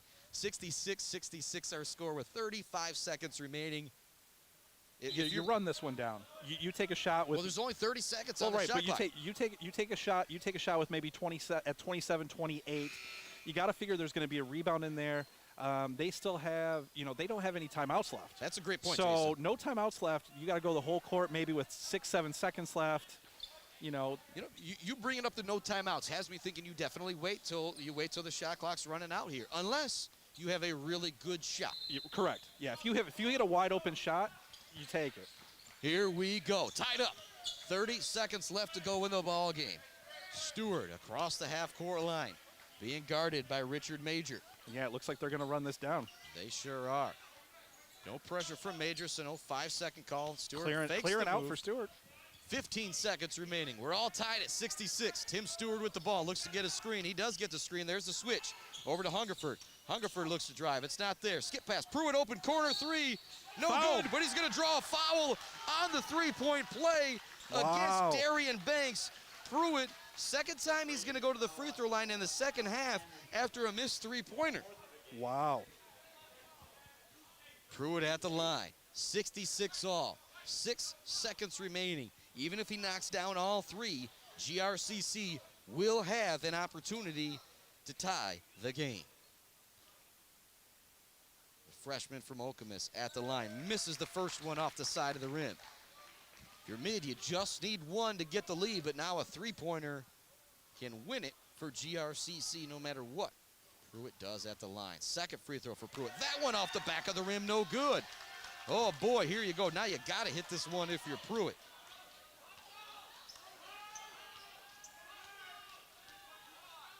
14 on the night for Pruitt. This one also rattles out. Hungerford gets the rebound, saves it into Stewart. Stewart back to Pruitt. He launches for the win. Oh, he got it! It's good! Oh my goodness! My God! And we've got a timeout on the floor with 0.1 second left. What a move! I can't even say anything. What a play right there. And it all goes to the credit. Wow. Isaac Hungerford getting the second chance shot for Mid-Michigan. It goes in the corner to Pruitt. He misses 3 free throws, but then he knocks down the corner 3. The officials seeing if there should be any time put left on the clock. There was no timeouts left for GRCC. Because of that play for Hungerford, he is now the player of the game. And actually right now, Satchel Love checking into the game for length, but there's just 0.1. There's nothing that GRCC could do. They trail by 3. There's not enough time left to do anything.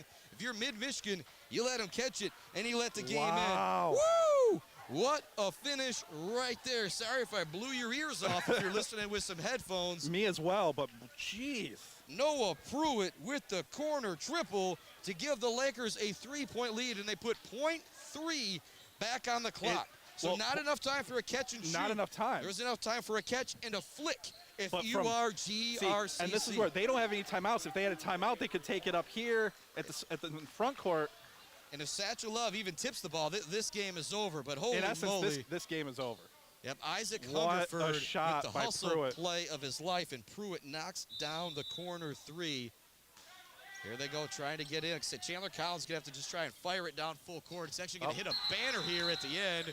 So that's going to send it out of bounds, give it back to the Lakers, and that's going to be the end of the game right there. 69-66 is going to be the final. Woo! What a game. Holy moly. So if you're Stewart, you just need to get the ball in, and they get it in. It's tipped, and there is the game. 69-66 our final. We'll see if we can catch up with Isaac Hungerford after this one, the sophomore from DeWitt, as we got the Mid-Michigan College Foundation postgame show coming right up. At Mid-Michigan College, we believe in a bolder, brighter. MAC TV Network is a local public access station that offers a variety of services, from in-studio interviews, wrestling, and so much more. We cover local concerts, sporting events, and activities around the community. Members of the community can come in and take a free workshop to learn anything from editing to camera work. Broadcasting on Charter Channels 187 and 191, serving Gratiot, Isabella, and Clare counties.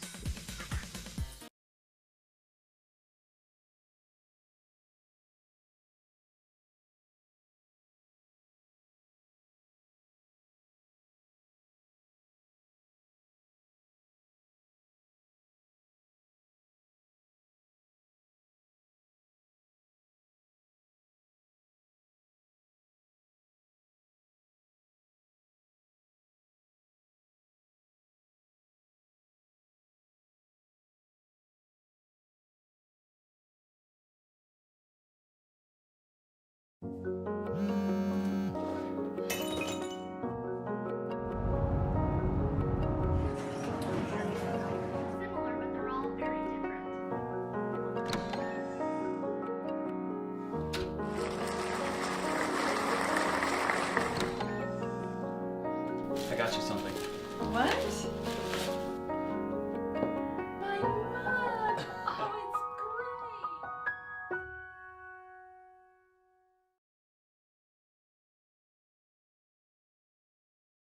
great! Welcome back to Maury Courts. Holy moly, what a finish. I thought I was going to break the radio. I got so loud after that triple from Noah Pruitt. Pruitt goes to the line for 3 free throws, and Pruitt's one of your guys' best offensive players. I'm joined by Javel Lewick and Isaac Hungerford, our 2 players of the game here for mid. There's no way you guys think he's going to miss all 3 of those. No, not at all. Noah's a special player to us. He's done a lot this year. I mean, I was hoping he was going to knock him down with that big shot. I'll take that. Yeah, you'll take that as well. And Isaac, you were down there for the rebound. I'm going to call that the game-saving play. You got it. You dove on the floor. And those are the kind of plays you make for this Laker team. A lot of times you go into games outsized, but you make up for it with your strength and your tenacity. Great game here tonight, man. When you got that rebound, what was going through your mind? Just trying to fight for the ball and just get it out to anyone who was open to get an open shot, try to keep fighting for the win, and luckily Noah made it. Yeah, and when the shot goes up, I don't know how much you guys saw it. I don't remember who was playing defense, but he had to put a lot of arc on that one, and it went in nothing but net. What's that say about that freshman? Goes 0 for 3 at the line, then takes that shot just moments ago. He's ready to go. He got heart, and, yeah. You know, he doesn't like to think about the last play. You know, he's just moving on to the next one. Yep, that's always so important. Isaac, what were you thinking? Yeah, it just shows his confidence. We all believe in him, and he knows that. So just be able to bounce back and hit a game winner like that after missing those free throws. So we all believe in him. Yep, and so sophomore night for you guys. It's been an honor to cover all of you guys. Enrique, Tim, Micah, TJ have been great, but I've got you 2 guys here with me. What are the things that you're going to take away? You guys still got some more games coming up, but our final home game here. What's some things you guys are going to take away being able to play basketball at Mid-Michigan? And this was a great program for me. I mean, I didn't know much about it coming in here.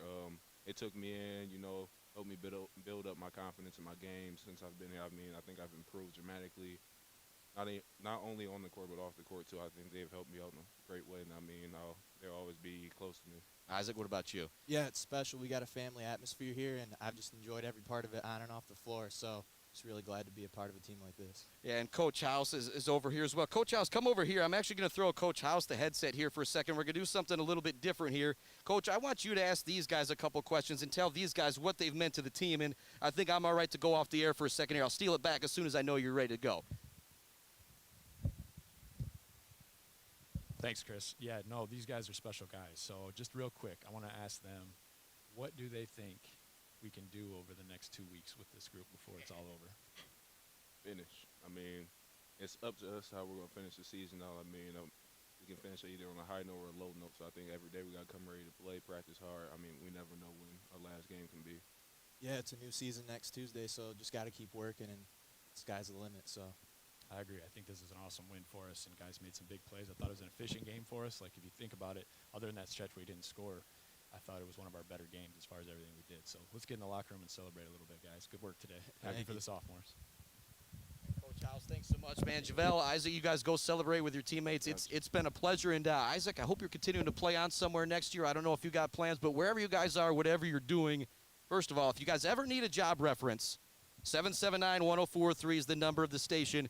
If somebody calls me about you guys, I won't let them get off the phone until they give you a job, all right? That's my goal from what I've seen with you guys on the court. You guys are just outstanding kids, outstanding basketball players. And tonight, our co-players of the game, I said I was going to give it to Isaac for the dive, but now that you hear Javel, I can't, man. And Javel, one thing I want to talk about, too, after the last game you guys had versus St. Clair Community College, and I want to get your answer on this, Isaac.